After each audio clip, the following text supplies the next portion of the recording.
എല്ലാവർക്കും നമസ്കാരം.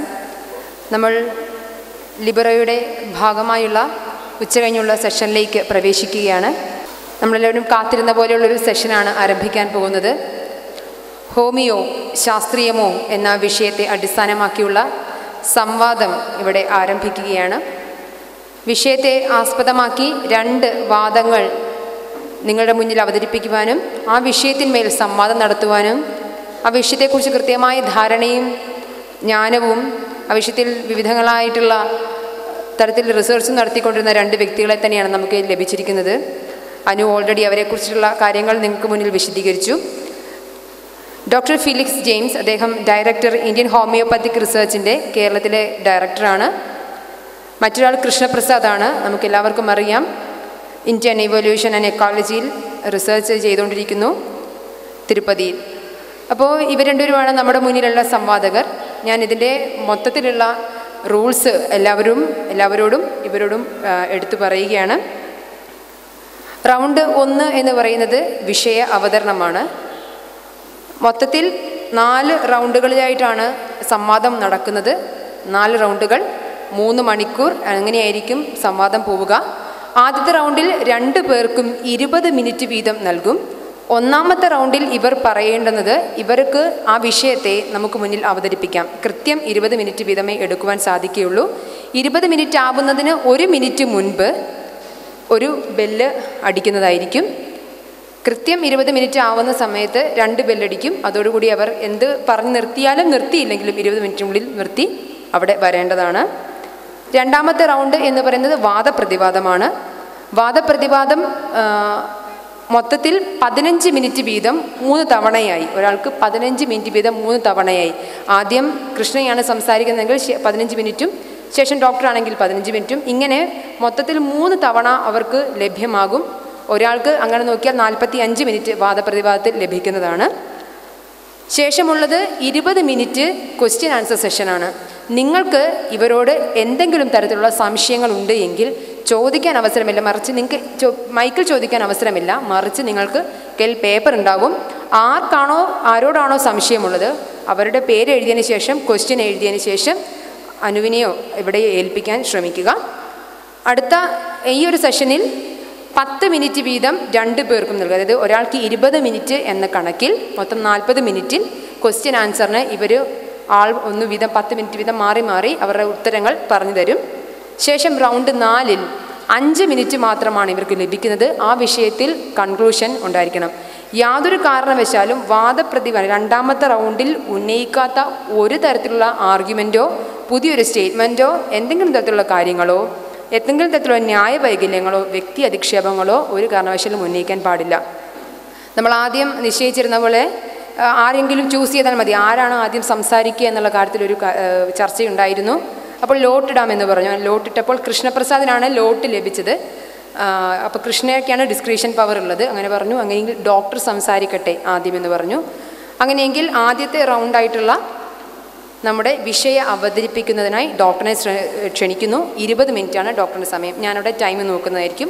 19 മിനിറ്റിൽ ആദ്യത്തെ ബെല്ല്, 20 മിനിറ്റ് ആകുമ്പോൾ 2 ബെല്ലും തരുന്നതായിരിക്കും. വേദിയിലും സദസ്സിലും സന്നിഹിതരായിട്ടുള്ള എല്ലാവർക്കും സ്നേഹവന്ദനം. ശ്രീ ടോമി സെബാസ്റ്റ്യനും അരുൺ ആനന്ദുമാണ് ഇത്തരമൊരു സംവാദത്തെക്കുറിച്ച് ആദ്യമായിട്ട് ആശയം പങ്കുവച്ചത്. എസൻസിൻ്റെ കൊല്ലം സെക്രട്ടറി ശ്രീ ഹരി മുഹത്തല എല്ലാ കാര്യങ്ങളും മനോഹരമായിട്ട് ക്രമീകരിച്ചു. ഇങ്ങനെയൊരു അവസരം നൽകിയ എല്ലാ സംഘാടകർക്കും നന്ദിയും അഭിനന്ദനങ്ങളും. ഹോമിയോപ്പതിയുടെ ശാസ്ത്രീയതയെ അവതരിപ്പിക്കാനായി 20 മിനിറ്റ് സമയമാണ് അനുവദിച്ചിട്ടുള്ളത്. പ്രധാനമായും 3 കാര്യങ്ങളാണ് ഈ സമയം കൊണ്ട് ഇവിടെ പറയാൻ ആഗ്രഹിക്കുന്നത്. 1ാമത്തെ പോയിൻ്റ്, ഹോമിയോപ്പതിയുടെ പിതാവായ ഡോക്ടർ സാമുവൽ ഹനുമാൻ്റെ ചിന്താരീതിയെയും പ്രവർത്തനത്തെയും പൂർണ്ണമായും സ്വാധീനിച്ച് നയിച്ചത് ആധുനിക ശാസ്ത്രത്തിന്, മോഡേൺ സയൻസിന് അടിത്തറ പാകിയ സർ ഫ്രാൻസിസ് ബേക്കൻ്റെ സയൻറ്റിഫിക് മെത്തഡോളജി ആയിരുന്നു. 2ാമത്തെ പോയിൻ്റ് പറയാൻ ഉദ്ദേശിക്കുന്നത്, സർ ഫ്രാൻസിസ് ബേക്കൻ്റെ ഈ സയൻറ്റിഫിക് മെത്തഡോളജി ഉപയോഗിച്ചുകൊണ്ട് എങ്ങനെ ഒരു പുതിയ വൈദ്യശാസ്ത്രം നിലവിൽ വന്നു. അതാണ് 2ാമത്തെ പോയിൻ്റ്. 3ാമത്തെ പോയിൻ്റ്, ഹോമിയോപ്പതി ഔഷധങ്ങളെക്കുറിച്ചും ഏറ്റവും പുതിയ കണ്ടെത്തലുകൾ ഹോമിയോപ്പതി മരുന്നുകളെക്കുറിച്ച് എന്താണ് നമുക്ക് മനസ്സിലാക്കി തരുന്നത്. അപ്പോൾ ഈ 3 പോയിൻ്റാണ് 20 മിനിറ്റ് സമയം കൊണ്ട് പറയാനായിട്ട് ഉദ്ദേശിക്കുന്നത്. അപ്പോൾ ആദ്യത്തെ പോയിന്റിലേക്ക് വരാം. സർ ഫ്രാൻസിസ് ബേക്കൻ്റെ സയൻറ്റിഫിക് മെത്തഡോളജിയുടെ സ്വാധീനം. ബെൽജിയത്തിലെ വിർജ് സർവകലാശാലയിലെ പ്രൊഫസർ സ്റ്റീഫൻ ഡിഷ്ന എഴുതിയ Bacon's idea and Newton's practice of induction എന്ന റിസർച്ച് പേപ്പറിൽ അദ്ദേഹം രേഖപ്പെടുത്തുന്നത് ഇങ്ങനെയാണ്: Newton's scientific practice was influenced by Bacon's methodized idea of induction. എന്ന് വെച്ചാൽ പ്രശസ്തമായ ന്യൂട്ടൻ്റെ ലോ ഓഫ് ഗ്രാവിറ്റിയും മറ്റ് കണ്ടുപിടുത്തങ്ങൾക്കും നിദാനമായത് ബേക്കോണിയൻ രീതിയാണ്. ഫ്രാൻസിസ് ബേക്കൻ ജീവിച്ച സമയം 1561 മുതൽ 1626 വരെ ഇംഗ്ലീഷ് ഫിലോസഫറായും സ്റ്റേറ്റ്സ്മാനായും ലോയറായും ആംഗലേയ ഭാഷയ്ക്ക് ഒരുപാട് സംഭാവനകൾ നൽകിയും അദ്ദേഹം ജീവിച്ചു.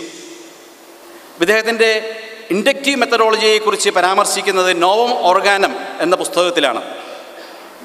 അമേരിക്കൻ ശാസ്ത്ര എഴുത്തുകാരനായ ജോർജ് എച്ച് ഡാനിയൽസ് ഇങ്ങനെ എഴുതുകയുണ്ടായി: Francis Bacon is acknowledged as the intellectual mentor of the whole generation of scientist. ഈ വാക്യത്തിൻ്റെ പൊരുൾ അറിയണമെന്നുണ്ടെങ്കിൽ മോഡേൺ സയൻസിൻ്റെ ഉത്ഭവം അറിയണം. 1660 കാലഘട്ടത്തിൽ ബ്രിട്ടനിലെ റോയൽ സൊസൈറ്റിയിലൂടെയുള്ള പ്രവർത്തനത്തിലൂടെയാണ് ആധുനിക ശാസ്ത്രത്തിൻ്റെ ജനനം. ഇത് the history of royal society അതിനെക്കുറിച്ച് ഉള്ള പുസ്തകത്തിൻ്റെ ഫ്രണ്ട് പേജാണ്.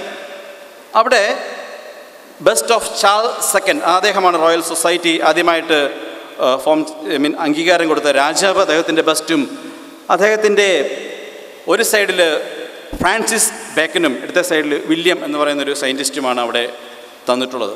അപ്പോൾ അത്രയും സ്വാധീനം ഉണ്ടായിരുന്നു. ന്യൂട്ടൻ്റെ കണ്ടുപിടുത്തങ്ങളും അതുപോലെ റോബർട്ട് ഹുക്കിൻ്റെ മൈക്രോഗ്രാഫിയും റോബർട്ട് ബോയിലിൻ്റെ കെമിസ്ട്രിയിലുള്ള പരീക്ഷണവും എല്ലാം തന്നെ ബെക്കോണിയൻ രീതിയിൽ നിന്ന് ഉടലെടുത്തിട്ടുള്ളതാണ്. ഈ സൊസൈറ്റിയുടെ സംഭാവനയിലൂടെയാണ് ഫ്രാൻസിലും അമേരിക്കയിലും ഇതര രാജ്യങ്ങളിലെല്ലാം തന്നെ ശാസ്ത്രബോധം വളർത്താൻ ഇടയാക്കിയത്. അപ്പം എന്താണ് ഈ ബെക്കോണിയൻ രീതിയുടെ സവിശേഷത? അതിനു മുൻപുണ്ടായിരുന്നത് ഡിഡക്റ്റീവ് റീസണിങ് മെത്തഡോളജി ആയിരുന്നു. എന്ന് പറഞ്ഞാൽ നിലവിലുള്ള തത്വങ്ങളെ വെച്ചുകൊണ്ട് ഒരു പ്രതിഭാസത്തിന് വ്യാഖ്യാനം കണ്ടെത്താൻ വേണ്ടിയിട്ട് ഉള്ള നമ്മുടെ ലോജിക് ഉപയോഗിച്ചുകൊണ്ടുള്ള രീതികൾ. അപ്പോൾ ഇതിൻ്റെ പോരായ്മ മനസ്സിലാക്കിയ ഫ്രാൻസിസ് ബേക്കൻ എന്ത് പറഞ്ഞു? ഇത് പോരാ, നിങ്ങൾ കൃത്യമായിട്ട് പ്രതിഭാസങ്ങളെയും സംഭവങ്ങളെയും നിരീക്ഷിക്കണം, കൃത്യമായിട്ട് നിരീക്ഷിക്കണം. അത് തമ്മിൽ എന്തെങ്കിലും ബന്ധമുണ്ടോ എന്ന് പരീക്ഷണങ്ങളോട് എക്സ്പീരിമെൻറ്റേഷൻ. ഫ്രാൻസിസ് ബേക്കൻ എക്സ്പീരിയൻസ് ഒന്നും ചെയ്തില്ല എങ്കിൽ കൂടിയും ആ മെത്തഡോളജി അദ്ദേഹം പറഞ്ഞു വെച്ചതാണ്. അപ്പം അങ്ങനെ അതിലൂടെ പൊതുവായ ഒരു തത്വം പുതിയതായിട്ട് കണ്ടുപിടിക്കണം. അതാണ് ഫ്രാൻസിസ് ബേക്കൻ്റെ സയൻറ്റിഫിക് മെത്തേഡ് എന്ന് പറയുക. ഇതിൻ്റെ ഈ മെത്തേഡ് ഫോളോ ചെയ്തിട്ട് കണ്ടുപിടിച്ച പ്രധാനപ്പെട്ട ഒരു ലോ ആണ് ലോ ഓഫ് ഗ്രാവിറ്റേഷൻ, ന്യൂട്ടൻ്റെ ലോ ഓഫ് ഗ്രാവിറ്റേഷൻ.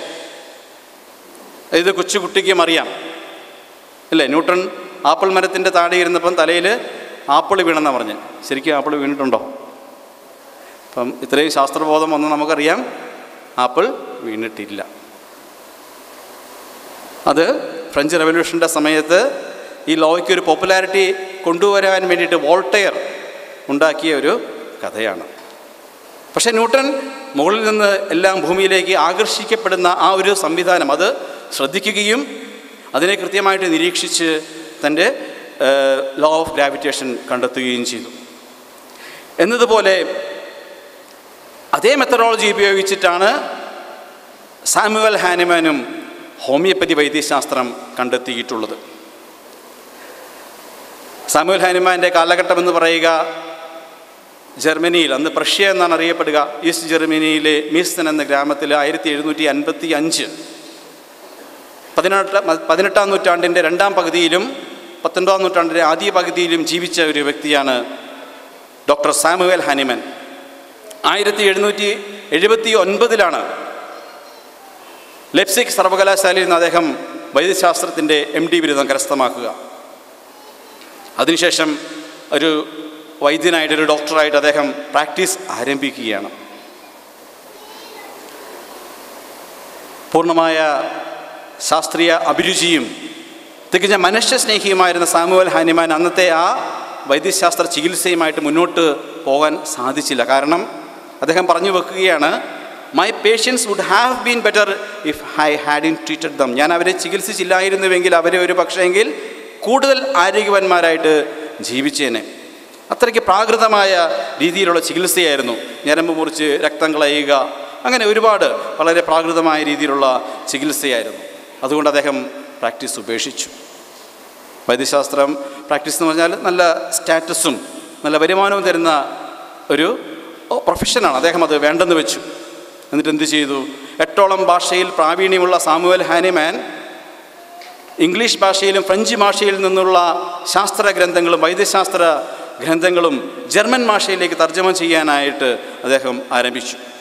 ഇത് 1785 to 89. അദ്ദേഹത്തിൻ്റെ ബയോഗ്രഫി എഴുതിയ റിച്ചാർഡ് ഹേൽ പറയുകയാണ്, ഈ 4 വർഷം കൊണ്ട് 2200 പേജ് അദ്ദേഹം പ്രസിദ്ധീകരിച്ചു എന്നാണ്. അത്രമാത്രം അദ്ദേഹം പ്രൊലിഫിക് ആയിരുന്നു. അതുമാത്രമല്ല, ആ കാലഘട്ടത്തിൽ അദ്ദേഹം കെമിസ്ട്രിയുടെ പരീക്ഷണങ്ങൾക്കും കൂടെ വേണ്ടി സമയം മാറ്റിവെച്ചു. അപ്പോൾ ഈ ചുരുങ്ങിയ സമയം കൊണ്ട് അദ്ദേഹത്തിന് പ്രഷ്യയിൽ, അന്നത്തെ ജർമ്മനിയിൽ ഒഫീഷ്യലായിട്ട് 1791 അംഗീകരിച്ച അഡൾട്രേഷൻ ഓഫ് വൈൻ, വീഞ്ഞിലുള്ള അഡൾട്രേഷൻ കണ്ടെത്താൻ വേണ്ടിയിട്ടുള്ള വൈൻ ടെസ്റ്റ്, അത് സാമുവൽ ഹാനിമാൻ്റെയാണ്. മറ്റ് അദ്ദേഹത്തിൻ്റെ ഒരു ടെസ്റ്റാണ് ഫോറൻസിക് ഡിറ്റക്ഷൻ ഓഫ് ആർസനിക് എന്ന് പറയുക. അത് എപ്പോഴും ഉപയോഗിക്കുന്നു. However, the most common test even today in water test case was discovered by Samuel Hahnemann. It would involve combining a sample fluid with hydrogen sulfide in the presence of hydrochloric acid. A yellow precipitate, arsenic trisulfide, would be formed if arsenic was present.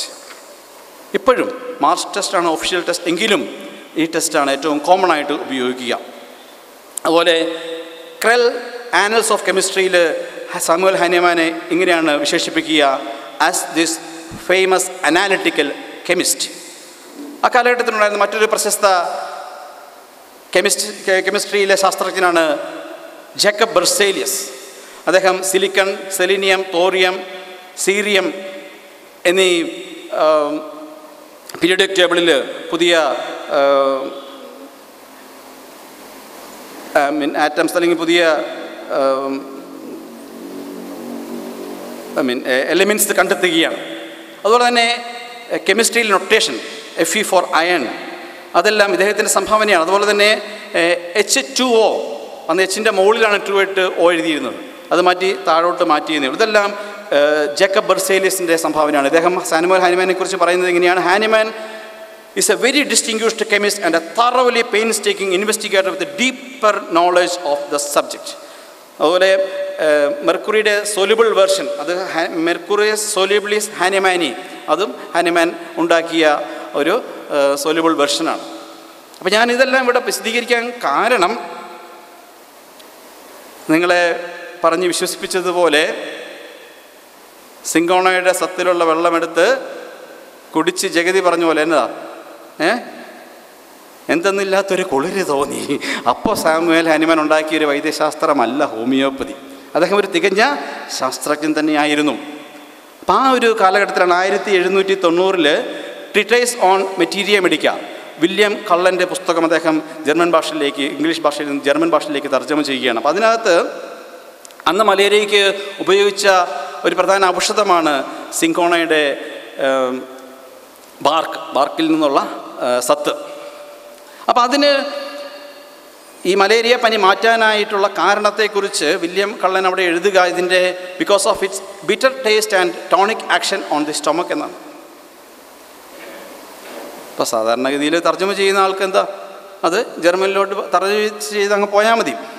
പക്ഷെങ്കിൽ ബെക്കോണിയൻ രീതി അനുസരിച്ച് ചിന്തിക്കുന്ന Samuel Hahnemann ആ explanation മതിയായില്ല.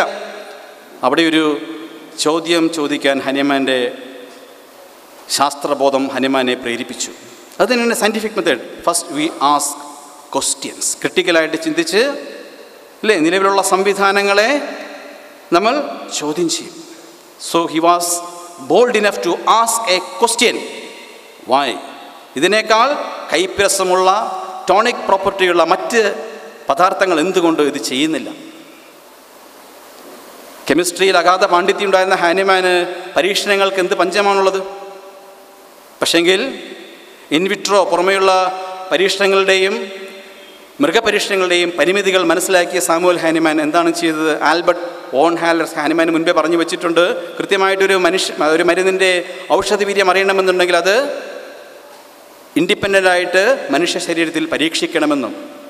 ധൈര്യപൂർവം Samuel Hahnemann സിങ്കോണയുടെ മാതൃസത്ത് കുടിക്കുകയാണ്. രാവിലെയും വൈകുന്നേരവും 2 നേരവും he took 4 drams of good China twice daily എന്നാണ് പറയുക. ആദ്യമൊന്നും സംഭവിച്ചില്ല. കുറച്ച് ദിവസം കഴിഞ്ഞപ്പോഴത്തേക്കും സമാനമായ രോഗലക്ഷണങ്ങൾ സാമുവൽ ഹാനിമാന് അനുഭവിക്കാനായിട്ടുള്ള അവസരം വന്നു. അദ്ദേഹം പറയുകയാണ്, whenever I stop taking these medicines, ഈ മരുന്ന് എടുക്കാതിരുന്നപ്പം സിംറ്റംസ് അവിടെ അപ്രത്യക്ഷമായി, കഴിക്കുമ്പം അതുണ്ടായി. അപ്പോൾ അത് സിങ്കോണയുടെ തന്നെയാണ് എന്ന് അദ്ദേഹം തെളിയിച്ചു. ഇപ്പോഴും സിങ്കോണിസം എന്ന വൈദ്യശാസ്ത്രം അംഗീകരിക്കുന്ന ഒരു കാര്യമുണ്ട്. അത് സിങ്കോണ പോയ്സണിങ് അല്ലെങ്കിൽ സിങ്കോണ അലർജി എന്നൊക്കെയാണ് അതിന് ക്ലാസിഫൈ ചെയ്യുക. അപ്പോൾ ഇവിടെ വൈദ്യുതി കണ്ടെത്താനുണ്ടായ സാഹചര്യം എന്താണ്? പട്ടം പറത്തിയപ്പോഴത്തേക്കും ബെഞ്ചമിൻ ഫ്രാങ്ക്ലിൻ്റെ ശരീരത്തിലേക്ക് എന്തോ ഒന്ന് കടന്നു വന്നു. അതിൽ നിന്നുള്ള പരീക്ഷണങ്ങളാണ് വൈദ്യുതി കണ്ടെത്താൻ ഇടയാക്കിയത് എന്ന് പറയുന്ന പോലുള്ള സാമുവൽ ഹാനിമാന് കിട്ടിയ അനുഭവങ്ങൾ, 1790 അദ്ദേഹത്തിന് കിട്ടിയ ഈ അനുഭവങ്ങൾ ആർക്കിമെദീസിനെ പോലെ പിറ്റേ ദിവസം അല്ലെങ്കിൽ വെള്ളത്തിൽ നിന്ന് എടുത്തു ചാടി യുറേക്ക എന്ന് പറഞ്ഞ് ഹാനിമാൻ ഓടിയില്ല. അദ്ദേഹം എന്ത് ചെയ്തു?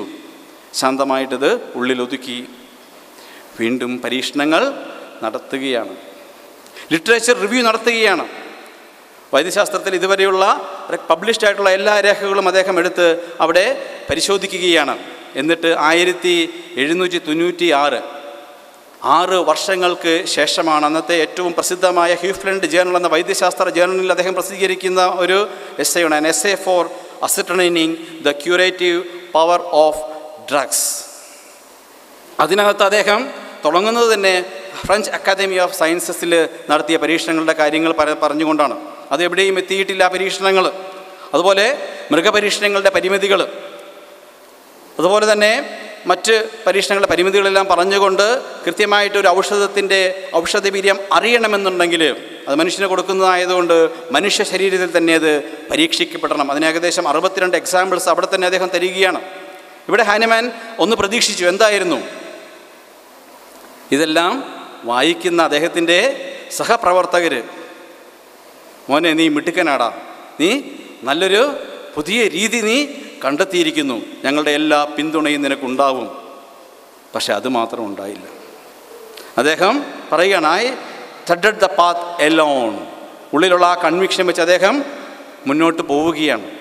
അപ്പം അങ്ങനെ രോഗികൾക്ക് പിന്നെ വീണ്ടും കൃത്യമായ സിമിലാരിറ്റി അനുസരിച്ച് എന്ന് വെച്ചാൽ ഒരു ഔഷധത്തിൻ്റെ അസുഖം ഭേദമാക്കാനുള്ള ശേഷി എന്ന് പറയുക ആരോഗ്യമുള്ള വ്യക്തികളിൽ രോഗത്തിന് സമാനമായ രോഗലക്ഷണങ്ങൾ സൃഷ്ടിക്കുമ്പോഴാണ് അത് ഒരു ഔഷധമായിട്ട് പരിഗണിക്കുക. അപ്പോൾ ഇതനുസരിച്ച് ഈ സിമിലർ ആയിട്ടുള്ള മരുന്ന് രോഗികൾക്ക് കൊടുക്കുമ്പോഴത്തേക്കും അദ്ദേഹം ഒരു കാര്യം അദ്ദേഹത്തിൻ്റെ ശ്രദ്ധയിൽപ്പെട്ടു. അവരുടെ അസുഖം വല്ലാണ്ട് മൂർച്ഛിക്കുന്നു. ആ സെൻസിറ്റിവിറ്റി ഉള്ളതുകൊണ്ട് അത് വല്ലാണ്ട്, അതുകൊണ്ട് തന്നെ ഡോസ് പതുക്കെ അദ്ദേഹം കുറച്ചുകൊണ്ട് വരികയാണ്.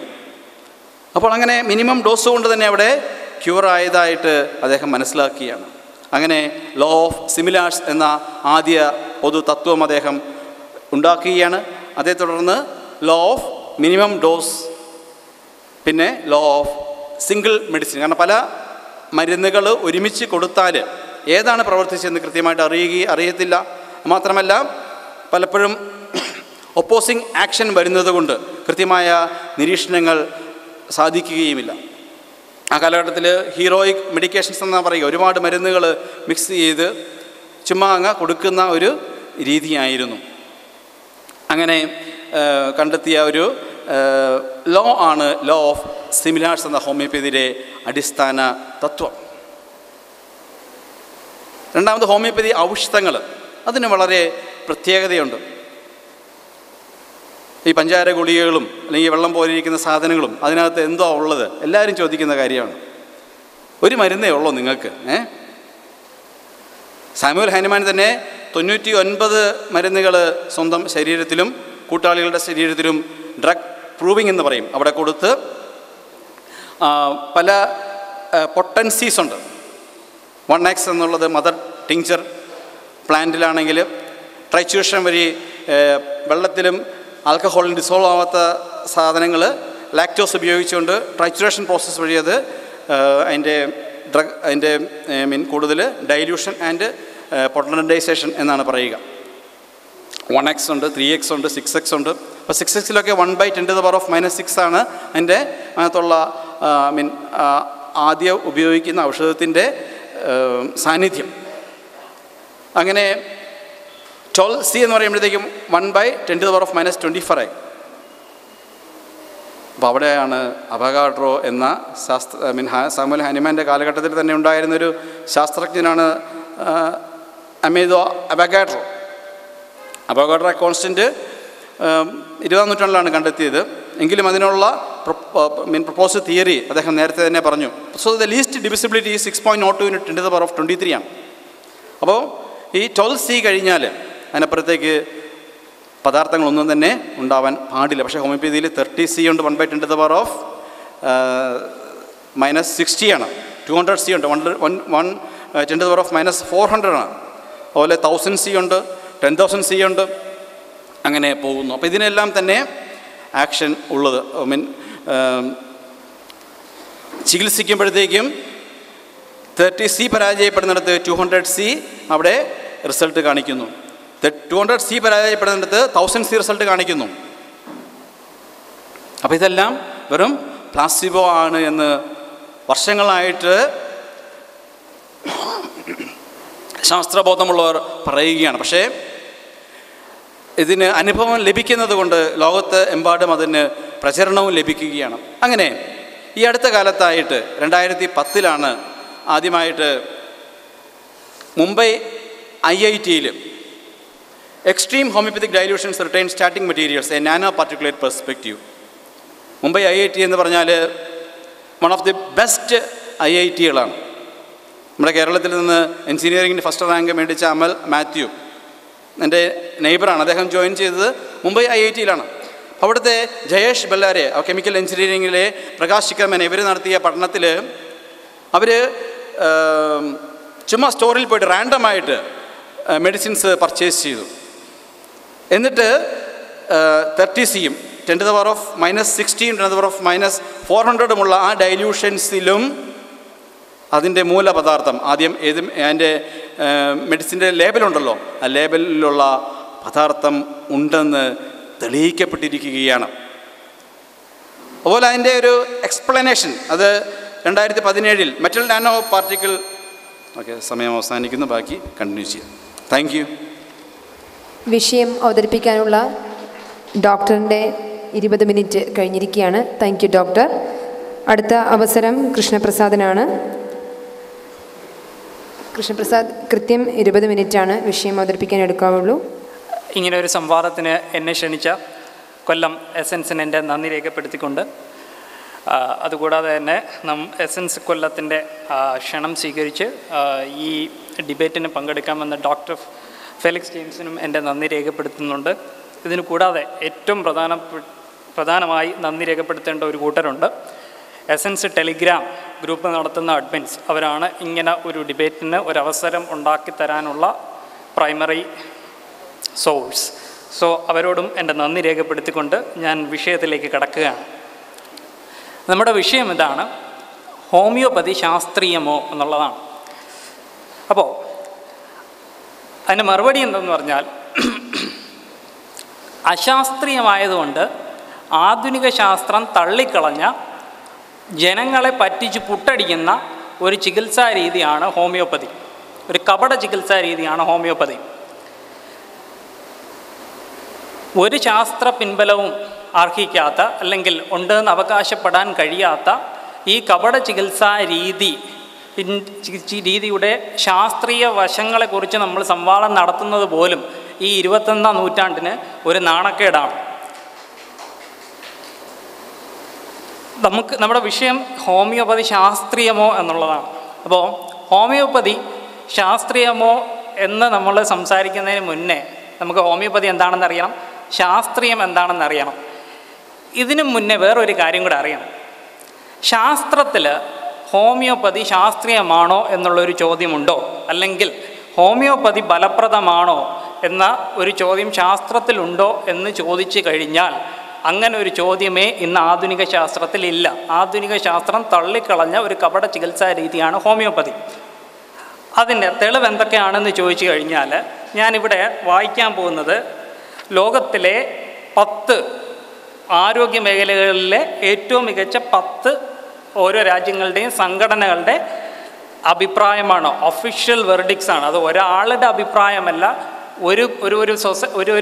ഒരു സൊസൈറ്റിയുടെ ഒരു അതോറിറ്റിയുടെ അഭിപ്രായമാണ്. അതെന്താ, അവർക്ക് തോന്നുന്നത് പോലെ പറയുന്നതല്ല, എല്ലാം പഠനങ്ങളെ ബേസ് ചെയ്തുകൊണ്ട് അവരിറക്കിയ ഒഫീഷ്യൽ വെർഡിക്ട്സുകളാണ്. ആദ്യത്തേത് കേട്ടോളാം. രസതന്ത്രം, ഭൗതികശാസ്ത്രം, ജീവശാസ്ത്രം എന്നീ മേഖലയിലെ നിലവിലുള്ള തത്വങ്ങളെ ഹോമിയോപ്പതിയുടെ തത്വങ്ങൾ നിഷേധിക്കുന്നു. ഹോമിയോപ്പതി ഫലപ്രദമാണെന്ന് തെളിയിക്കുന്ന നിസ്സന്ദേഹമായ ശാസ്ത്ര പഠനങ്ങൾ നിലവിലില്ല. റഷ്യൻ അക്കാഡമി ഓഫ് സയൻസിൻ്റെ ഒഫീഷ്യൽ വെർഡിക്റ്റാണത്. വിട്ടുമാറാത്ത ആപത്കരമായ അല്ലെങ്കിൽ ആപത്കരം ആവാൻ സാധ്യതയുള്ള അസുഖങ്ങൾ ചികിത്സിക്കാൻ ഹോമിയോപ്പതി ഉപയോഗിക്കരുത്. ഫലപ്രദവും സുരക്ഷിതവുമാണെന്ന് തെളിവുകളുള്ള ചികിത്സാ രീതികൾ നിഷേധിക്കുകയോ അല്ലെങ്കിൽ കാലതാമസം വരുത്തി ഹോമിയോപ്പതി തിരഞ്ഞെടുക്കുകയോ ചെയ്യുന്നവരുടെ ആരോഗ്യം തന്നെ അപകടത്തിലായേക്കാം. National health and medical research council, Australia. Homeopathy ഉൽപ്പന്നങ്ങൾ ഒന്നും ശാസ്ത്രീയമായ തെളിവുകളുടെ പിൻബലം ഉള്ളവയല്ല. Health Canada. ഹോമിയോപ്പതി മരുന്നുകൾ തെളിവുകളെ അധിഷ്ഠിതമാക്കിയ വൈദ്യത്തിൻ്റെ മാനദണ്ഡങ്ങളുമായി യോജിച്ചു പോകുന്നില്ല. Hungarian academy of sciences. ഇനി അടുത്ത വായിക്കാൻ പോകുന്നത് ശ്രദ്ധിച്ച് കേൾക്കണം. ഹോമിയോപ്പതി ഉൽപ്പന്നങ്ങളെ സ്വീഡൻ്റെ ആധികാരികമായ നിർദ്ദേശങ്ങളുള്ള ഔഷധ ഉൽപ്പന്നങ്ങളിലേക്ക് കൂട്ടിക്കലർത്തുന്നത് ഔഷധ ഉൽപ്പന്നങ്ങളുടെയും തെളിവുകളെ അധിഷ്ഠിതമാക്കിയ വൈദ്യത്തിൻ്റെയും അടിസ്ഥാനമായ തത്വങ്ങൾക്കെതിരാണ്. ഇത് പറഞ്ഞിരിക്കുന്നത് സ്വീഡിഷ് അക്കാഡമി ഓഫ് സയൻസാണ്. ഈ സ്വീഡിഷ് അക്കാഡമി ഓഫ് സയൻസിന് ശാസ്ത്രത്തിൽ വലിയൊരു പ്രത്യേകത ഉണ്ട്. എന്താണെന്നറിയാമോ? They award Nobel prize each year. ഓരോ വർഷവും നോബൽ പ്രൈസ് കൊടുക്കുന്ന സംഘടനയാണ് സ്വീഡിഷ് അക്കാഡമി ഓഫ് സയൻസ്. പ്രത്യേകിച്ച് ഫിസിക്കൽ സയൻസിന്, കെമിസ്ട്രിക്കും ഫിസിക്സിനും. അവരുടെ അഭിപ്രായമാണ് ഈ പറഞ്ഞത്. കുട്ടികൾക്ക് വേണ്ടി ഹോമിയോ ടീത്തിങ് ടാബ്ലറ്റ്സോ ജെല്ലുകളോ ഉപയോഗിക്കരുതെന്ന് മാതാപിതാക്കളോടും പരിചരണം കൊടുക്കുന്നവരോടും ഞങ്ങൾ നിർദ്ദേശിക്കുന്നു. പകരം ഒരു ഹെൽത്ത് കെയർ പ്രൊഫഷണലിൽ നിന്നും സുരക്ഷിതമായ ഇതര മാർഗങ്ങൾ തേടണം. ഇത് US food and drug administration, നമ്മൾ FDA എന്ന് വിളിക്കുന്ന അമേരിക്കയുടെ ഫെഡറൽ സംഘടനയാണ്. ആ രാജ്യത്ത് ഏതൊക്കെ മരുന്ന് ഉണ്ടാവണം, ഏതൊക്കെ മരുന്ന് പാടില്ല, മരുന്നുകളുടെ ഫലപ്രാപ്തി, ഇവയൊക്കെ അന്വേഷിക്കുന്ന ഒരു ഫെഡറൽ സംഘടനയാണ്. അവരുടെ അഭിപ്രായമാണ് ഈ പറഞ്ഞത്.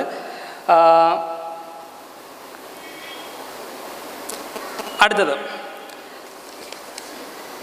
ഒരു രീതിയിലുള്ള ആരോഗ്യ പ്രശ്നങ്ങൾക്കും ഹോമിയോപ്പതി ഫലപ്രദമായ ചികിത്സാ രീതിയാണെന്നതിനുള്ള തെളിവുകൾ വിരളമാണ്. ഇത് പറഞ്ഞിരിക്കുന്നത് നാഷണൽ ഹെൽത്ത് സർവീസ് UK. അടുത്തത്, ഏതെങ്കിലും പ്രത്യേക അസുഖങ്ങൾക്ക് പോലും ഹോമിയോപ്പതി ഫലപ്രദമാണെന്ന് കാണിക്കുന്ന ഗുണനിലവാരമുള്ള തെളിവുകൾ ലഭിച്ചിട്ടില്ല. ഇത് പറഞ്ഞിരിക്കുന്നത് ഇത് അമേരിക്കയിലുള്ളൊരു കോംപ്ലിമെൻ്ററി മെഡിസിനിൽ റിസർച്ച് ചെയ്യുന്ന ഒരു സംഘടനയാണ്. അവരുടെ ഉദ്ദേശം എന്ന് പറയുന്നത്, ഇവിടുത്തെ ആയുഷ് എന്ന് പറഞ്ഞൊരു സംഘടന ഉണ്ടല്ലോ, ആയുർവേദ, യോഗ, യുനാനി, സിദ്ധ, ഹോമിയോപ്പതി, ഇതുപോലെയുള്ള ഓൾട്ടർനേറ്റീവ് തെറാപ്പീസ് പ്രവർത്തിക്കുന്നുണ്ടോ എന്നുള്ള ഗവേഷണം നടത്തലാണ് അവരുടെ ജോലി. അവരുടെ അഭിപ്രായമാണ് ഈ പറഞ്ഞത്. അടുത്തത്, പ്ലസീബോ പ്രതിഭാസത്തിന് ഉപരിയായി പ്രവർത്തിക്കാൻ കഴിയാത്തവയാണ് ഹോമിയോ മരുന്നുകൾ. അതിൻ്റെ തത്വങ്ങൾ അസംഭവ്യമാണ്. House of common science and technology committee UK. അവസാനത്തത് 10ാമത്തേതാണത്. ഏതെങ്കിലും പ്രത്യേക ലക്ഷണങ്ങൾക്കോ രോഗാവസ്ഥകൾക്കോ ഹോമിയോപ്പതി അതിൻ്റെ ഫലപ്രാപ്തി തെളിയിച്ചിട്ടില്ല. Ministry of health Spain. ഇതാണ് വേൾഡ് പല മികച്ച അതായത് ജനങ്ങളുടെ ആരോഗ്യത്തിൽ ഉത്തരവാദിത്തമുള്ള ഗവൺമെൻറ്റുകളുടെയും ശാസ്ത്ര സംഘടനകളുടെയും ഹോമിയോപ്പതിയെക്കുറിച്ചുള്ള കാഴ്ചപ്പാട്. ഇനി നമുക്ക് നോക്കേണ്ടത് ഹോമിയോപ്പതി ശാസ്ത്രീയമാണോ എന്നുള്ളതാണ്. അപ്പോൾ നമുക്കതിന് മുന്നേ എന്താണ് ശാസ്ത്രീയം എന്നുള്ളത് നോക്കണം. ഏതൊക്കെ അറിവുകളെയാണ് ശാസ്ത്രീയം എന്ന് വിളിക്കുന്നത്, ശാസ്ത്രീയം എന്ന് പറഞ്ഞാൽ എന്താണ് മീനിങ് എന്നുള്ളത് നമുക്ക് നോക്കണം. ഇദ്ദേഹം ഇവിടെ പറഞ്ഞു, സാമുവൽ ഹാനിമാൻ അദ്ദേഹത്തിൻ്റെ ഹോമിയോപ്പതി എന്ന് പറയുന്ന ചികിത്സാ രീതി ഡെവലപ്പ് ചെയ്തത് അദ്ദേഹത്തിന് മുന്നേ ജീവിച്ചിരുന്ന ഫ്രാൻസിസ് ബേക്കൺ എന്ന് പറയുന്ന ഒരു വ്യക്തിയുടെ, അദ്ദേഹം വെറും ഒരു വ്യക്തിയായിരുന്നില്ല, അദ്ദേഹം ശാസ്ത്രത്തിന് ഒരുപാട് കോൺട്രിബ്യൂഷൻ നൽകിയിട്ടുള്ള ആളായിരുന്നു, ഒരു ഫിലോസഫറായിരുന്നു. അദ്ദേഹത്തിൻ്റെ സയൻറ്റിഫിക് മെത്തഡോളജി ഉപയോഗിച്ചിരുന്നു എന്നാണ് അദ്ദേഹം പറഞ്ഞത്. അത് വളരെ കറക്റ്റാണ്. സാമുവൽ ഹാനിമാൻ എന്ന് പറയുന്ന ആൾ ഫ്രാൻസിസ് ബേക്കൺ എന്ന് പറയുന്ന ഫിലോസഫറുടെ സയൻറ്റിഫിക് മെത്തഡോളജി ഉപയോഗിച്ചുകൊണ്ട് തന്നെയാണ് ഹോമിയോപ്പതി ഡെവലപ്പ് ചെയ്തത്. പക്ഷേ ഇവിടെ ഒരു പ്രശ്നമുണ്ട്. ഈ ഫ്രാൻസിസ് ബേക്കൺ ജീവിച്ചിരുന്നത് ഇദ്ദേഹം പറഞ്ഞു 1561 മുതൽ 1626 വരെയാണെന്നാണ്. ഇതെപ്പോഴാണ് കാലം ഘട്ടമെന്ന് ചോദിക്കുന്നത്, ഏതാണ്ട് ന്യൂട്ടനൊക്കെ ജനിക്കുന്നതിന് മുന്നേ ആണ് ഇദ്ദേഹം ജനിച്ചത്. ഷേക്സ്പിയറൊക്കെ ഈ കാലത്ത് ജീവിച്ചിരുന്ന ആൾക്കാരാണ്. ഇദ്ദേഹം ജീവിച്ചിരുന്നപ്പോൾ ഇദ്ദേഹം സൃഷ്ടിച്ച സയൻറ്റിഫിക് മെത്തഡോളജി അല്ല ഇന്ന് ആധുനിക ശാസ്ത്രം ഉപയോഗിക്കുന്നത്. ഇന്ന് ശാസ്ത്രം ഉപയോഗിക്കുന്ന സയൻറ്റിഫിക് മെത്തഡോളജി പരിഷ്കരിച്ചു കൊണ്ടുവന്നത് കാൾ പോപ്പർ എന്ന് പറഞ്ഞ ഒരു ജർമ്മൻ ഇത് ജർമ്മനാണോ എന്നുള്ളതിന് എന്തൊരു ചെറിയ സംശയമുണ്ട്. അദ്ദേഹത്തിൻ്റെ ബുക്കുകളെല്ലാം ജർമ്മൻ ഭാഷയിലാണ്. അദ്ദേഹമാണ് ആധുനിക ഈ സയൻറ്റിഫിക് മെത്തേഡിൻ്റെ ഫാദറായിട്ട് അറിയപ്പെടുന്നത്. അതിനെയാണ് നമ്മൾ സയൻറ്റിഫിക് മെത്തഡോളജി എന്ന് വിളിക്കുന്നത്. അത് ഫ്രാൻസിസ് ബേക്കൺ കൊണ്ടുവന്ന മെത്തഡോളജീനേക്കാൾ വളരെ മെച്ചപ്പെട്ടതായിരുന്നു.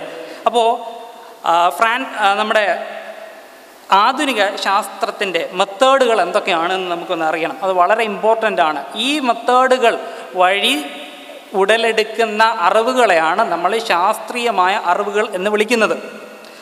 അതിൽ സയൻറ്റിഫിക് മെത്തേഡിൻ്റെ ആദ്യത്തെ സംഗതി എന്ന് പറഞ്ഞാൽ ഒബ്സർവേഷൻ. ഇത് ആധുനിക ശാസ്ത്രത്തിൻ്റെ മെത്തേഡാണ് പറയുന്നത്. ഒബ്സർവേഷൻ, നിരീക്ഷണം.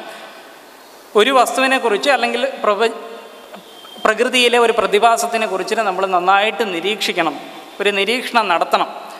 ആ നടത്തുന്നത് ഒരു നിരീക്ഷണം ആയിരിക്കണം എന്നുള്ളതാണ് ഏറ്റവും പ്രധാനപ്പെട്ട കാര്യം. നിങ്ങളുടെ മനസ്സിലൊരു സാധനമുണ്ട്, എനിക്ക് ഇങ്ങനെ ഒരു സാധനം നിരീക്ഷിക്കണം എന്ന് പറഞ്ഞുകൊണ്ട് പോയി നിരീക്ഷിച്ചിട്ട് അത് നിരീക്ഷണമായിട്ട് എഴുതി വെച്ചാൽ അത് നിരീക്ഷണമല്ല. അവിടെ നിങ്ങളുടെ അഭിപ്രായങ്ങളൊന്നും രേഖപ്പെടുത്തുന്നില്ല.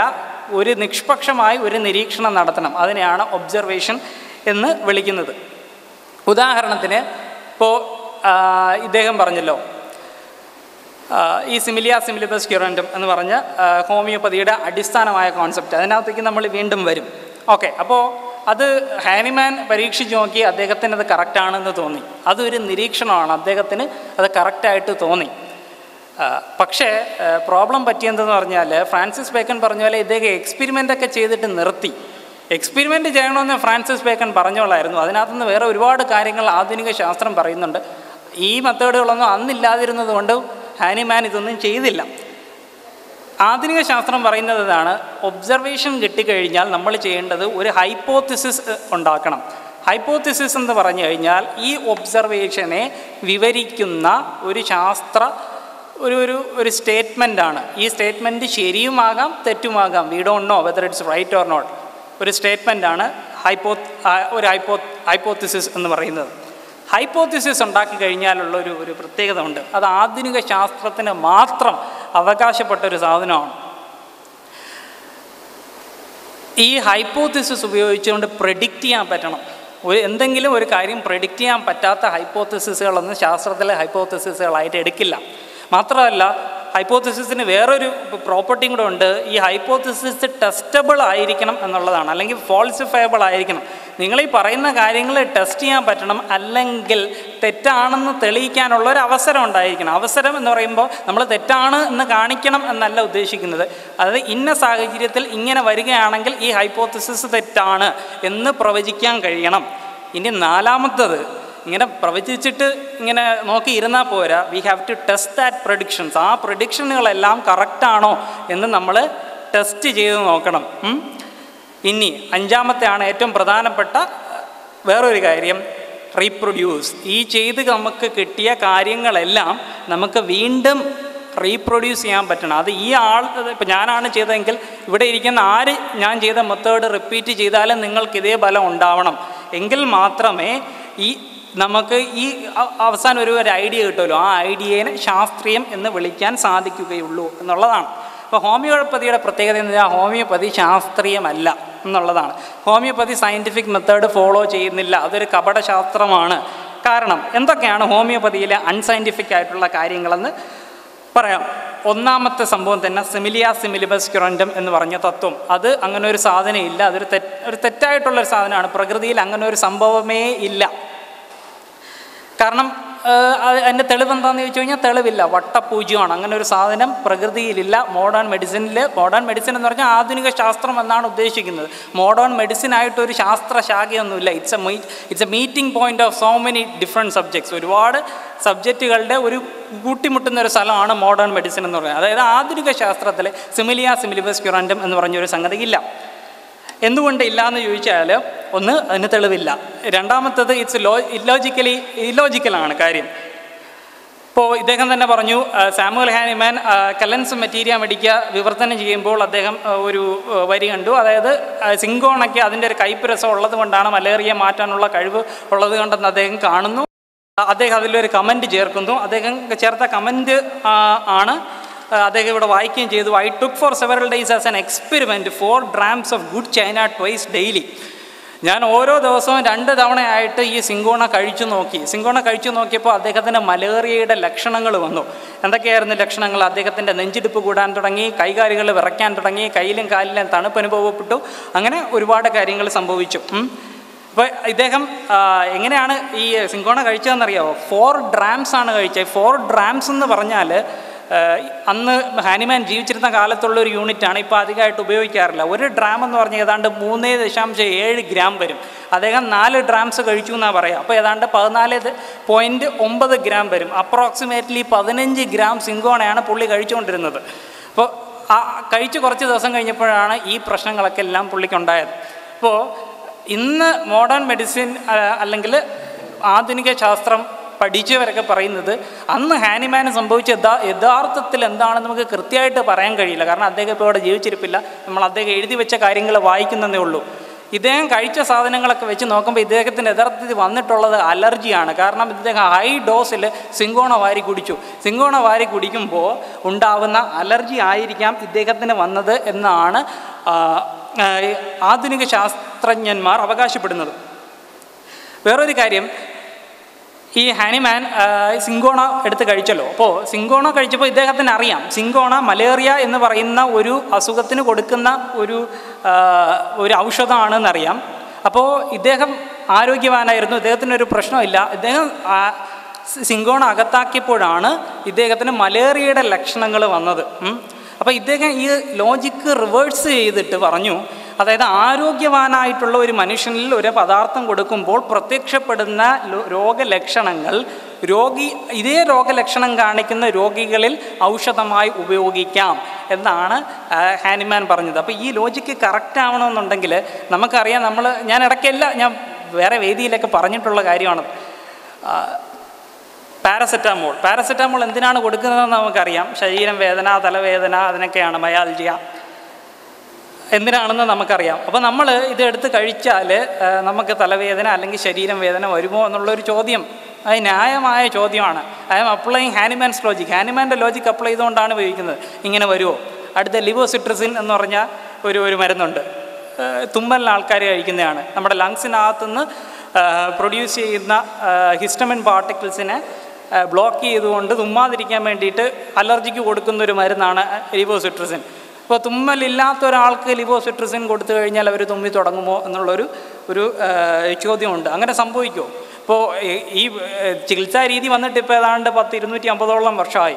ഇതിനുശേഷം ആരും മലേറിയയുടെ മരുന്നെടുത്ത് കഴിച്ചു നോക്കിയിട്ടില്ല. ഇങ്ങനെ ശാസ്ത്രത്തിലിപ്പോൾ നമ്മൾ ഡേറ്റാബേസിലൊക്കെ പോയിപ്പോൾ റിസർച്ച് പേപ്പറുകൾ കിട്ടുന്ന ഡേറ്റാ ബേസിൽ പോയി സിമിലിബസ് കൊണ്ടൊന്ന് അടിച്ചു വയ്ക്കുക, ഒന്നും കിട്ടത്തില്ല. ഇങ്ങനൊരു സാധനം ഇല്ല, വട്ടപൂജ്യമാണ്. ഇതിൻ്റെ തെളിവുകൾ വട്ടപൂജ്യമാണ്. ഉണ്ടെങ്കിൽ ഇദ്ദേഹം അടുത്ത റൗണ്ടിൽ ഇതിൻ്റെ തെളിവുകൾ പറയുന്നതായിരിക്കും. നമുക്കെല്ലാം ഒരു ഹോമിയോപ്പതി വിശ്വാസിയാവാനുള്ളൊരു അവസരം അദ്ദേഹം ഇപ്പോൾ ഉണ്ടാക്കി തരുന്നതാണെന്ന് ഞാൻ പ്രതീക്ഷിക്കുന്നു. ഇനി അടുത്താണ് ലോ ഓഫ് മിനിമം ഡോസേജ്. അദ്ദേഹം ലോ ഓഫ് മിനിമം ഡോസേജ് കണ്ടുപിടിക്കാനുണ്ടായ കാര്യം എന്താണെന്ന് അദ്ദേഹം പറഞ്ഞു. അതായത് ഈ മരുന്ന് അദ്ദേഹത്തിൻ്റെ ഫ്രണ്ട്സിനും കൊളീഗ്സിനും എല്ലാം കൊടുത്തു. അവരുമൊക്കെ കൊണ്ടുപോയി പരീക്ഷിച്ച് നോക്കിയപ്പോൾ അവരുടെ എല്ലാം അസുഖം മൂർച്ഛിക്കുന്നതായിട്ട് തോന്നി. അപ്പോൾ അദ്ദേഹം വിചാരിച്ചു this is due to the side effects of this medicine. ഇത് ഈ മെഡിസിൻ്റെ സൈഡ് ഇഫക്റ്റ് കൊണ്ടായിരിക്കും എന്ന് കരുതി ഇദ്ദേഹം എന്ത് ചെയ്തു എന്ന് പറഞ്ഞാൽ ഇതിൻ്റെ ഡോസ് കുറയ്ക്കാൻ തുടങ്ങി. അങ്ങനെയാണ് ഈ homeopathy law of minimum dosage എന്ന് പറഞ്ഞൊരു കോൺസെപ്റ്റ് വന്നു എന്നാണ് ഇദ്ദേഹം അവകാശപ്പെടുന്നത്. അപ്പോൾ ഒരു പ്രോബ്ലം ഉണ്ട്. ഇത് ഹാനിമാൻ വരെ അറിയാമെന്നുണ്ടായിരുന്നൊരു കാര്യമാണ്. അദ്ദേഹം തന്നെ ഇവിടെ പറഞ്ഞിട്ടുണ്ട്. ഹാനിമാൻ നല്ലൊരു സയൻറ്റിസ്റ്റ് ആയിരുന്നു എന്ന് അദ്ദേഹം പറഞ്ഞു. അദ്ദേഹം ഒരുപാട് കാര്യങ്ങൾ കണ്ടുപിടിച്ചിട്ടുണ്ട്. അപ്പോൾ അതിനകത്തൊരു അപ്പീൽ ടു അതോറിറ്റി എന്ന് പറഞ്ഞൊരു ഫാലസിയും കൂടെ ഉണ്ട്. അദ്ദേഹം ഒരു സയൻറ്റിസ്റ്റ് ആയിരുന്നു, അതുകൊണ്ട് അദ്ദേഹം കണ്ടുപിടിക്കുന്നതെല്ലാം സയൻസാണ് എന്ന് പറയാൻ ശ്രമിക്കുന്നത് പോലത്തെ ഒരു ഫാലസി നമ്മൾ അതൊന്നും എടുക്കുന്നില്ല. അദ്ദേഹം സയൻറ്റിസ്റ്റ് ആയിരുന്നു, അദ്ദേഹത്തിന് കുറേ ശാസ്ത്രങ്ങളൊക്കെ അറിയായിരുന്നു. അപ്പോൾ അദ്ദേഹം തന്നെ പറഞ്ഞൊരു പ്രധാനപ്പെട്ട ഒരു കാര്യമുണ്ട്. അതായത് ഈ മരുന്നിനെ ഇങ്ങനെ നേർപ്പിച്ചുകൊണ്ടിരുന്നു കഴിഞ്ഞാൽ അവസാനം ഈ മരുന്നിൻ്റെ വീര്യമെല്ലാം പോകുന്ന അദ്ദേഹത്തിന് അറിയാം. അദ്ദേഹം ഓർഗൻ ഓഫ് മെഡിസിനിൽ അങ്ങനെ എഴുതിയിട്ടുണ്ട്, ഇതിൻ്റെ വീര്യമെല്ലാം പോകുമെന്ന്. അതൊരു സ്വാഭാവികമാണ്, പോവും, സൈഡ് ഇഫക്റ്റ് പോവും. പക്ഷേ അദ്ദേഹം അതിൻ്റെ കൂടെ ഒരു സാധനം കൂടെ കൂട്ടിച്ചേർത്തു. ഇതിൻ്റെ സൈഡ് ഇഫക്റ്റ് മാത്രമേ പോകൂ, ഇതിൻ്റെ മെഡിസിനൽ പവർ ഒരിക്കലും പോവില്ല എന്നാണ് ഇദ്ദേഹം അവകാശപ്പെടുന്നത്. ആരവകാശപ്പെടുന്നത്? Samuel Hahnemann. എവിടെ അവകാശപ്പെടുന്നത്? ഓർഗൻ ഓഫ് മെഡിസിനിൽ. ഇത് സാധ്യമാവുമോ എന്നുള്ളതാണ് സാധനം. ഈ മെഡിസിനൽ പവർ എന്ന് പറഞ്ഞാൽ എന്താ സാധനം? അത് ഡൈല്യൂട്ട് ചെയ്യുമ്പോൾ എന്തുകൊണ്ട് പോകുന്നില്ല, അത് ഡൈല്യൂട്ട് ചെയ്യുമ്പോൾ പോകുന്നില്ല എന്ന് പറയാനുള്ള തെളിവുകൾ എന്തൊക്കെയാണ്? തെളിവ് വട്ടപൂജ്യമാണ്. ഇദ്ദേഹത്തിൻ്റെ കാവ്യഭാവനകളാണ് ഇതൊക്കെ. ഇതല്ല, തെളിവുകളുണ്ടെങ്കിൽ അടുത്ത റൗണ്ടിൽ ഡോക്ടർ ഫെലിക്സ് ജെയിംസ് അതും ഇവിടെ സമർപ്പിക്കുന്നതായിരിക്കും. ഇനി മൂന്നാമത്തത് ആണ് ട്രീറ്റ്മെൻറ്റ് ഫോർ സിംറ്റംസ്. ഈ ഹോമിയോപ്പതിയുടെ പ്രത്യേകത എന്ന് പറയുന്നത് അറിയാലോ, it treats the symptoms not the disease. അങ്ങനെയാണ് ഓർഗൻ ഓഫ് മെഡിസിൻ മൊത്തം അത് തന്നെ ഉള്ളു പറയാൻ ഹാനിമാന്. അതിനകത്ത് ഹാനിമാൻ പറഞ്ഞ ഒരു വാചകമാണ്, ഇവിടെ ഹീ എന്ന് ഉദ്ദേശിക്കുന്ന ഒരു ഫിസിഷ്യനെയാണ്. He can never see the immaterial element, the vital force causing the disease. He need never see it to cure. He needs only to see and understand its morbific effects. അതായത് ഒരു physician ഒരു രോഗി വരുമ്പോൾ ആ രോഗിയുടെ അകത്ത് നടക്കുന്ന രോഗം എന്താണെന്ന് പറയാൻ പറ്റില്ല. ആ പുള്ളിക്ക് കാണാൻ പറ്റുന്നത് പുള്ളി പ്രകടിപ്പിക്കുന്നത് ബാഹ്യമായി കാണാൻ പറ്റുന്ന കുറേ ലക്ഷണങ്ങളുണ്ട്. അത് മാത്രമാണ് പറ്റുന്നത്, അത് മാത്രം മതി, അതിൽ കൂടുതൽ വേറെ ഒന്നിൻ്റെയും ആവശ്യമില്ല എന്നാണ് സാമുവൽ ഹാനിമാൻ പറഞ്ഞിരിക്കുന്നത്. നമ്മൾ അതിനെക്കുറിച്ച് അന്വേഷിക്കാനേ പോകണ്ട എന്നാണ് ഹാനിമാൻ പറയുന്നത്. He need never see it. പുള്ളിക്ക് അതിന് കാണേണ്ട ആവശ്യം പോലും ഇല്ല എന്നാണ് ഹാനിമാൻ പറയുന്നത് ഓർഗൻ ഓഫ് മെഡിസിനിൽ. അപ്പോൾ ഒരു പ്രത്യേകത ഒരു പ്രശ്നം എന്ന് പറഞ്ഞാൽ നിങ്ങൾക്ക് തന്നെ അറിയാം, നിങ്ങൾ ഒരു രോഗത്തിൻ്റെ രോഗലക്ഷണം മറച്ചു വെച്ചാൽ അത് പല മരുന്നുകൾ കൊടുത്ത് രോഗലക്ഷണങ്ങൾ മറച്ചു വയ്ക്കാൻ സാധിക്കും. അങ്ങനെ മറച്ചു വെച്ച് കഴിഞ്ഞാൽ രോഗം അപ്രത്യക്ഷമാവുമോ? രോഗം അപ്രത്യക്ഷമാവുമെന്ന് നിങ്ങൾക്ക് തോന്നും, പക്ഷേ രോഗം അപ്രത്യക്ഷമാവുമോ? ഇല്ല. ഇപ്പോൾ ആധുനിക ശാസ്ത്രത്തിൽ ബയോമാർക്കേഴ്സ് എന്ന് പറഞ്ഞൊരു സംഗതിയുണ്ട്. ഇപ്പോൾ ഒവേറിയൻ ക്യാൻസറിനൊക്കെ ബയോമാർക്കേഴ്സ് ഡെവലപ്പ് ചെയ്യാൻ വേണ്ടിയിട്ടുള്ള ഒരു റേസാണ് പല ഇൻസ്റ്റിറ്റ്യൂട്ടുകളിൽ. എന്തുകൊണ്ടാണ് അങ്ങനെയെന്നുള്ളത് ഞാൻ അടുത്ത റൗണ്ടിൽ പറയാൻ എൻ്റെ സമയം അവസാനിച്ചിരിക്കുന്നു. അടുത്തതായി രണ്ടാമത്തെ റൗണ്ടാണ് വാദപ്രതിവാദം. 2 പേർക്കും 15 മിനിറ്റ് വീതം 3 തവണയായി ലഭിക്കും. അതായത് വ്യക്തി ഒരാൾക്ക് 45 മിനിറ്റ് മുഴുവൻ ലഭിക്കും. ആദ്യമായി ഇവർക്ക് പുതിയ ഈ ഒരു ആർഗ്യുമെൻറ്റ് സെഷനിൽ ഇവർ എന്ത് ആർഗ്യുമെൻറ്റ് ചെയ്താലും അതിനെ ഒപ്പോസ് ചെയ്തിട്ട് ഈ റൗണ്ടിൽ സംസാരിക്കുക. ശേഷം വരുന്ന ഒരു റൗണ്ടിലും ഒരു കാരണവശാലും പുതിയൊരു ആർഗ്യുമെൻ്റ് എടുക്കാൻ പാടില്ല. അത് നമ്മുടെ സംവാദത്തിൻ്റെ മസ്റ്റായിട്ടുള്ള റൂളാണ്, അത് പാലിക്കാൻ ശ്രദ്ധിക്കുക. ഈ 2 റൗണ്ടിലെയും ചർച്ചകൾക്ക് ശേഷം നിങ്ങൾക്ക് ഇവരോട് ചോദ്യം ചോദിക്കാനുള്ള അവസരമാണുള്ളത്. നിങ്ങൾക്ക് ആർക്കെങ്കിലും ഇവരോട് എന്തെങ്കിലും തരത്തിലുള്ള സംശയങ്ങൾ ചോദിക്കാനുണ്ട് എങ്കിൽ പേപ്പറിൽ വ്യക്തിയുടെ പേര് എഴുതിയതിന് ശേഷം ചോദ്യം എഴുതി ഇവിടെ ഏൽപ്പിക്കേണ്ടതാണ്. ഡോക്ടറെ രണ്ടാമത്തെ റൗണ്ട് വാദപ്രതിവാദത്തിലേക്ക് ക്ഷണിക്കുന്നു. 15 മിനിറ്റ് ആയിരിക്കും ഡോക്ടർക്ക് ലഭിക്കുക. കൃഷ്ണപ്രസാദ് ഒരുപാട് കാര്യങ്ങൾ ഹോമിയോപ്പതി അശാസ്ത്രീയമാണ്, എന്തുകൊണ്ടാണ് തെളിവില്ല. അപ്പം അങ്ങനെ ഇപ്പം പറയാൻ വളരെ എളുപ്പമാണ്. പക്ഷേങ്കിൽ ഇതിൻ്റെ ഈ മെത്തഡോളജി അദ്ദേഹം ശരിയായിട്ട് മനസ്സിലാക്കിയില്ല എന്നാണ് എനിക്ക് തോന്നുന്നത്. കാരണം വളരെ വ്യക്തമായിട്ട് പറഞ്ഞു. ഇവിടുത്തെ സയൻസിൻ്റെ പോസ്റ്റുലേറ്റ്സ് അദ്ദേഹം പറയുന്നുണ്ട്. ഒബ്സർവേഷൻ സാധാരണ ഒബ്സർവേഷൻ അല്ല, അത് വളരെ കൃത്യമായിട്ട് അദ്ദേഹത്തിൻ്റെ ശരീരത്തിൽ പല മരുന്നുകൾ പരീക്ഷിക്കുകയും അതിനു മുമ്പുള്ള ലിറ്ററേച്ചർ റിവ്യൂ, അതിൽ ആദ്യത്തെ എസ്സയിൽ തന്നെ ഏതാണ്ട് 62 എക്സാമ്പിൾസ് അദ്ദേഹം തരുന്നുണ്ട്. 99 ഔഷധങ്ങൾ സ്വന്തം ശരീരത്തിൽ, ഇപ്പോൾ പ്ലാസിബോ എഫക്റ്റാണ് അല്ലെങ്കിൽ അതുപോലെ തോന്നലാണ്, ഫാൻറ്റസിയാണ് എന്നൊക്കെ പറയുമ്പോഴത്തേക്കും നമുക്കത് തമ്മിലുള്ള ഒരു കണക്ഷൻസ് കിട്ടുകയില്ല. അപ്പം അത് കൃത്യമായിട്ട് ഇപ്പം ആധുനിക വൈദ്യശാസ്ത്രത്തിന് തന്നെ ഏറ്റവും അവസാനമായിട്ട് ഒരു ഡ്രഗ് ഡിസ്കവറിയിൽ വിവിധ സ്റ്റേജുകളുണ്ട്. ആദ്യം ബേസിക് റിസർച്ച്, അത് ലാബറട്ടറിയിൽ ചെയ്യുന്നതാണ്. അത് കഴിഞ്ഞിട്ട് ഇൻവിട്രോ ലാബിൽ കോശങ്ങളിൽ ചെയ്യും. അത് കഴിഞ്ഞിട്ട് എലികളിലും അതുപോലെ ഗിനിപിക്സിലും ചെയ്യുന്ന ഇൻവൈവോ എക്സ്പെരിമെൻറ്റ്സ്. അതിനുശേഷമാണ് ഹ്യൂമൻ എക്സ്പെരിമെൻറ്റേഷൻ വരിക. അപ്പോൾ മരുന്ന് ഇൻട്രൊഡ്യൂസ് ചെയ്യുമ്പോഴത്തേക്കും അൾട്ടിമാറ്റം അവിടെ മനുഷ്യനിൽ അത് ഉണ്ടാക്കുന്ന വ്യതിയാനങ്ങൾക്കാണ്. അവിടെ അതൊരുപാട് ദോഷങ്ങൾ ഉണ്ടാക്കുന്നുണ്ടെങ്കിൽ ആ മരുന്ന് വിഡ്രോ ചെയ്യും. അല്ല, അനേക വർഷം ഉപയോഗിച്ച് കഴിഞ്ഞാൽ ദോഷഫലങ്ങളുണ്ടെങ്കിൽ അത് മൊത്തം വിഡ്രോ ചെയ്യും. ഹോമിയോപ്പതിയിൽ ആദ്യമേ തന്നെ വളരെ സെൻസിറ്റീവായിട്ട്, ഇപ്പം മനുഷ്യൻ എന്ന് പറയുമ്പോഴത്തേക്കും ഇവിടെ ഇദ്ദേഹം പറയുന്നുണ്ട്, നമുക്ക് മൈക്രോസ്കോപ്പ് ഉപയോഗിച്ചൊരു കോശത്തെ കാണാം, വരയ്ക്കാം, അതുണ്ട്. പക്ഷെ ഇപ്പോൾ ശാസ്ത്രം വികസിച്ചപ്പോഴത്തേക്കും അപ്പുറത്തേക്കുള്ള നമുക്ക് കണ്ണുകൾ കൊണ്ട് അല്ലെങ്കിൽ നമ്മുടെ പഞ്ചേന്ദ്രിയങ്ങൾ കൊണ്ട് കാണുവാൻ സാധിക്കാത്ത ഇപ്പം തന്നെ നമ്മുടെ ടെക്നോളജി ഒരുപാട് കോസ്മിക് റേസും മൈക്രോവേവ്സും അങ്ങനെ അതെല്ലാം നമ്മൾ ഉപയോഗിക്കുന്നുണ്ട്. അപ്പോൾ ഇവിടെ മനുഷ്യ ശരീരത്തിൽ ഇത് ഉണ്ടാക്കുന്ന ചെറിയ ചലനങ്ങൾ പോലും അദ്ദേഹം വളരെ വിശുദ്ധമായിട്ട് അത് എഴുതി വെക്കുകയാണ്. ബേക്കോണിയൻ മെത്തേഡ് അനുസരിച്ച് തന്നെ വീണ്ടും എക്സ്പെരിമെൻറ്റേഷൻ ചെയ്യുന്നു. അപ്പോൾ ഇദ്ദേഹം ഇവിടെ ഒരു കാര്യം പറഞ്ഞു, കാൾ പോപ്പറിൻ്റെ കാര്യം പറഞ്ഞു. കാൾ പോപ്പർ അനേക വർഷങ്ങൾക്ക് ശേഷം വന്ന വ്യക്തിയാണ്. അദ്ദേഹത്തിൻ്റെ ഹൈപ്പോത്തറ്റിക് ഡിഡക്റ്റീവ് മെത്തേഡാണ്. അവിടെയാണ് ഹൈപ്പോത്തസിസ് ഉണ്ടാക്കിയിട്ട് അതിൽ ടെസ്റ്റബിലിറ്റി വരിക, ഫോൾസ് ഓർ ആ രീതിയിൽ. അപ്പം അതിനു മുൻപ് തന്നെ ഇതൊരു ലോ ആണ്. This is not a theory. A law never becomes a theory and a theory never becomes a law. Newton's law of gravitation പോലെ ഇത് രോഗത്തെ ഇല്ലായ്മ ചെയ്യാൻ വേണ്ടിയിട്ട് ക്യൂറേറ്റീവ് യൂണിവേഴ്സൽ പ്രിൻസിപ്പിളാണ്. ഏതാണ്ട് ഈ കാലഘട്ടത്തിൽ തന്നെയാണ് എഡ്വേർഡ് ജെന്നർ വാക്സിനേഷൻ കണ്ടെത്തുക. അവിടെ എന്താണ് കൊടുക്കുന്നത്? അത് ഹോമിയോപ്പതിയുടെ ഒരു ക്രൂഡ് ഫോമാണ്. അവിടെ രോഗത്തെ ചെറുക്കാൻ വേണ്ടിയിട്ട് രോഗമുണ്ടാക്കുന്ന അതേ പദാർത്ഥം ചെറിയ ഡോസിൽ അവിടെ കൊടുക്കുകയാണ്. അപ്പോൾ എക്സ്പെരിമെൻറ്റേഷനിലൂടെ ആ ലോയിലേക്ക് ഹാനിമാൻ വരികയാണ്, വീണ്ടും എക്സ്പെരിമെൻ്റ് ചെയ്യുകയാണ്. പിന്നെ റിപ്രൊഡ്യൂസിബിലിറ്റി.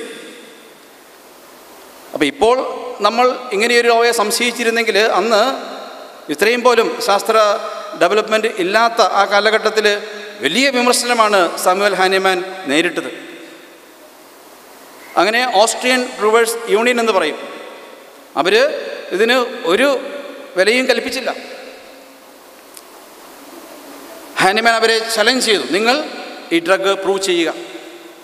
അങ്ങനെ ഹാനിമാൻ്റെ നിർദ്ദേശം അനുസരിച്ച് അവർ മരുന്ന് കഴിച്ചപ്പോഴത്തേക്ക് ആദ്യമൊക്കെ ഹെവി ഡോസ് എടുത്തു. അപ്പോൾ മരുന്നിന് 2 രീതിയിലുള്ള ആക്ഷനുണ്ട്. ഒന്ന് primary action and secondary adaptative action. അപ്പോൾ ഇദ്ദേഹം ഇവിടെ പറയുകയുണ്ടായി, പാരസെറ്റമോള് വേദന മാറ്റാൻ, പനി കളയാൻ ഉപയോഗിക്കുന്ന മരുന്നാണ്. അപ്പം അത് കഴിക്കുമ്പോൾ പനി ഉണ്ടാവുന്നില്ല. അല്ലെങ്കിൽ ലെവോസിട്രസിൻ, അത് ആൻറ്റി ഹിസ്റ്റമിൻ ആക്ടിവിറ്റി ഉള്ളതാണ്. അത് കഴിക്കുമ്പോൾ എന്തുകൊണ്ട് ആൾ തുമ്മുന്നില്ല? ഈ ചോദ്യം തന്നെ ശുദ്ധ മണ്ടത്തരമാണ്. കാരണം എന്താ? കാരണം അതിൻ്റെ കെമിക്കൽ ആക്ഷൻ. അപ്പം ഇവിടെ നമ്മൾ മനസ്സിലാക്കേണ്ട ഒരു വിഷയം, മനുഷ്യ ശരീരം എന്നുള്ളത് ഹാനിമാൻ്റെ കാലഘട്ടത്തിലും നമ്മുടെ കാലഘട്ടത്തിലും ഒരു വ്യത്യാസവും മനുഷ്യ ശരീരത്തിന് സംഭവിച്ചിട്ടില്ല. ഏകകോശത്തിൽ നിന്ന്, അപ്പൻ്റെ ബീജവും അമ്മയുടെ അണ്ടവും സംയോജിക്കുന്ന ആ നിമിഷത്തിൽ തന്നെ പൂർണ്ണതയുള്ള ഒരു വ്യക്തി അവിടെ രൂപം കൊള്ളുകയാണ്. 46 ക്രോമോസോമുകളും 20,000 ജീനുകളുമുള്ള ആ വ്യക്തിയുടെ ഐഡൻറ്റിറ്റി ആൺകുട്ടിയാണോ പെൺകുട്ടിയാണോ, തൊലിയുടെ നിറം എന്തായിരിക്കണം, മുടിയുടെ നിറം എന്തായിരിക്കണം, കണ്ണിൻ്റെ നിറം എന്തായിരിക്കണം, എന്തെല്ലാം സവിശേഷതകളുണ്ടായിരിക്കും, എല്ലാം അവിടെ അത് നിർണ്ണയിക്കപ്പെട്ട് കഴിഞ്ഞാൽ ഏകകോശം 2ആയിട്ട് വിഭജിച്ച് 2 ആകുന്നു, 4 ആകുന്നു, 8, 16, 32, 64, അങ്ങനെ ചില കോശങ്ങൾ മൾട്ടിപ്ലിക്കേഷൻ ഡിഫറൻഷിയേഷൻ എന്ന് പറയും. ചില കോശങ്ങൾ രക്തധമനികളായി മാറുന്നു, മാംസപേശികളാവുന്നു, ഞരമ്പായി മാറുന്നു, അസ്ഥികളാവുന്നു. അപ്പം നമ്മുടെ ഐഡൻറ്റിറ്റി അവിടെ തുടങ്ങുകയാണ്. അപ്പോൾ ഈ ഹ്യൂമൻ ബോഡി മൊത്തം ഇപ്പോൾ റീസെൻ്റായിട്ടുള്ള ഹോമിയോസ്റ്റാസിസ് എന്ന മെക്കാനിസം അല്ലെങ്കിൽ auto regulation of gene expression. അപ്പോൾ ഇത് എല്ലാം തന്നെ പൂർണ്ണമായിട്ടും ശാസ്ത്രത്തിന് കണ്ടെത്താൻ പറ്റാത്ത രീതിയിലുള്ള കോംപ്ലക്സ് മെക്കാനിസമാണ്. അപ്പോൾ അങ്ങനെയുള്ള ഒരു മെക്കാനിസത്തിൽ ഈ മരുന്ന് എങ്ങനെ പ്രവർത്തിക്കണമെന്ന് മനസ്സിലാക്കണമെന്നുണ്ടെങ്കിൽ അതൊരു മനുഷ്യൻ തന്നെ വേണം. അവൻ്റെ ശരീരത്തിലുണ്ടാകുന്ന ചെറിയ ചലനങ്ങൾ, ചിന്തയിലും അവൻ്റെ സെൻസേഷൻസിലും, അതുപോലെ അതെല്ലാം തന്നെ കൃത്യമായിട്ട് രേഖപ്പെടുത്താൻ ഒരു മനുഷ്യ വ്യക്തി തന്നെ വേണം. അതിന് പകരം വെക്കാൻ മറ്റ് ഒരു ഉപകരണങ്ങളും ഇല്ല. സോ ഹോമിയോപ്പതിയുടെ സമീപനം എന്ന് പറയാം, that is the holistic approach. അവനായിരിക്കുന്നത് പോലെ അവനെ കണ്ടുകൊണ്ട്, അവനുള്ള എല്ലാ ചലനങ്ങളെയും കണ്ടുകൊണ്ട്, ഇവിടെ സാമുവൽ ഹാനിമാൻ എല്ലാം രേഖപ്പെടുത്തിയിരിക്കുന്നത് in the language of the prover, വളരെ സാധാരണക്കാരുടെ ഭാഷയിലാണ് അതെല്ലാം തന്നെ അവിടെ രേഖപ്പെടുത്തി വെച്ചിട്ടുള്ളത്. അപ്പം അങ്ങനെ ഈ ഓസ്ട്രിയൻ പ്രൂവേഴ്സ് അത് വീണ്ടും റീപ്രൊഡ്യൂസ് ചെയ്തു. അതുപോലെ നാട്രമൂർ, സിലിക്ക പോലുള്ള ഇനേർട്ട് സബ്സ്റ്റൻസസ് ഉണ്ട്. അത് സാധാരണഗതിയിൽ നമുക്ക് ഒരു പ്രശ്നങ്ങളും ഉണ്ടാക്കുന്നില്ല. ഉപ്പൊക്കെ നമ്മൾ എല്ലാ ദിവസവും ഉപയോഗിക്കുന്നതാണ്. അപ്പം അങ്ങനെ ഇനേർട്ട് സബ്സ്റ്റൻസിൻ്റെ ഔഷധവീര്യം പുറത്തു കൊണ്ടുവരാൻ വേണ്ടി ഹനിമാൻ്റെ ഈ മെത്തഡോളജി അനുസരിച്ച് അവർ പൊട്ടൻറ്റൈസ്ഡ് ആയിട്ട് നാട്രമൂർ കഴിച്ചപ്പോഴത്തേക്കും ഹനിമാൻ ഉണ്ടായതിന് സമാനമായ സിംറ്റംസ് അവർ ഉണ്ടാക്കാൻ തുടങ്ങി. അപ്പോൾ ഇവിടെ ഹനിമാന് കൃത്യമായിട്ട് അറിയാം ഓരോ വ്യക്തികളുടെയും സെൻസിറ്റിവിറ്റി വ്യത്യസ്തമാണ്. അതുകൊണ്ട് proving is done on A range of people. പല പ്രായത്തിലും, 2 ആണുങ്ങളിലും പെണ്ണുങ്ങളിലും എല്ലാം ആണ് അവരുടെ ആ സിംറ്റമറ്റോളജി മൊത്തം കളക്ട് ചെയ്തിട്ടാണ് ഒരു ഡ്രഗ് പ്രിച്ചർ ഡെവലപ്പ് ചെയ്യുക. ഇപ്പം സാമുവൽ ഹാനിമാന് ശേഷം വന്ന ഡോക്ടർ കോൺസ്റ്റൻറ്റൈൻ ഹെറിങ്, അദ്ദേഹത്തെ ഹോമിയോപ്പതിയെക്കുറിച്ച് പഠിച്ച് അതിനെ ഇല്ലായ്മ ചെയ്യാൻ വേണ്ടിയിട്ട് റോബി എന്ന ഒരു ഫിസിഷ്യൻ നിയോഗിച്ച വ്യക്തിയാണ്. പക്ഷേ എങ്കിൽ ഇദ്ദേഹത്തിൻ്റെ കയ്യിലൊരു മുറിവ്, അനാട്ടമിക്കൽ ഡിസെക്ഷൻ ചെയ്തപ്പോൾ കയ്യിലൊരു മുറിവ്, അത് കരിയാതെ ഗാംഗ്രീനായിട്ട് അദ്ദേഹത്തിൻ്റെ കൈ നഷ്ടപ്പെടേണ്ട അവസ്ഥയിൽ അദ്ദേഹത്തെ സഹായിച്ചത് ഹോമിയോപ്പതി മരുന്നാണ്. അതുകൊണ്ട് അദ്ദേഹം എന്ത് ചെയ്ത് ഹോമിയോപ്പതി കൃത്യമായിട്ട് പഠിച്ച് മനസ്സിലാക്കി സാമുവൽ ഹാനിമാന് ശേഷം ലോകം കണ്ടതിലേക്കും വെച്ച ഏറ്റവും മികച്ച ഹോമിയോപ്പതിയുടെ അമേരിക്കൻ ഫൗണ്ടറായിട്ട് അദ്ദേഹം ഡെവലപ്പ് ചെയ്തു. സൗത്ത് അമേരിക്കയിൽ അദ്ദേഹം ഉള്ള സമയത്ത് അവിടെ ലാക്കസിസ് എന്ന് പറഞ്ഞൊരു പാമ്പ്, വളരെ പോയ്സണസ് ആയിട്ടുള്ള സ്നേക്ക്, അതിൻ്റെ പോയ്സൺ അദ്ദേഹം പ്രൂവ് ചെയ്തു. അതിനുശേഷം അദ്ദേഹത്തിന് ടൈ കെട്ടാൻ സാധിച്ചിട്ടില്ല, because of the sensitivity that has developed in his neck. അദ്ദേഹവും ഏകദേശം 60 പരം ഔഷധങ്ങൾ പ്രൂവ് ചെയ്തു. സാമുവൽ ഹാനിമാൻ്റെ ഈ മെത്തഡോളജി ഒന്നുകൂടെ റിഫൈൻ ചെയ്ത് ഡോക്ടർക്ക് ഉപയോഗിക്കാൻ പറ്റിയ രീതിയിലാക്കിയത് കോൺസ്റ്റൻറ്റൈൻ ഹെറിങ് ആണ്. 1835 അലൻടോൺ അക്കാഡമിയിൽ വളരെ സിസ്റ്റമാറ്റിക്കായിട്ട് ഹോമിയോപ്പതി വൈദ്യം അവിടെ പഠിപ്പിച്ചു. അന്ന് മുതൽ ഈ ഹാനിമാൻ മെറ്റീരിയൽ മെഡിക്ക പ്യൂറയിൽ രേഖപ്പെടുത്തിയ രോഗലക്ഷണങ്ങളും അതിനുശേഷമുള്ള ഡോക്ടർമാരുടെ രോഗലക്ഷണവും എല്ലാം തന്നെ കമ്പൈൽ ചെയ്തിട്ട് സ്റ്റിൽ 200 വർഷങ്ങൾക്ക് ശേഷവും സാമുവൽ ഹാനിമാൻ്റെ സമയം മുതൽ നമ്മുടെ ശരീരത്തിന് ഒരു മാറ്റവും വന്നിട്ടില്ല. പക്ഷേ ടെക്നോളജി ഒരുപാട് അഡ്വാൻസ് ചെയ്തിട്ടുണ്ട്. അന്നുള്ള ടെക്നോളജി അല്ല ഇപ്പോഴും നമുക്കറിയാം. പക്ഷേങ്കിൽ മനുഷ്യ ശരീരത്തിൻ്റെ ടെക്നോളജിക്ക് ഒരു വ്യത്യാസവും സംഭവിച്ചിട്ടില്ല. അപ്പോൾ അത് റെക്കോർഡ് ചെയ്യണമെന്നുണ്ടെങ്കിൽ മനുഷ്യൻ തന്നെ റെക്കോർഡ് ചെയ്യണം. അത് ഇദ്ദേഹം കൃത്യമായ നിരീക്ഷണങ്ങളിലൂടെ വളരെ സയൻറ്റിഫിക്കായിട്ട്, വളരെ മൈന്യൂട്ടായിട്ട്, അപ്പം അതിൽ ഉദാഹരണത്തിനൊരു മെഡിസിൻ സൾഫർ എന്നുള്ളതൊരു ഉപയോഗിക്കുന്ന ഒരു മെഡിസിനാണ്. അതിന് ഏകദേശം 24,000 സിംറ്റംസ് ആർ റെക്കോർഡഡ്. അങ്ങനെ ഏകദേശം ഇപ്പോൾ നല്ലപോലെ പ്രൂവ് ചെയ്തിട്ടുള്ള ഹെറിങ്ങിൻ്റെ സമയത്ത് ഏകദേശം 500 മരുന്നുകളുണ്ടായിരുന്നു. അപ്പോൾ ഇതെല്ലാം അപ്പം പ്ലാസിബോ എഫക്റ്റ് ആണെങ്കിൽ ഇതിനെല്ലാത്തിനും ഒരേപോലെയുള്ള രോഗലക്ഷണങ്ങളാണ് വേണ്ടത്. റീപ്രൊഡ്യൂസിബിലിറ്റി ഒരിക്കലും ഉണ്ടാവുകയില്ല. അപ്പം ആ രീതിയിലല്ല കാര്യങ്ങൾ മുന്നോട്ട് പോയിക്കൊണ്ടിരിക്കുന്നത്. പിന്നെ ഇദ്ദേഹം അതുപോലെ പ്രൈമറി സെക്കൻഡറി അഡാപ്റ്റീവ് ആക്ഷനെ കുറിച്ച് മനസ്സിലാക്കി കഴിഞ്ഞാൽ ഈ രീതിയിൽ ഇദ്ദേഹം സംസാരിക്കത്തില്ല. അതുപോലെ തന്നെ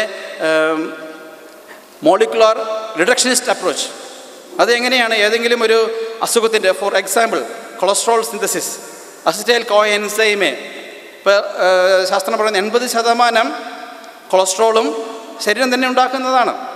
20% മാത്രമേ ഭക്ഷണത്തിൽ നിന്ന് വരുന്നുള്ളൂ. ആ അസിറ്റൈൽ കോ എൻസൈമിനെ ബ്ലോക്ക് ചെയ്ത് കഴിഞ്ഞാൽ ബോഡി കൊളസ്ട്രോൾ ഉണ്ടാകത്തില്ല. അങ്ങനെ സ്റ്റാറ്റിൻസ് കണ്ടുപിടിക്കുന്നു. അപ്പോൾ അത് ലാബോറട്ടറിയിൽ ഒരു ലിമിറ്റിംഗ് റിയാക്ഷൻ കണ്ടുപിടിച്ചിട്ട് അവിടെ ഇൻ്റർഫിയർ ചെയ്യാൻ പറ്റിയുള്ള ഒരു ഡ്രഗ് മോളിക്യൂൾ ഡെവലപ്പ് ചെയ്യുന്നു. അത് ഇതുപോലെ ആദ്യം ലാബോറട്ടറിയിൽ പരീക്ഷിക്കുന്നു. അതുപോലെ തന്നെ അതിനുശേഷം എലികളിലും അതുപോലെ ഗിനിപ്പന്നികളിലും അതിൻ്റെ ടോക്സിസിറ്റി നോക്കുന്നു. പിന്നെയാണ് ഹ്യൂമൻ എക്സ്പെരിമെൻറ്റ്. അപ്പം that is molecular reductionist approach. അപ്പം ആ രീതിയിലുള്ള ഡയറക്റ്റ് കെമിക്കൽ ആക്ഷൻ അല്ല, എല്ലാം കൂടെ സമഗ്രമായിട്ട് മനസ്സിലാക്കിയിട്ടാണ് ആദ്യം മുതൽക്കേ തന്നെ ഹോമിയോപ്പതി വികസിപ്പിച്ച് വന്നിട്ടുള്ളത്. അപ്പോൾ ഇങ്ങനെ പറയുമ്പോഴത്തേക്കും അമല ക്യാൻസർ റിസർച്ച് ഇൻസ്റ്റിറ്റ്യൂട്ടിലെ അവിടെ ഡോക്ടർ രാമദാസ് കുട്ടനും ഡോക്ടർ ഗിരിജ കുട്ടനുമുണ്ട്. അവർ ചെയ്ത ഒരു റിസർച്ചുണ്ട്. കൽക്കത്തയിലെ പ്രശസ്തമായ ബാനർജി പ്രോട്ടോക്കോൾ ഉണ്ട്. അതനുസരിച്ച് ക്യാൻസറിന് ഉപയോഗിക്കുന്ന ഏറ്റവും കോമൺ ആയിട്ട് അവർ ഉപയോഗിക്കുന്ന 10 മരുന്നുകൾ അവരെടുത്തു. എന്നിട്ട് എന്ത് ചെയ്തു? ലാബോറട്ടറിയിൽ അവിടെ ക്യാൻസർ കോശങ്ങൾക്ക് ഇതിന് ആക്ഷൻ ഉണ്ടോ അതോ ഇത് വെറും പ്ലാസിബോ ആണോ എന്ന് സ്റ്റഡി ചെയ്യാനാണോ കൺട്രോൾഡ് ആയിട്ടുള്ള എക്സ്പെരിമെൻ്റ് അവർ നടത്തി. The result is amazing. റൂട്ടായും അതുപോലെ ക്യാൻസറിന് ഉപയോഗിക്കുന്ന മരുന്നുകളെല്ലാം തന്നെ ലാബോറട്ടറി ടെസ്റ്റിങ്ങിലും അവിടെ കോശങ്ങളിൽ അതിന് ഇഫക്റ്റ് ഉള്ളതായിട്ട് തെളിയിക്കപ്പെട്ടിട്ടുണ്ട്. അത് പുറകോട്ട് വരികയാണ്. അപ്പോൾ അങ്ങനെ നോക്കുമ്പോഴത്തേക്കും അവിടെ ഹോമിയോപ്പതിക് മെഡിസിൻസിന് ആക്ഷൻ ഉണ്ട്. അപ്പം അങ്ങനെ അതുപോലെ പിന്നെ പുതിയതായിട്ടുള്ള ശാസ്ത്ര ഗവേഷണങ്ങളെക്കുറിച്ച് അദ്ദേഹം ഒന്നും തന്നെ മിണ്ടുന്നില്ല. IIT മുംബൈയിലെയും അതുപോലെ അതേ സ്റ്റഡി ബെൽജിയത്തിൽ ഇത് റിപ്രൊഡ്യൂസ് ചെയ്തിട്ടുണ്ട്.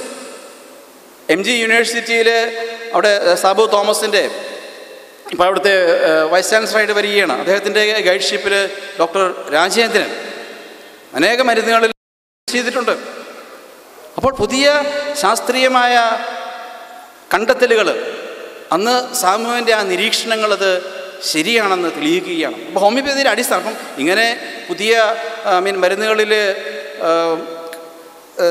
പാർട്ടികൾ കണ്ടെത്തിയാലും ഒരു ഹോമിയോപ്പതി വിശകലനം ചെയ്യേണ്ട കാര്യങ്ങൾക്കൊരു മാറ്റവുമില്ല. കാരണം ഇത് അടിസ്ഥാനപ്പെടുത്തിയിരിക്കുന്നത് വളരെ സാധാരണക്കാരനായ ആൾക്കാരുടെ ഭാഷയിൽ അവൻ്റെ ശരീരത്തിലുണ്ടാവുന്ന വ്യതിയാനങ്ങളെ അടിസ്ഥാനപ്പെടുത്തിയിട്ടാണ് ഇത് ഉണ്ടാക്കിയത് തന്നെ.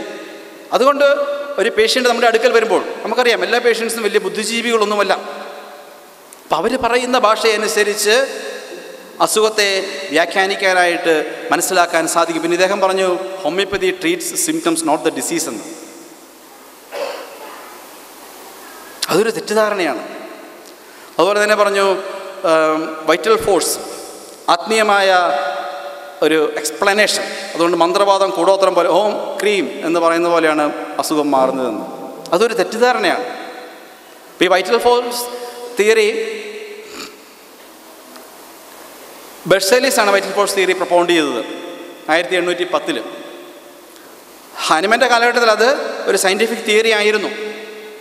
പക്ഷെ നമുക്കറിയാം 1828 ഓളർ യൂറിയ കണ്ടുപിടിച്ചതോടുകൂടി ഈ വൈറ്റൽ തിയറി അപ്രസക്തമായി. കാരണം ലിവിങ് ഓർഗാനിസത്തിലുള്ള കെമിക്കലുകൾ ശരീരത്തിന് പുറത്ത് സിന്തസിസ് ചെയ്യാൻ പറ്റില്ല എന്നൊരു ധാരണയുണ്ടായിരുന്നു. പക്ഷേ അത് യൂറിയ കണ്ടെത്തിയതോടുകൂടി അത് ഒബ്സൊല്യൂട്ടായി. അതുകൊണ്ട് തന്നെ ഹാനിമാൻ്റെ 6ാമത്തെ എഡിഷനിൽ വൈറ്റൽ ഫോഴ്സ് ഒന്നും ഉപയോഗിക്കുന്നില്ല, വൈറ്റൽ പ്രിൻസിപ്പിൾ എന്നാണ്. അപ്പോൾ അത് സാമുവൽ ഹാനിമാൻ അദ്ദേഹം അന്നത്തെ ശാസ്ത്രീയമായ എല്ലാ അറിവുകളോടും വളരെ തുറന്ന മനസ്സുള്ള വ്യക്തിയായിരുന്നു.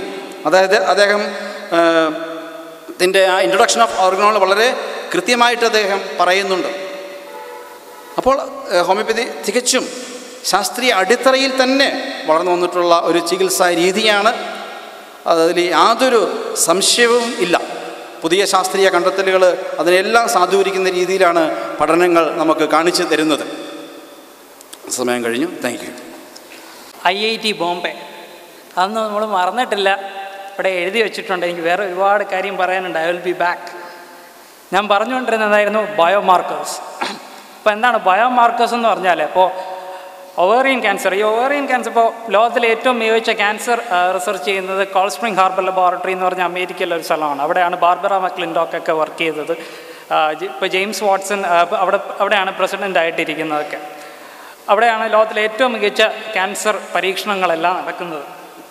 അപ്പോൾ അവർ വർക്ക് ചെയ്തുകൊണ്ടിരിക്കുന്ന ഒരു സാധനമാണ് ഈ ഓവേറിയൻ ക്യാൻസറിൻ്റെ. ഓവേറിയൻ ക്യാൻസറിൻ്റെ പ്രത്യേകത, ഇത് വന്നാൽ പെട്ടെന്നൊന്നും ഐഡൻറ്റിഫൈ ചെയ്യാൻ പറ്റത്തില്ല. ഇത് വന്ന അടുത്തുള്ള അവയവങ്ങളിലേക്ക് മെറ്റാസ്റ്റൈസിസ് സംഭവിച്ചതിന് ശേഷം മാത്രമേ ഇതിൻ്റെ ആദ്യത്തെ ലക്ഷണങ്ങളൊക്കെ കാണിക്കുകയുള്ളൂ. അപ്പോൾ നിങ്ങൾ ആശുപത്രിയിൽ എത്തിക്കഴിയുമ്പോഴേക്കും നിങ്ങളുടെ കാര്യം പോയി. കാരണം അവർക്ക് പിന്നെ ചെയ്യുക എന്ന് പറയുന്നത് വളരെ ബുദ്ധിമുട്ടാണ്. കാരണം ഈ ട്യൂമറെല്ലാം സെക്കൻഡറി ട്യൂമേഴ്സ് ആയിക്കഴിഞ്ഞു മറ്റുള്ള അവയവങ്ങളിലേക്ക് നമുക്ക് പോകും. അപ്പോൾ ഇപ്പോഴുള്ളൊരു അപ്രോച്ച് എന്ന് പറഞ്ഞാൽ ഇത് വരുന്നതിന് മുന്നേ എങ്ങനെയെങ്കിലും നമുക്ക് ഐഡൻറ്റിഫൈ ചെയ്യണം. അതിനാണ് ഈ ബയോമാർക്കേഴ്സ് എന്ന് പറയുന്നത്. അതായത് മെറ്റാസ്റ്റസിസ് എന്ന് പറയുന്ന ഈ പ്രോസസ്സൊക്കെ നടക്കുന്നതിന് മുന്നേ ഈ ട്യൂമർ ഉണ്ടാകുമ്പോൾ തന്നെ നമ്മുടെ ബ്ലഡിൽ ചില മോളിക്യൂൾസിൻ്റെ അളവ് വല്ലാണ്ട് വർദ്ധിക്കും. ഈ മോളിക്യൂൾസ് ഏതാണെന്ന് ഐഡൻറ്റിഫൈ ചെയ്ത് ഇതിനെയാണ് ബയോമാർക്കർ എന്ന് വിളിക്കുന്നത്. ഇപ്പോൾ നിങ്ങൾ PSAനെ കുറിച്ച് കേട്ടിട്ടുണ്ടാകും, പ്രോസ്റ്റേറ്റ് സ്പെസിഫിക് ആൻറ്റിജൻ എന്ന് പറഞ്ഞ്. പ്രോസ്റ്റേറ്റ് ക്യാൻസർ 50 വയസ്സിന് ശേഷം ആൾക്കാർക്ക് സാധാരണ വരുന്നൊരു അസുഖമാണ്. അപ്പോൾ അത് ഇടയ്ക്കിടയ്ക്ക് ഇങ്ങനെ പ്രോസ്റ്റേറ്റ് സ്പെസിഫിക് ആൻറ്റിജൻ്റെ ടെസ്റ്റ് ഇങ്ങനെ ചെയ്തുകൊണ്ടിരുന്നു കഴിഞ്ഞാൽ നമുക്കറിയാൻ പറ്റും ഇങ്ങനെ എന്തെങ്കിലും പ്രശ്നം ഉണ്ടോ എന്ന്. അതുപോലെ അറിയാൻ വേണ്ടിയിട്ടുള്ളൊരു സാധനമാണ് ഈ ബയോമാർക്കർ എന്ന് പറയുന്നത്. അപ്പോൾ ഞാൻ പറഞ്ഞു വരുന്നത് ഇതാണ്, ഈ ബയോമാർക്കർ നമ്മൾ ഇന്ന് ആധുനികമായിട്ട് കണ്ടുപിടിച്ച സാധനമാണ്. അപ്പോൾ ബയോമാർക്കർ ഇല്ലയെന്നുണ്ടെങ്കിൽ നിങ്ങൾക്ക് അറിയാൻ പറ്റില്ല.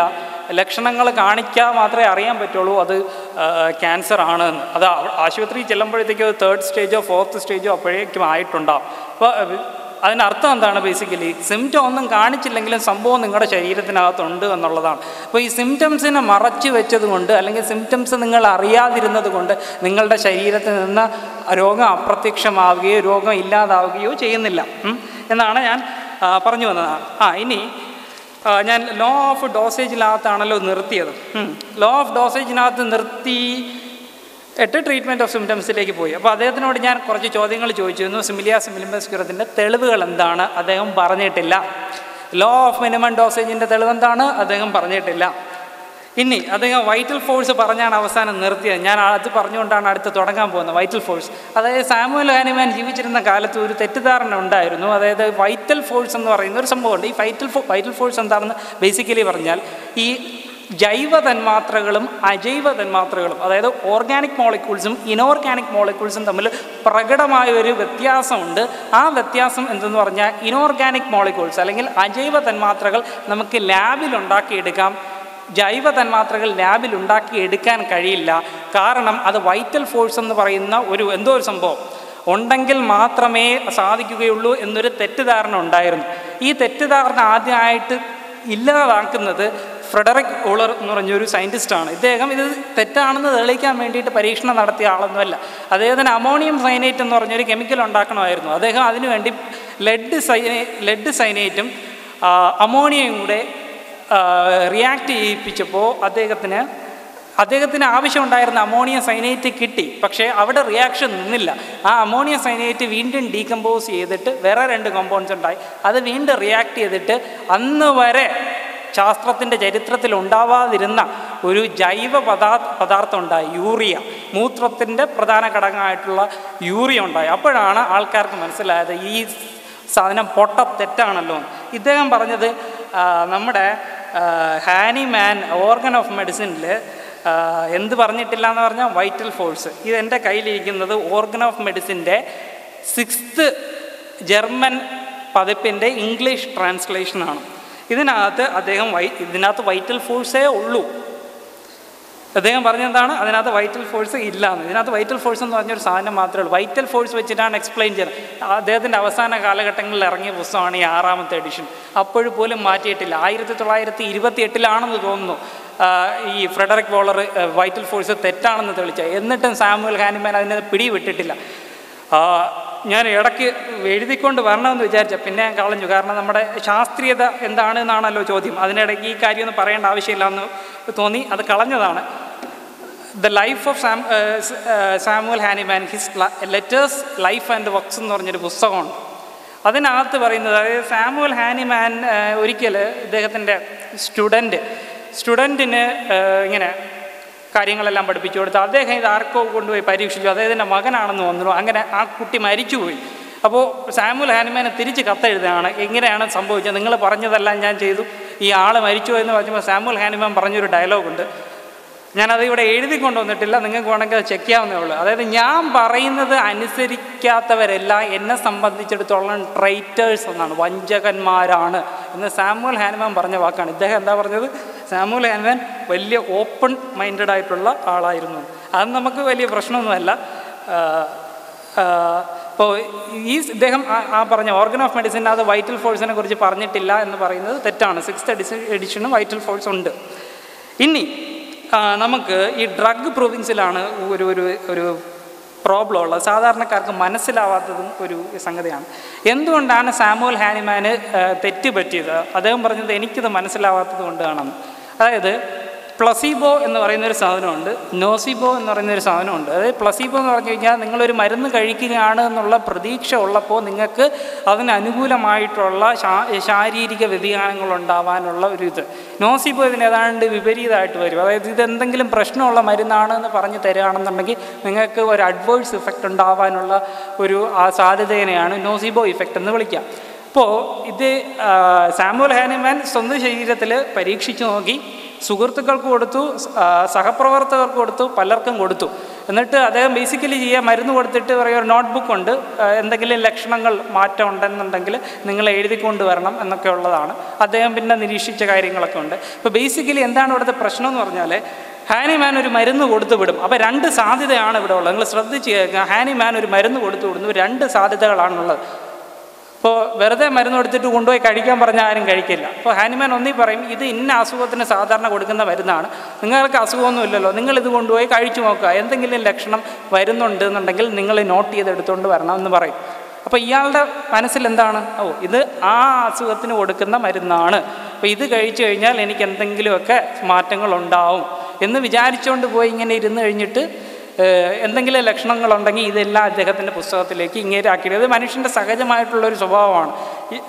ഇതുകൊണ്ടാണ് ഈ മരുന്ന് ടെസ്റ്റ് ചെയ്യുന്ന സമയത്ത് ഡബിൾ ബ്ലൈൻഡ് എന്ന് പറഞ്ഞൊരു സാധനം നിങ്ങൾ കേട്ടിട്ടുണ്ടോ? അതായത് പേഷ്യൻറ്റിനും അറിയാൻ പാടില്ല, ഡോക്ടറിനും അറിയാൻ പാടില്ല ആർക്കൊക്കെയാണ് മരുന്ന് കിട്ടിയതെന്ന്. എന്ന് പറഞ്ഞാൽ ആർക്കാണ് മരുന്ന് കിട്ടിയതെന്ന് അറിഞ്ഞാൽ അവരുടെ പ്രതീക്ഷ കാരണം റിസൾട്ട് ബയാസ്ഡായി പോകും. അതുകൊണ്ടാണ് ഡബിൾ ബ്ലൈൻഡ് ടെസ്റ്റ് ചെയ്യുന്നത്.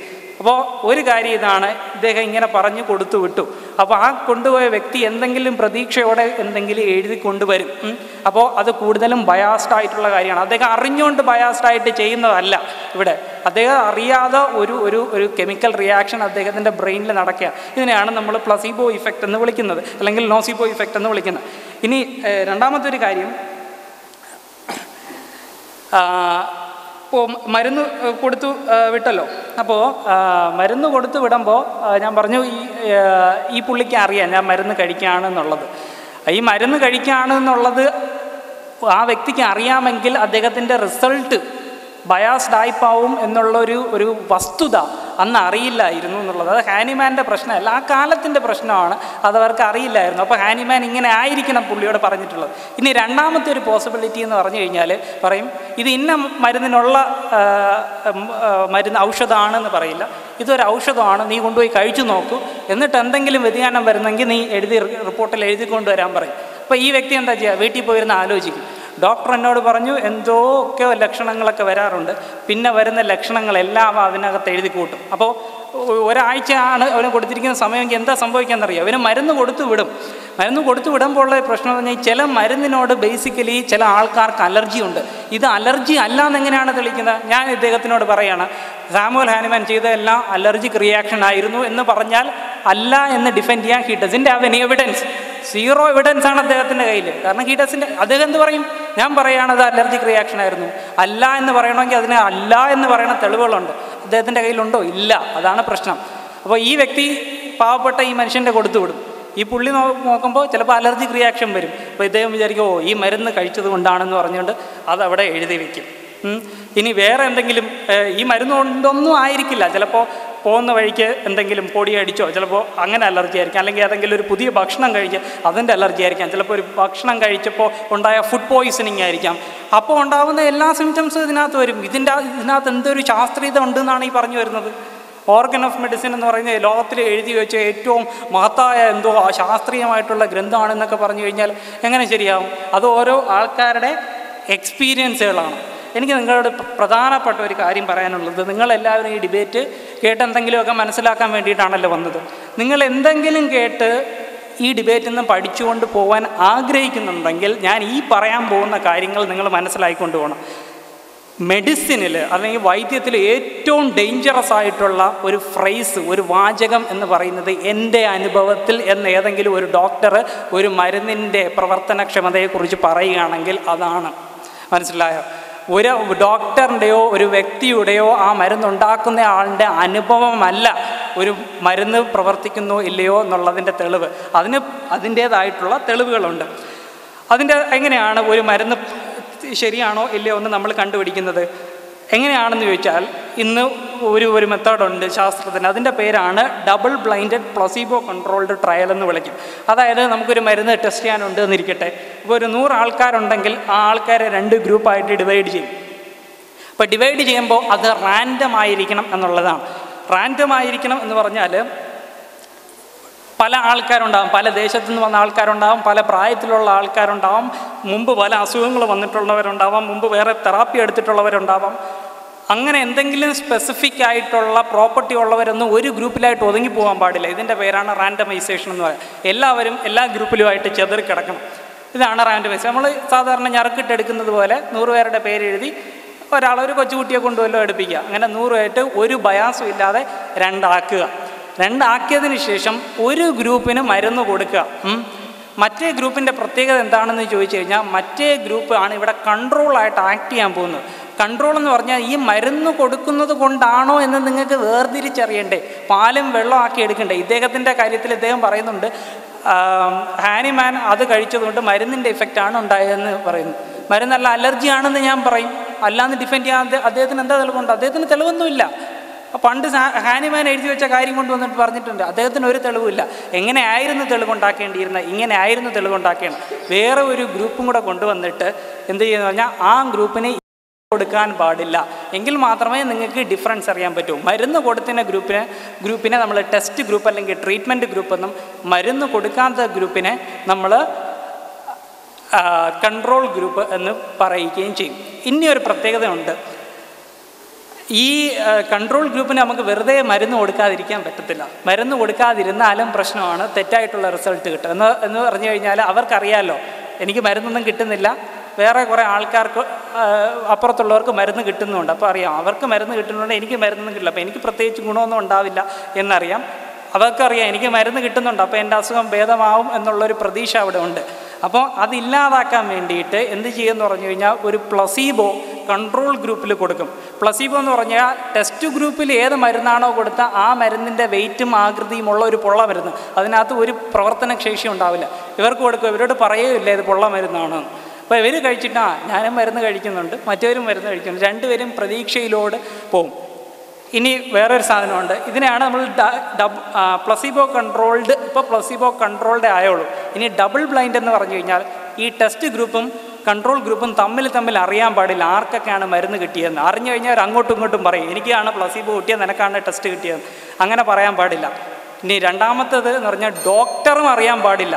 അതായത് ഡോക്ടർ ഒരിക്കലും അറിയരുത് ആർക്കാണ് ടെസ്റ്റ് കൊടുത്തത്, ആർക്കാണ് കൺട്രോൾ കിട്ടിയത്. എങ്കിൽ ഡോക്ടറിൻ്റെ ഒരു പരിചരണം തന്നെ പ്ലസീബോനെ അഫക്റ്റ് ചെയ്യും എന്നുള്ള തെളിവുകളുണ്ട്. അപ്പോൾ ഡോക്ടറിനും അറിയാൻ പാടില്ല, റിസർച്ച് നടത്തുന്ന ആൾ മാത്രമേ അറിയാവൂ ആർക്കാണ് കൊടുത്തതെന്നുള്ളത്.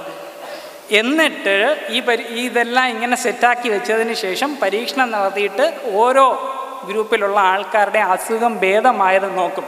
അതിലെപ്പോഴും ടെസ്റ്റ് ഗ്രൂപ്പിലുള്ള ആൾക്കാരുടെ അസുഖം ഭേദമായത് പ്ലസീബോനേക്കാൾ കൂടുതലായിരിക്കണം വളരെ. അപ്പോഴാണ് നമ്മൾ പറയുന്നത് എന്ത്, ഈ മരുന്നിന് ഫലപ്രാപ്തി ഉണ്ട് എന്ന്. അല്ലാതെ വഴിയെ പോയി ഒരാളെ വിളിച്ചുകൊണ്ട് വന്ന് നീ കുറച്ച് സിങ്കോണ കഴിച്ചു നോക്കടാ എന്ന് പറഞ്ഞിട്ടല്ല മരുന്ന് ഇറക്കുന്നത്. ഓക്കെ, ഇനി അടുത്ത 10 സെക്കൻഡ് കൂടെ ഉണ്ട്, അത് ഞാൻ അടുത്തതിൽ എടുത്തോളാം. ഞാൻ സിംഹത്തെ കൊല്ലാൻ പോകുവാന്ന് ഒരാൾ അവകാശവാദം മുഴക്കുകയാണ്. എന്നിട്ട് എന്ത് ചെയ്തു? ഒരു സ്കെച്ചിൽ സിംഹത്തിൻ്റെ പടം ഭാവനയിൽ നിന്ന് വരയ്ക്കുകയാണ്. കളിത്തോക്ക് എടുത്തിട്ട് ഡിഷ്യും ഡിഷ്യും. ഇദ്ദേഹത്തിൻ്റെ ഭാവനയിലുള്ള എന്തോ കാര്യങ്ങൾ പറഞ്ഞ് അതാണ് ഹോമിയോപ്പതി എന്ന് തെറ്റിദ്ധരിച്ചിട്ട് ഒരു തെളിവുമില്ല. എന്തുമാത്രം തെളിവ് പറഞ്ഞിട്ടും IIT മുംബൈയിൽ നടത്തിയ പഠനങ്ങൾ കൃത്യമായിട്ട് തെളിഞ്ഞിട്ടുണ്ട്, അത് റിപ്രൊഡ്യൂസ് ചെയ്തിട്ടുണ്ട്. ബെൽജിയത്തിലും അതിന് തെളിവില്ല, ഒന്നുമില്ല. അപ്പോൾ ആ ഒരു സമീപനം എനിക്കറിയില്ല. എന്തായാലും അദ്ദേഹം റാൻഡമൈസ്ഡ് പ്ലാസിബോ കൺട്രോൾ ട്രയലിനെ കുറിച്ച് പറഞ്ഞു. ചുരുങ്ങിയ പക്ഷം ശാസ്ത്രീയതയെ എതിർക്കാൻ വരുമ്പോഴത്തേക്കും ഇതുവരെയുള്ള ശാസ്ത്രീയ പഠനങ്ങളെക്കുറിച്ചെങ്കിലും ഒരു റെഫറൻസ് അല്ലെങ്കിൽ അതിനെക്കുറിച്ചൊരു ബേസിക് നോളജ് വേണ്ടേ? 2014 randomised placebo control trials of individualised homeopathic treatment systematic review and meta analysis ആണ്. അതിൽ പ്ലാസിബോയിനേക്കാളും ഹോമിയോപ്പതി ഇഫക്റ്റീവാണെന്നുള്ളത് അവിടെ പ്രൂവ് ചെയ്തിരിക്കുകയാണ്. പിന്നെ ഇദ്ദേഹം ഹാനിമാൻ്റെ ഒബ്സർവേഷനെ കുറിച്ച് പറയുകയും ദ മെഡിക്കൽ ഒബ്സർവർ എന്ന ഹാനിമാൻ എഴുതിയ പുസ്തകത്തിൽ എങ്ങനെ ഒബ്സർവ് ചെയ്യണം എന്നതിനെക്കുറിച്ച് അദ്ദേഹം പറയുകയാണ്. In order accurately to perceive what is to be observed in patients, we should direct all our thoughts upon the matter we have in mind, come out of ourselves, as it were, and fasten ourselves, so to speak, with all our powers of concentration upon it, in order that nothing that is actually present that has to do with the subject and that can be ascertained by all the senses escape us. അത്ര കൃത്യമായിട്ട് നിരീക്ഷിക്കണമെന്നാണ് Samuel Hahnemann പറഞ്ഞു വെച്ചത്. Poetic fancy, fantastic വിറ്റ്, speculation must for the time B suspended and all over strained reasoning. അദ്ദേഹം പറഞ്ഞതുപോലെ അവിടെ തോന്നലുകൾക്കോ വ്യാഖ്യാനങ്ങൾക്കോ ഒരു റോളുമില്ല. Just എന്താ ഉള്ളത് അത് രേഖപ്പെടുത്തുക. Forced interpretation and tendencies to explain away things must be suppressed. അത് ചെയ്യരുത്. പ്രൂവിങ്ങിൻ്റെ സമയത്ത് സാമുവൽ ഹാനിമാൻ്റെ ക്രോണിക് ഡിസീസസിൽ കൃത്യമായിട്ട് രേഖപ്പെടുത്തിയിട്ടുണ്ട്. അവിടെ പ്ലാസിബോ കൺട്രോളിലൂടെ തന്നെയാണ് പ്രൂവിങ് നടത്തിയിട്ടുള്ളത്. ഇപ്പോൾ അത് വികസിച്ച് 1890-കളിൽ ജോൺ ഡ്രിസ്ഡേൽ റെക്കമെൻഡ് ചെയ്ത പ്രൂവിങ് മെത്തഡോളജിയും ഇപ്പോൾ ലോകവ്യാപകമായിട്ടുള്ള ഹോമിയോപ്പതിക് പാത്തോജനറ്റിക് ട്രയൽ എന്നാണ് പറയുക. അവിടെയെല്ലാം തന്നെ അദ്ദേഹം പറഞ്ഞതുപോലെ ഡബിൾ ബ്ലൈൻഡും ട്രിപ്പിൾ ബ്ലൈൻഡുമായ മെത്തഡോളജിയിലാണ് ഈ പ്രൂവിങ് ഔഷധ വീര്യം നിർണ്ണയിക്കുന്നത്. അപ്പോൾ ഈ പരിശോധനകളെല്ലാം തന്നെ ആദ്യമുണ്ടായിരുന്ന സിംറ്റംസ് റീപ്രൊഡ്യൂസ് ചെയ്യുവാനായിട്ട് സാധിച്ചിട്ടുമുണ്ട്. അപ്പോൾ അതങ്ങനെ പെട്ടെന്ന് തന്നെ ഇല്ല എന്ന് ചുമ്മാ പറയുമ്പോഴത്തേക്കും അത് എന്തുകൊണ്ടാണ് അദ്ദേഹം അങ്ങനെ പറയുന്നു എന്ന് എനിക്ക് സംശയമാണ്. പിന്നെ ഇദ്ദേഹം പറഞ്ഞു 6ാം എഡിഷനിലും വൈറ്റൽ ഫോഴ്സ് എന്ന പദം തന്നെയാണ് സാമുവൽ ഹാനിമാൻ ഉപയോഗിച്ചതെന്ന്. എന്തുകൊണ്ട് അദ്ദേഹം അങ്ങനെ പറയുന്നത് എനിക്ക് മനസ്സിലായില്ല. അപ്പം അതിനൊക്കെ എന്താണ് മറുപടി പറയുക?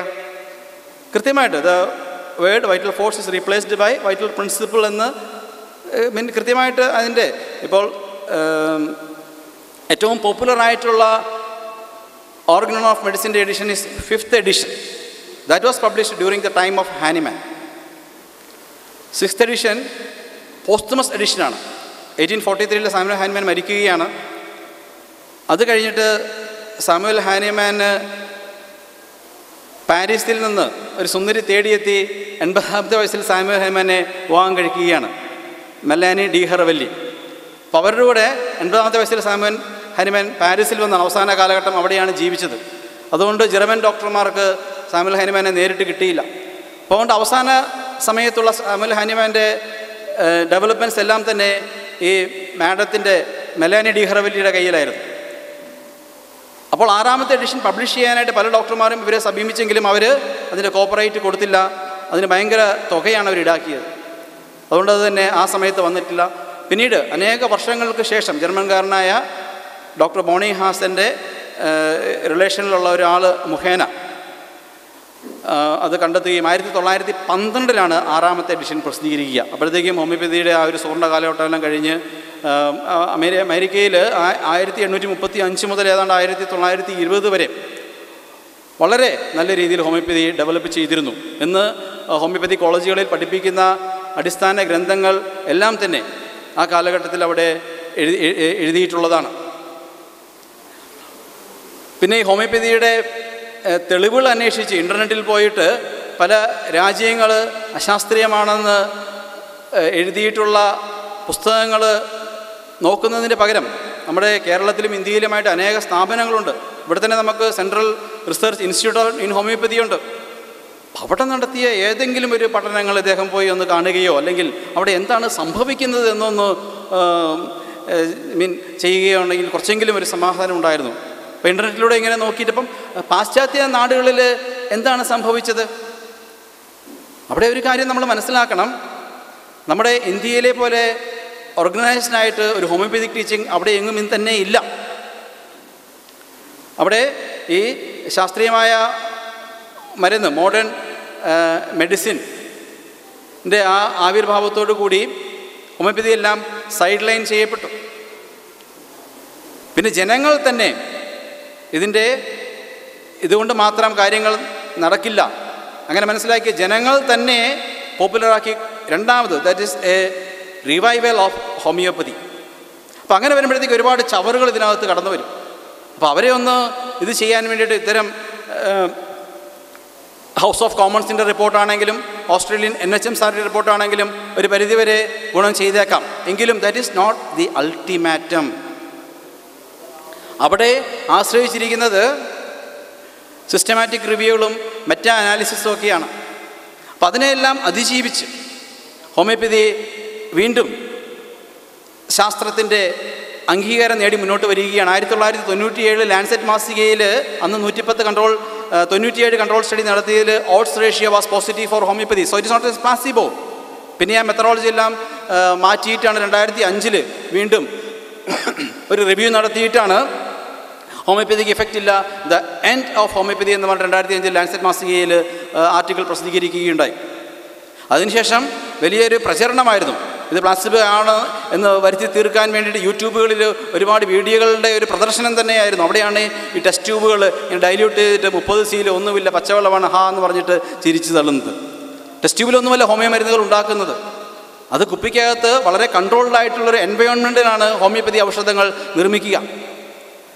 അപ്പോൾ ഈ മെറ്റൽ നാനോ പാർട്ടികളും അതുപോലെ തന്നെ മറ്റ് സബ്സ്റ്റൻസും അതെല്ലാം തന്നെ നാനോ പാർട്ടിക്കിൾ ആയിട്ട് അത് അതിൻ്റെ സാന്നിധ്യം അവിടെ ഉണ്ട് എന്ന് റിപ്പീറ്റഡ് എക്സ്പെരിമെൻറ്റ്സ് തെളിയിക്കുകയാണ് ഉണ്ടായത്. അത് വളരെ അധികം നാളുകളൊന്നും ആയിട്ടില്ല. അപ്പോൾ ആ രീതിയിലുള്ള പഠനങ്ങൾ മുന്നോട്ട് പോവുകയാണ്.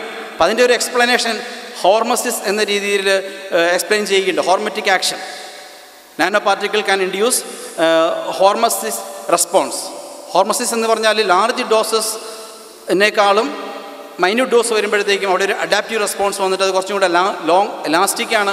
അത് കുറച്ചും കൂടെ പെനട്രേറ്റ് ചെയ്തിട്ട് ഇമ്മ്യൂൺ ലെവലിലും ജീൻ ലെവലിലും വന്നിട്ട് ജീൻ എക്സ്പ്രഷനെ വരെ മാറ്റാൻ സാധിക്കുമെന്ന് പുതിയ ആധുനിക പഠനങ്ങൾ കണ്ടെത്തിയിരിക്കുകയാണ്. അപ്പോൾ homeopathy can be called as the most scientific or the sure way of treating the patient in a harmless manner. മനുഷ്യനെ പൂർണ്ണമായിട്ട് മനസ്സിലാക്കാനായിട്ട്. അപ്പം മനുഷ്യനെന്ന് പറഞ്ഞാൽ കേവലം ഒരു മെഷീൻ അസംബിൾ ചെയ്യുന്നത് പോലെ അല്ലേ, പല പാർട്ടുകൾ അവിടെ ഇവിടെ ഉണ്ടാക്കി അസംബിൾ ചെയ്തതല്ല. അവൻ്റെ എല്ലാ അവയവങ്ങളും തമ്മിൽ ഒരു കണക്ഷനുണ്ട്. അപ്പോൾ പൂർണ്ണതയിൽ അവനെ മനസ്സിലാക്കിയെങ്കിൽ മാത്രമേ അവന് അനുയോജ്യമായ മരുന്നുകൾ കൊടുക്കാൻ സാധിക്കുകയുള്ളൂ. അതുതന്നെയാണ് ഇവിടെ randomised placebo controlled individualised homeopathic treatment എന്നാണ് അവിടെ പറയുക. ഇപ്പോൾ രണ്ട് രീതിയിലാണ്. നോൺ ഇൻഡിവിജ്വലൈസ്ഡ് ഹോമിയോപ്പതിക് ട്രീറ്റ്മെൻറ്റും ഉണ്ട്, ഇൻഡിവിജ്വലൈസ്ഡ് ഹോമിയോപ്പതിക് ട്രീറ്റ്മെൻറ്റും ഉണ്ട്. ഇപ്പോൾ നോൺ ഇൻഡിവിജ്വലൈസ്ഡ് എന്ന് പറഞ്ഞാൽ ഉദാഹരണത്തിന് ഇപ്പോൾ മുട്ടുവേദന അല്ലെങ്കിൽ വേദനയ്ക്ക് ഇപ്പോൾ മോഡേൺ മെഡിസിനിൽ ബ്രൂഫൻ അതുപോലെ മെഫിനിമിക് ആസിഡ് അങ്ങനെ പല മരുന്നുകൾ ഇപ്പോൾ ന്യൂ ജനറേഷൻ COX-2 ഇൻഹിബിറ്റേഴ്സ് അതെല്ലാം ഇഷ്ടംപോലെ ഉപയോഗിക്കുന്നുണ്ട്. അപ്പോൾ ഇവിടെ irrespective of the type of pain it acts in all conditions. അപ്പോൾ അതേ പാറ്റേണിൽ ഹോമിയോപ്പതിയുടെ മരുന്ന് കൊടുത്തു കഴിഞ്ഞാൽ അത് പ്രവർത്തിക്കത്തില്ല. അപ്പം അവിടെ വ്യക്തിയുടെ സവിശേഷതകൾ എല്ലാം മനസ്സിലാക്കിയിട്ട് അവിടെ ഇൻഡിവിജ്വലൈസ്ഡ് ആയിട്ട് മരുന്ന് കൊടുത്തെങ്കിൽ മാത്രമേ ഹോമിയോപ്പതി വിധിപ്രകാരം അതവിടെ പ്രവർത്തിക്കുകയുള്ളൂ. അപ്പോൾ അത് എല്ലാം അതിന് ഒരു നീണ്ട പ്രൊസീജിയറുണ്ട്. അതിൻ്റെ ഗൈഡ് ലൈൻസ് ഹാനിമാൻ തുടങ്ങി വെച്ചു. അതിനുശേഷം വന്ന ബിഷഗുരന്മാർ അത് ഒന്നും കൂടെ ആംപ്ലിഫൈ ചെയ്തു. ഡോക്ടർ ഹെറിങ്ങും അതുപോലെ തന്നെ ഡോക്ടർ ലിപ്പയും. അപ്പം അങ്ങനെ ഒരുപാട് സംഭാവനകൾ അവരുടെ ഭാഗത്തു നിന്നുണ്ടായിട്ടുണ്ട്. പിന്നെ ഇദ്ദേഹം പറയുന്നത് പോലെ ഇപ്പം ഓവറിയൻ ക്യാൻസറിൻ്റെ മാർക്കേഴ്സ് അത് CA-125 ആണ്. അതുപോലെ PSA ഒരിക്കലും പ്രോസ്റ്റേറ്റ് ക്യാൻസറിൻ്റെ മാത്രമായിട്ട് നമുക്ക് പറയാൻ പറ്റത്തില്ല. പ്രോസ്റ്റേറ്റിക് ഇൻഫ്ലമേഷൻ ഉണ്ടെങ്കിൽ PSA കൂടും. അപ്പോൾ ഇതൊന്നും നമ്മളെന്താ പഠിക്കുന്നില്ലെന്നാണ് അദ്ദേഹം കരുതുക. ഇവിടെ ഇന്ത്യൻ ഗവൺമെൻറ് അംഗീകരിച്ച 5.5 വർഷത്തെ BHMS bachelor of homeopathic medical സയൻസിൻ്റെ കോഴ്സുണ്ട്. അതല്ലാതെ ചുമ്മാ ഓർഗനോൺ വായിച്ച് ആരും ഇവിടെ ചികിത്സയ്ക്ക് ഇറങ്ങുന്നില്ല. അവിടെ കൃത്യമായിട്ട് അനാട്ടമിയും ഫിസിയോളജിയും ബയോകെമിസ്ട്രിയും പത്തോളജിയും സർജറിയും ഗൈനക്കോളജിയും പ്രാക്ടീസ് ഓഫ് മെഡിസിനും അതെല്ലാം തന്നെ കൃത്യമായിട്ട് പഠിച്ചതിന് ശേഷം മാത്രമേ ഇവർ പുറത്ത് വരുന്നുള്ളൂ. ഓർഗനോൺ ഒരു ഗൈഡ് ലൈനാണ്. അന്ന് സാമുവൽ ഹാനിമാൻ ഉണ്ടാക്കി വെച്ച ഒരു ഗൈഡ് ലൈനാണ് എന്ന് വിചാരിച്ച് കണ്ണുമടച്ച് അതനുസരിച്ച് മാത്രമല്ല ഇവിടെ ഹോമിയോപ്പതി ഡോക്ടർമാർ ചികിത്സിക്കുക. ഞാൻ നേരത്തെ പറഞ്ഞു, ആധുനിക അല്ലെങ്കിൽ വൈദ്യശാസ്ത്രത്തിലുള്ള എല്ലാ ആധുനിക അല്ലെങ്കിൽ എല്ലാ ഡെവലപ്മെൻറ്റ്സും അതിനെ ഒരിക്കലും സാമുവൽ ഹാനിമാൻ എതിർത്തിട്ടില്ല. അതിനെ സ്വാഗതം ചെയ്തിട്ട് തന്നെയുള്ളൂ. അതുകൊണ്ട് ഒരു മോണോപ്പൊളി മനുഷ്യരുടെ ആരോഗ്യം ആരുടെയും കുത്തകയല്ല, അത് നമ്മുടെ അവകാശമാണ്. അത് കാത്തു സംരക്ഷിക്കാനായിട്ടുള്ള റൈറ്റ് എനിക്കുണ്ട്, ഡിസിഷൻ എടുക്കാനായിട്ടുള്ള അവകാശം എനിക്കുണ്ട്. അപ്പോൾ ഭരണഘടനാ പ്രകാരം നമ്മുടെ ഗവൺമെൻറ് നമുക്ക് നൽകുന്ന ഈ ചികിത്സാ രീതികളെ തെറ്റായ രീതിയിൽ വ്യാഖ്യാനിക്കുന്നതും അതും ഒരു ക്രിമിനൽ കുറ്റമായിട്ട് നമ്മൾ കരുതേണ്ടി വരും. അപ്പോൾ അങ്ങനെ അത് വ്യാഖ്യാനിക്കാൻ പാടില്ല. ശരിയായ രീതിയിൽ അത് മനസ്സിലാക്കിക്കൊണ്ട് ഹോമിയോപ്പതിയെ ഡിസ്റ്റോർട്ട് ചെയ്യുന്നതിൻ്റെ മനസ്സിൽ അത് പ്ലാസിബോയാണ്, അതിനൊരു ഗുണമൊന്നുമില്ല, അപ്പം അങ്ങനെ പറയുന്നതും അത് തെറ്റാണ്. അപ്പം കൃത്യമായിട്ട് എന്താണെന്നുള്ളത് മനസ്സിലാക്കിയിട്ട് അതിനെ വിമർശിക്കുക. അല്ലാതെ എൻ്റെ ഭാവനയിലുള്ള എന്തോ കാര്യങ്ങൾ ഞാനതിനെ ഷൂ എന്നാക്കി കഴിഞ്ഞാൽ അത് ഷൂ ആവില്ല.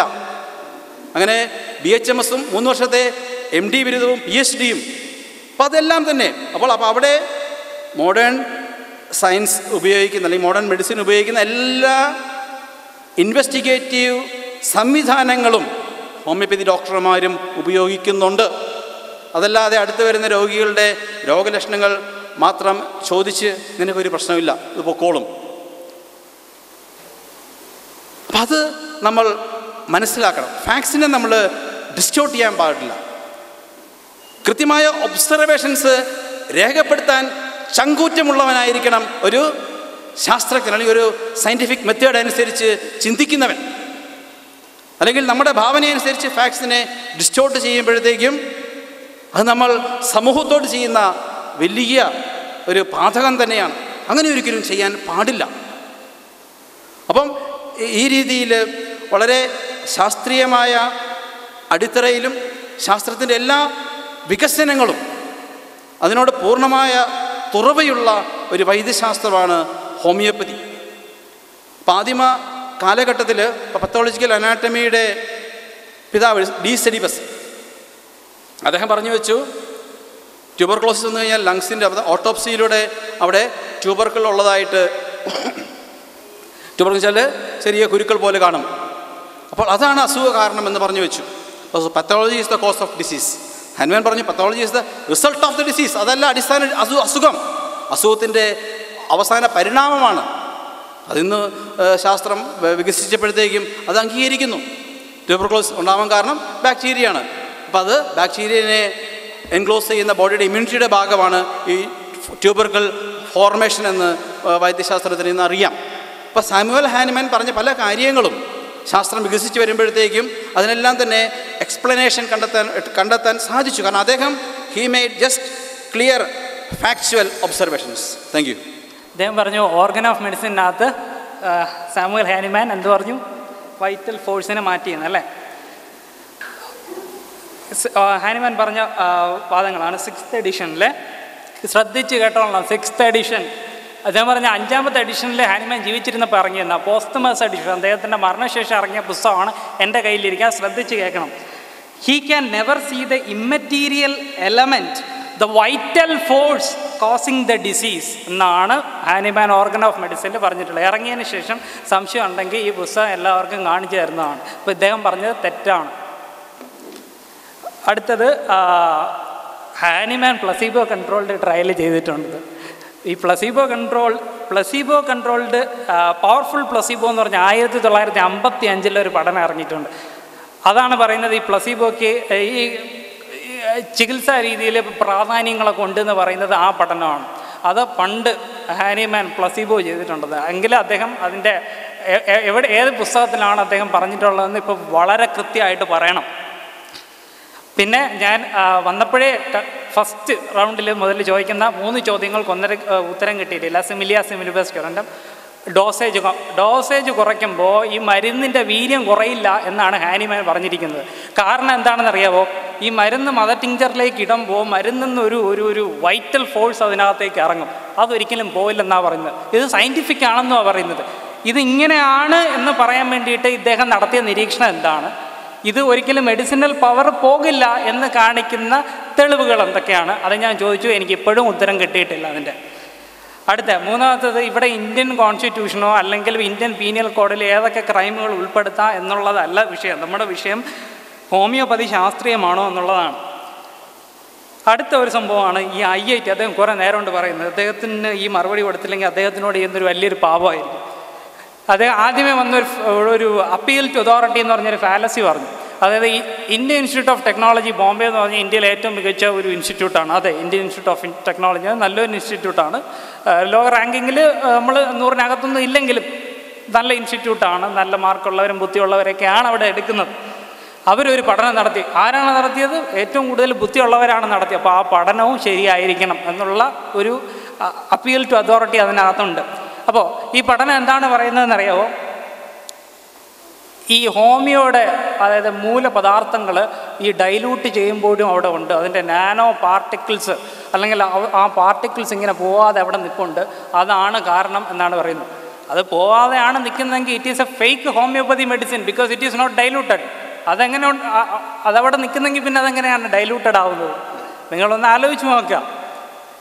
ഒരു ഹോമിയോപ്പതി മെഡിസിൻ എടുത്തു, അതിന് മദർ ടിങ്ചറിൽ നിന്ന് പ്രൊഡ്യൂസ് ചെയ്ത പാർട്ടിക്കിൾസ് അവിടെ ഉണ്ട് എന്നിരിക്കട്ടെ. അത് ഡൈലൂട്ട് ചെയ്തിട്ട് ആ പാർട്ടിക്കിൾസ് പോകുന്നില്ലെങ്കിൽ you are not diluting it properly. Then the solution is not homogeneous. It's a fake homeopathy medicine.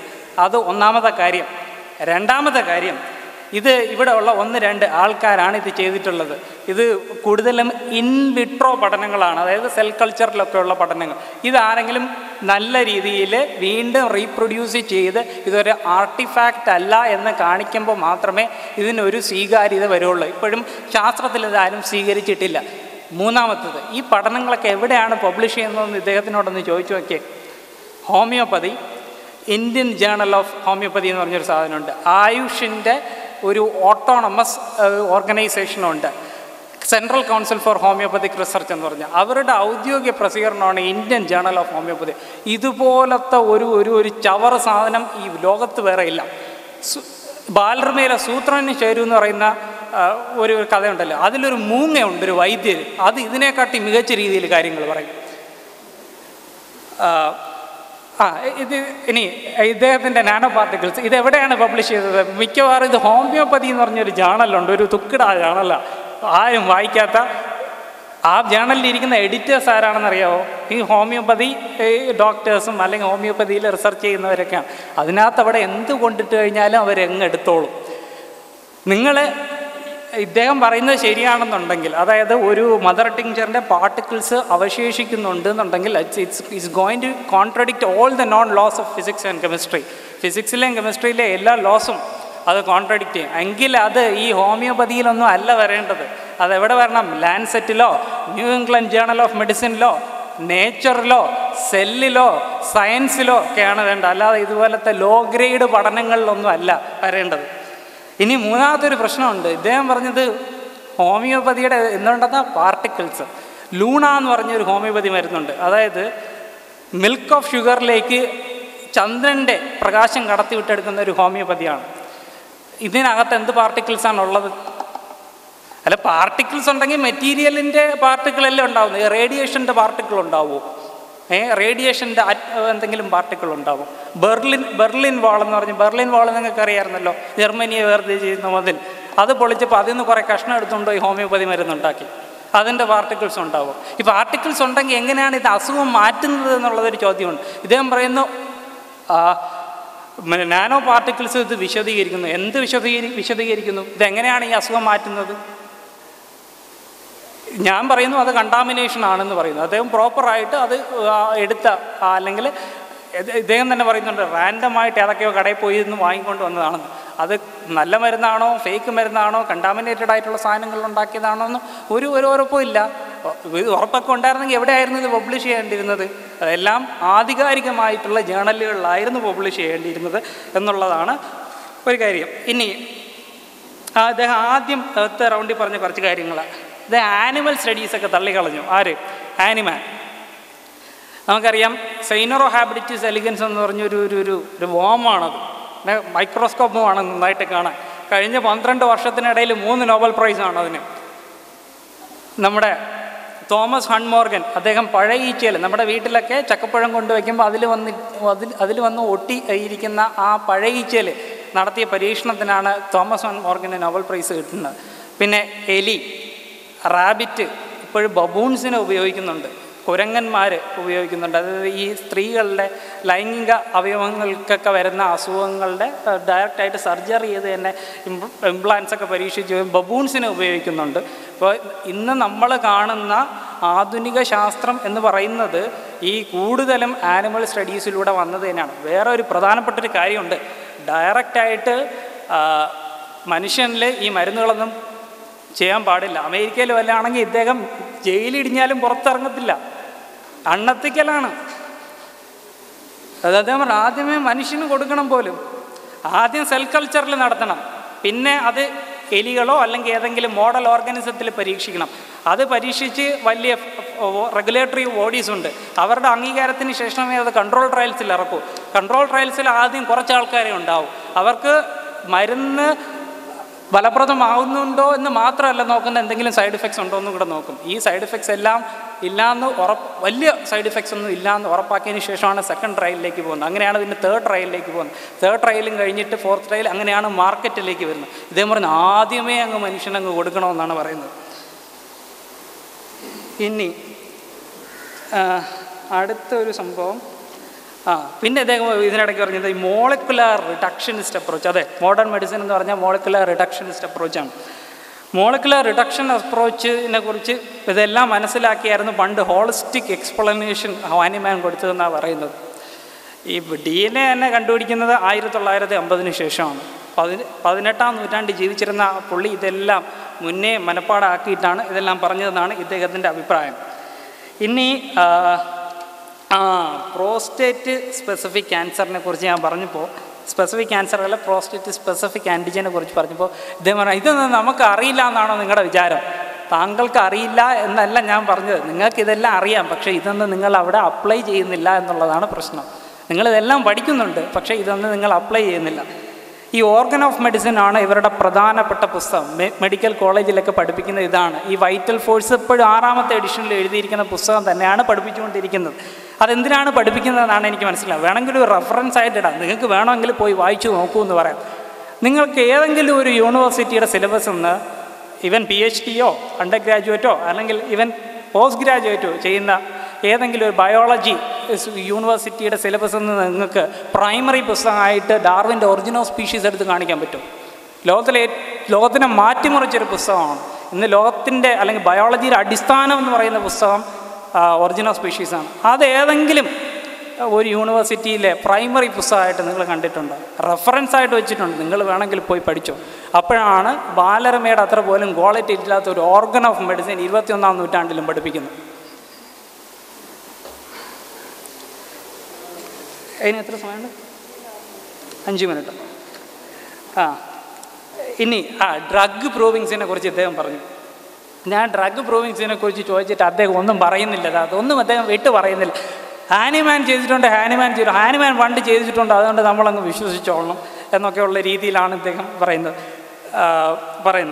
അപ്പോൾ ശ്രദ്ധിക്കേണ്ട ഒരു കാര്യം, ഈ ഹാനിമാൻ്റെ ഡ്രഗ് പ്രൂവിങ്സിലുള്ള ഒരു കുഴപ്പം ഇദ്ദേഹം പറഞ്ഞു, അദ്ദേഹം വളരെ നിഷ്പക്ഷമായിട്ട് നിരീക്ഷണം നടത്തി വേണം മരുന്ന് കൊടുക്കാനെന്നൊക്കെ എഴുതി വെച്ചിട്ടുണ്ടെന്ന്. എഴുതിയേ വെച്ചിട്ടുള്ളൂ, പരീക്ഷണത്തിലൊന്നുമില്ല. ഇദ്ദേഹം പറഞ്ഞു പ്ലസിബോ കൺട്രോൾഡ് ആണെന്ന്. ഹാനിമാൻ എവിടെയാണ് പ്ലസിബോ കൺട്രോൾ? ഒരാളല്ലേ ഉള്ളൂ ഹാനിമാൻ. ഇതിലെവിടെയാണ് പ്ലസിബോ കൺട്രോൾ കൊടുക്കുന്നത്? ആർക്ക് പ്ലസിബോ കൺട്രോൾ കൊടുത്തു എന്നാണ് പറയുന്നത്? ഇദ്ദേഹം പറഞ്ഞു പ്ലസിബോ കൺട്രോൾ വഴിയാണ് ഹാനിമാൻ ചെയ്തതെന്ന്. ഞാൻ ആദ്യം ഈ ഡിബേറ്റ് തുടങ്ങിയപ്പോൾ പറഞ്ഞു ഹാനിമാൻ ഉണ്ടായത് അലർജി ആണെന്ന് ഞാൻ പറയും, ഇത് തെറ്റാണെന്ന് ഇദ്ദേഹം തെളിയിക്കട്ടെ. ഇദ്ദേഹത്തിന് അങ്ങനെ തെറ്റാണെന്ന് തെളിയിക്കണമെങ്കിൽ ഇദ്ദേഹത്തിൻ്റെ കയ്യിൽ അതിനുള്ള തെളിവുകൾ വേണം. ഇദ്ദേഹം തെളിവുകൾ സമർപ്പിക്കട്ടെ എന്ന് പറഞ്ഞു. അദ്ദേഹം ഒരു തെളിവും കൊണ്ടുവന്നിട്ടില്ല. ഇനി എത്ര മിനിറ്റാണോ? ഞാൻ കൊണ്ടുവന്ന കുറച്ച് കാര്യം ഇദ്ദേഹത്തിൻ്റെ ആ ഫ്ലോയിൽ ഞാനങ്ങ് വിട്ടുപോയി കേട്ടോ. ഇദ്ദേഹം തന്നെ ഇവിടെ പറഞ്ഞ ലാൻസെറ്റിൽ 1997 ലാൻസെറ്റ് എന്ന് വെച്ചാൽ ലോകത്തിലെ ആധികാരികമായ മെഡിക്കൽ ജേണലുകളിൽ ഒന്നാണ്. അതിൽ പബ്ലിഷ് ചെയ്തിരുന്ന ഒരു ഹോമിയോ ഫലപ്രദമാണ്, പ്ലസിബോ അല്ല, പ്ലസിബോവിനേക്കാൾ ഉപരിയായി അതിന് ഫലപ്രാപ്തി ഉണ്ട് എന്ന് കാണിക്കുന്ന ഒരു പഠനം ഉണ്ടായിരുന്നു. അത് പബ്ലിഷ് ചെയ്തു. പിന്നെ ആ പഠനം റിവൈസ് ചെയ്തു കഴിഞ്ഞാൽ ആ പഠനത്തിൻ്റെ മെത്തഡോളജിയിൽ കുറച്ച് ഫ്ലോസ് ഉണ്ടായിരുന്നു. അത് കണ്ടുപിടിച്ച് ആരാണ് ചെയ്തത്?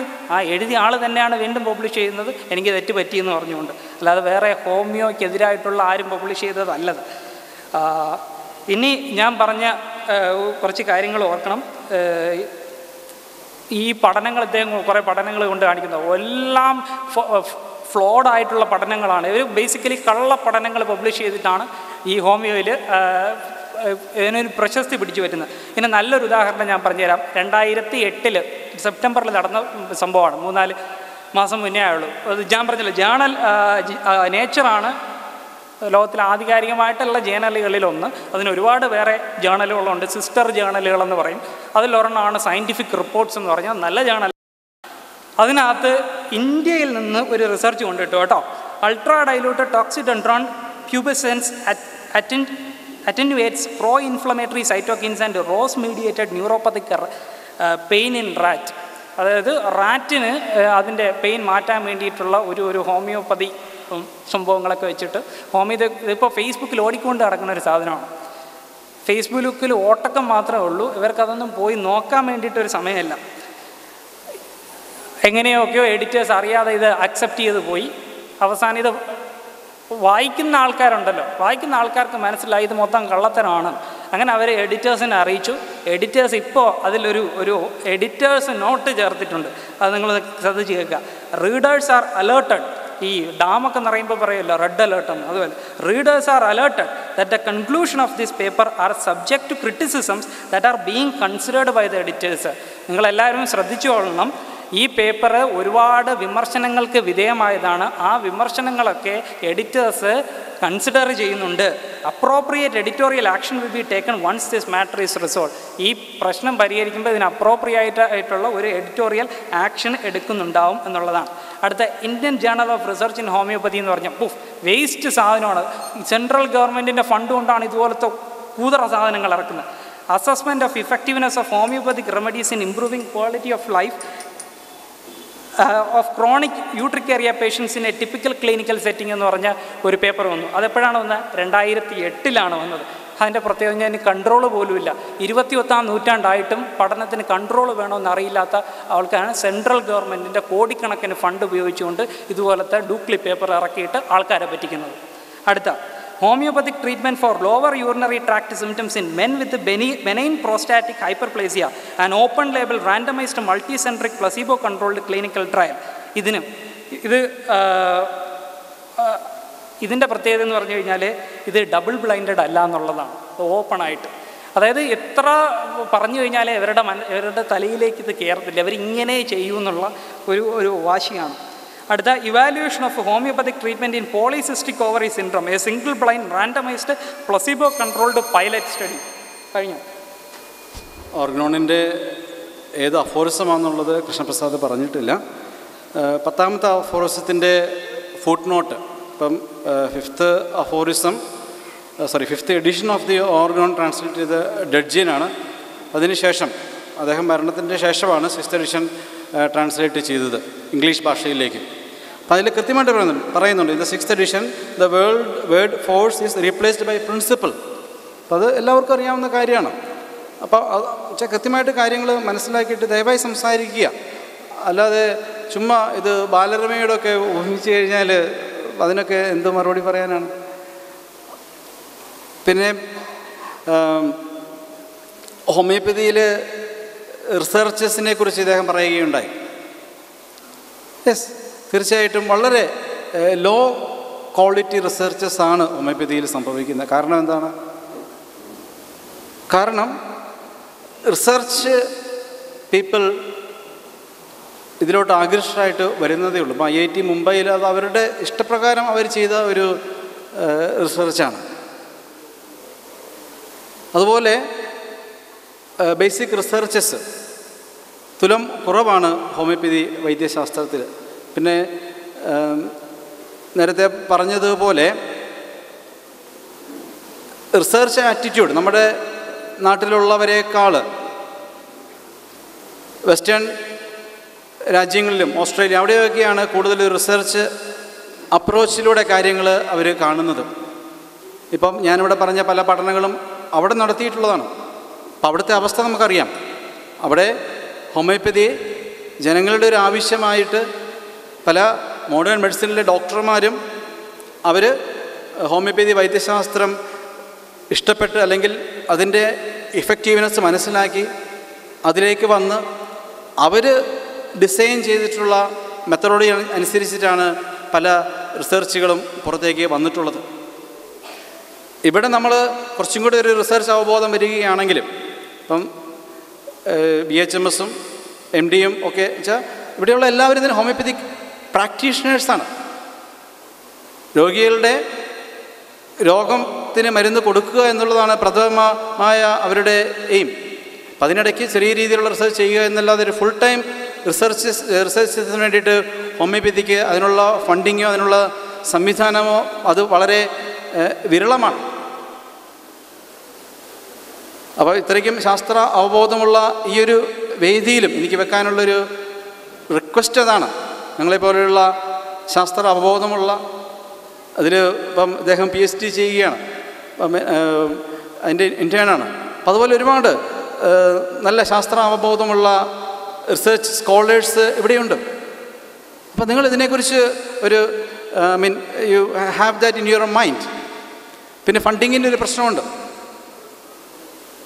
ഫുൾ ടൈം റിസർച്ചേഴ്സ് വരുമ്പോഴത്തേക്കും അവൻ്റെ കാര്യങ്ങളൊക്കെ നടന്നു പോകണ്ടേ.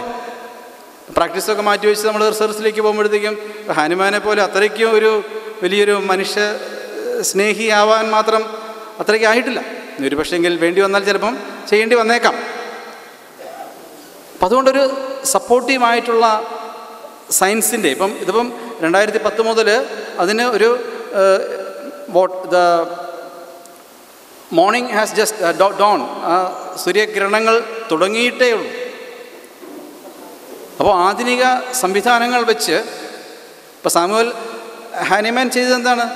He just presented certain facts and just connected them with certain laws. അതല്ലാതെ വേറെ ഒന്നും അദ്ദേഹം ചെയ്തിട്ടില്ല. അപ്പം അദ്ദേഹം ഇതെല്ലാം ഹൈപ്പോത്തിസിസാണ്. അതുപോലെ വൈറ്റൽ ഫോഴ്സ് തിയറി അല്ലെങ്കിൽ ഈ പറഞ്ഞ പോലെ വൈറ്റൽ പ്രിൻസിപ്പിൾ അതെല്ലാം അദ്ദേഹം നിരീക്ഷിച്ച ആ ഒബ്സർവേഷൻസിന് വേണ്ടിയിട്ടുള്ളൊരു എക്സ്പ്ലനേഷനായിട്ട് അദ്ദേഹം പറഞ്ഞിട്ടുള്ള കാര്യങ്ങളാണ്. അല്ലാതെ അത് ഒരിക്കലും അതുപോലെ തന്നെ ഹോമിയോപ്പതിക് മെഡിസിൻസിൻ്റെ ആക്ഷനെക്കുറിച്ച് എനർജി ലെവലിലുള്ള സിദ്ധാന്തങ്ങൾ അതെല്ലാം തന്നെ അദ്ദേഹം ഒരു എക്സ്പ്ലനേഷനായിട്ട് പറഞ്ഞിട്ടുള്ളതാണ്. അപ്പോൾ അതിനെല്ലാം കോൺക്രീറ്റായിട്ട് 200 വർഷങ്ങൾക്ക് ശേഷം ശാസ്ത്രം ഒരുപാട് വികസിച്ചിട്ടുണ്ട്. അപ്പം അതിനൊക്കെ കോൺക്രീറ്റ് ആയിട്ടുള്ള എവിഡൻസസ് ശാസ്ത്രം കണ്ടുപിടിച്ചിരിക്കുകയാണ്. അദ്ദേഹം പറഞ്ഞപ്പം സബ് അവഗാഡ്രോ പൊട്ടൻസീസിൽ പാർട്ടിക്കിൾ ഉണ്ടാവാൻ പാടില്ല. അത് കണ്ടെത്തി കഴിഞ്ഞാൽ ഇതുവരെയുള്ള ശാസ്ത്രമെല്ലാം ഇടിഞ്ഞു പോകുമെന്നാണ്. ഒരിക്കലും അങ്ങനെയില്ല. ശാസ്ത്രം അങ്ങനെ എന്താ പറയുക, ആർക്കും അങ്ങനെ ഇടിച്ചു കളയാൻ പറ്റത്തില്ല. കാരണം it is based on true facts, not on just imaginary things. അപ്പം അതിനൊരു എക്സ്പ്ലനേഷൻ ശാസ്ത്രം കണ്ടെത്തും. അപ്പം ആ രീതിയിൽ അപ്പം അപ്പോൾ ഇവിടെ വെച്ചാൽ ഹാനിമാൻ 30th പൊട്ടൻസി 1/10⁻⁻60 വരെയാണ് ഹാനിമാൻ ഉപയോഗിച്ച ഡൈല്യൂഷൻസ്. പക്ഷേ അതിനുശേഷം അനേക വർഷങ്ങളുടെ പരീക്ഷണങ്ങളിലൂടെയാണ്, കാരണം രോഗികളെ ചികിത്സിക്കുമ്പോഴത്തേക്കും ഇപ്പോൾ ഈ പറഞ്ഞതുപോലെ 30th പൊട്ടൻസി കൊടുക്കുമ്പോൾ അവിടെ ആക്ഷൻ കിട്ടാത്ത കേസിൽ അതിൻ്റെ ഹയർ പൊട്ടൻസി 200th പൊട്ടൻസി കൊടുക്കുമ്പോഴത്തേക്കും അവിടെ ആക്ഷൻ കിട്ടുന്നു. അപ്പോൾ അവിടെ ആക്ഷൻ അവിടെ നിന്ന് പോകുമ്പോഴത്തേക്കും അടുത്തത് 1000th പൊട്ടൻസി കൊടുക്കുമ്പോൾ അവിടെ ആക്ഷൻ കിട്ടുന്നു. പിന്നെ പ്ലാസിബോ ഹാനിമാൻ എങ്ങനെ ഉപയോഗിച്ചു? കാരണം ഒറ്റയ്ക്കല്ലേ പരീക്ഷണം ചെയ്തത്. അപ്പോൾ അതിനൊക്കെ എന്താണ് മറുപടി പറയുക? ഹോമിയോപ്പതിയെ അശാസ്ത്രീയമാണെന്ന് പറയാൻ വരുന്ന ഒരു വ്യക്തി ഹോമിയോപ്പതിയുടെ ഉത്ഭവത്തെക്കുറിച്ചോ അല്ലെങ്കിൽ ആ സാഹചര്യങ്ങളെക്കുറിച്ചോ ഒന്നും മനസ്സിലാക്കിയിട്ടില്ല എന്നുണ്ടെങ്കിൽ എങ്ങനെയാണ് നമ്മൾ സംവദിക്കുക? അപ്പോൾ ഹാനിമാൻ്റെ രേഖകൾ പഠിക്കുമ്പോൾ നമുക്ക് മനസ്സിലാക്കാൻ സാധിക്കും. ഹാനിമാൻ ഒരു പ്രൂവേഴ്സ് യൂണിയൻ ഉണ്ടായിരുന്നു. ഹാർട്ട്മാനും ഗ്രോസും മോണിയാസിനും ഹെറിങ്ങുമുള്ള അങ്ങനെ ഒരു ഹാനിമാൻ ലെപ്സിക് സർവകലാശാലയിൽ കുറച്ച് നാൾ അവിടെ പ്രൊഫസറായിട്ട് പഠിപ്പിക്കുന്നുണ്ടായിരുന്നു. ആ സമയത്ത് ഇദ്ദേഹത്തിൻ്റെ ഫിലോസഫി മനസ്സിലാക്കിയ കുറച്ച് പേര് ഇദ്ദേഹത്തിൻ്റെ കൂടെ കൂടി. അപ്പം അവരിൽ പ്രൂവ് ചെയ്തിട്ട് 1818 ആദ്യമത്തെ മെറ്റീരിയ മെഡിക്ക അദ്ദേഹം പ്രസിദ്ധീകരിക്കുക. എന്ന് വെച്ചാൽ 1790 സിങ്കോണയുടെ എക്സ്പെരിമെൻറ്റ് മനസ്സിലാക്കി അത് റീ എക്സ്പെരിമെൻ്റ് ചെയ്ത് 6 വർഷങ്ങൾക്ക് ശേഷം അദ്ദേഹം പ്രസിദ്ധീകരിക്കുന്നു. അത് കഴിഞ്ഞ് 96 ശേഷം വീണ്ടും 22 വർഷങ്ങൾക്ക് ശേഷമാണ് ആദ്യത്തെ മെറ്റീരിയ മെഡിക്ക പ്യൂറ എന്ന് പറയുന്ന the pure observations of medicines on healthy ആ ഒരു പുസ്തകം അദ്ദേഹം പ്രസിദ്ധീകരിക്കുക.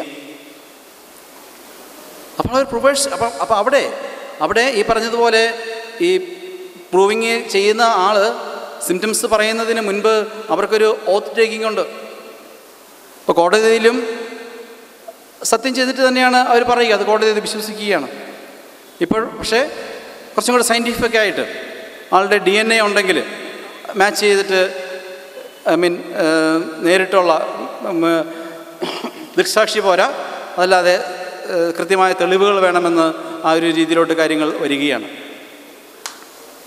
അപ്പോൾ അങ്ങനെ കറയറ്റ രീതിയിൽ, കുറവില്ലാത്ത രീതിയിലാണ് അവിടെ രോഗലക്ഷണങ്ങൾ എഴുതി വച്ചത്. അത് ജസ്റ്റ് ഫാക്ട്സ്. ഇപ്പം അതിൻ്റെ ആ ഒരു മൈന്യൂട്ടസ് മനസ്സിലാക്കണമെന്നുണ്ടെങ്കിൽ ഇപ്പോൾ തലവേദന പല രീതിയിലുണ്ട്. ഇപ്പോൾ തലവേദനയ്ക്ക് തന്നെ തലവേദന പ്രൊഡ്യൂസ് ചെയ്യുന്ന ഏകദേശം 10, 500, 600 മരുന്ന് അവിടെ റെക്കോർഡ് ചെയ്തിട്ടുണ്ട്. തലവേദനയുടെ വലത് സൈഡ് കണ്ണിൻ്റെ മുകളിൽ. അപ്പം അങ്ങനെ ആ രീതിയിൽ അത്ര മൈന്യൂട്ടായിട്ട് അവിടെ റെക്കോർഡ് ചെയ്യുകയാണ്. അപ്പോൾ അനാട്ടമിയെക്കുറിച്ചും മറ്റ് എല്ലാ വൈദ്യശാസ്ത്രത്തെക്കുറിച്ചും വളരെ ഇൻഡെപ്ത് നോളജുള്ള ഡോക്ടർമാർ തന്നെയാണ് ഇത്തരം പ്രൂവിങ്ങുകൾക്ക് മുൻകൈ എടുത്തിട്ടുള്ളത്. അത് ചുമ്മാ അവരുടെ തോന്നലാണ്, അങ്ങനെ ഒരു പ്രതിഭാസമേ ഇല്ല എന്ന് തെളിവില്ലാതെ പറയുമ്പോഴത്തേക്കും അതെങ്ങനെയാണ് നമുക്ക് അംഗീകരിക്കാനായിട്ട് സാധിക്കുക? അങ്ങനെ ആ പ്രൂവേഴ്സ് യൂണിയനിൽ കൂടുതൽ ആൾക്കാർ വരുമ്പോഴത്തേക്കും അതിൻ്റെ കൃത്യത മനസ്സിലാക്കാൻ വേണ്ടിയിട്ട് പ്ലാസിബോയും ഹോമിയോപ്പതിയിൽ ഉപയോഗിച്ചിട്ടു. ഏറ്റവും കൂടുതൽ ഒരു പക്ഷേങ്കിൽ പ്ലാസിബോ ഉപയോഗിക്കുക ഹോമിയോപ്പതിയിലായിരിക്കാം. കാരണം ഈ ഷുഗർ ഓഫ് മിൽക്കിനകത്ത് പ്ലാസിബോ ആയിട്ട് കൊടുക്കാം. അത് സമാനമായ രീതിയിൽ തന്നെയാണ്. പുറമേക്ക് ഒരു വ്യത്യാസവും കാണത്തില്ല. ഏതിലാണ് മരുന്നുള്ളത്, ഏതാണ് പ്ലാസിബോ ഉള്ളതെന്നുള്ളത് ഒരിക്കലും മനസ്സിലാകുകയില്ല. അപ്പോൾ അങ്ങനെ പ്ലാസിബോ കൺട്രോളിലും വ്യതിയാനങ്ങൾ ഉള്ളതായിട്ട് കൃത്യമായിട്ടും മരുന്നിൻ്റെ ആക്ഷനും അല്ലാത്ത ആക്ഷനും മനസ്സിലാക്കാനായിട്ട് സാധിക്കും. അത് അതിനുശേഷം അങ്ങോട്ട് ഹെറിങ്ങിൻ്റെ സമയത്താണെങ്കിലും 1890 ജോൺ പ്രിസ്ജിയൻ്റെ സമയത്താണെങ്കിലും ഇപ്പോൾ നടക്കുന്ന ഹോമിയോപ്പതിക് പത്തോജനറ്റിക് ട്രയൽസ് ഇതിലെല്ലാം തന്നെ പ്ലാസിബോ കൺട്രോൾഡായിട്ടാണ് പ്രൂവിങ്സ് എല്ലാം തന്നെ ചെയ്യുന്നത്. പിന്നെ ഇദ്ദേഹം പറഞ്ഞു പുതിയ കണ്ടെത്തലുകളെക്കുറിച്ച്, അതുപോലെ റാൻഡമൈസ്ഡ് കൺട്രോൾഡ് ട്രയൽസിനെ കുറിച്ച്. അപ്പോൾ ഞാൻ പറഞ്ഞു ലോ ക്വാളിറ്റി സ്റ്റഡീസ് ഉണ്ട്, യാതൊരു സംശയവുമില്ല. പിന്നെ ഹോമിയോപ്പതി എന്ന വൈദ്യശാസ്ത്രത്തെക്കുറിച്ച് ഹോമിയോപ്പതി ജേർണൽ അല്ലാതെ പിന്നെ എവിടെയാണ് പ്രസിദ്ധീകരിക്കേണ്ടത്? ഇപ്പോൾ സയൻസിനെ കുറിച്ച് സയൻസ് ജേർണൽ പ്രസിദ്ധീകരിച്ച് ഞാൻ അംഗീകരിക്കില്ല എന്ന് ഞാൻ പറഞ്ഞു കഴിഞ്ഞാൽ അതിനെന്ത് അർത്ഥമാണുള്ളത്? അപ്പോൾ ഹോമിയോപ്പതി എന്നുള്ളത് ഒരു പ്രത്യേകത എന്ന് ഉദ്ദേശിക്കുന്നത് തനിമയുള്ള ഒരു വൈദ്യശാസ്ത്രമാണ്. അപ്പം അതിൻ്റെ തത്വങ്ങൾ മനസ്സിലാക്കി അതനുസരിച്ച് ചികിത്സിക്കണമെന്നുണ്ടെങ്കിൽ അതിന് കുറച്ച് പ്രാവീണ്യം വേണം. +2 കഴിഞ്ഞ് BHMS ജോയിൻ ചെയ്തപ്പോഴത്തേക്കും ഇപ്പോൾ ഫസ്റ്റ് ചാൻസ് തന്നെ പോയതാണ്, അല്ലാതെ ഗതികെട്ട് പോയ ആളൊന്നുമല്ല.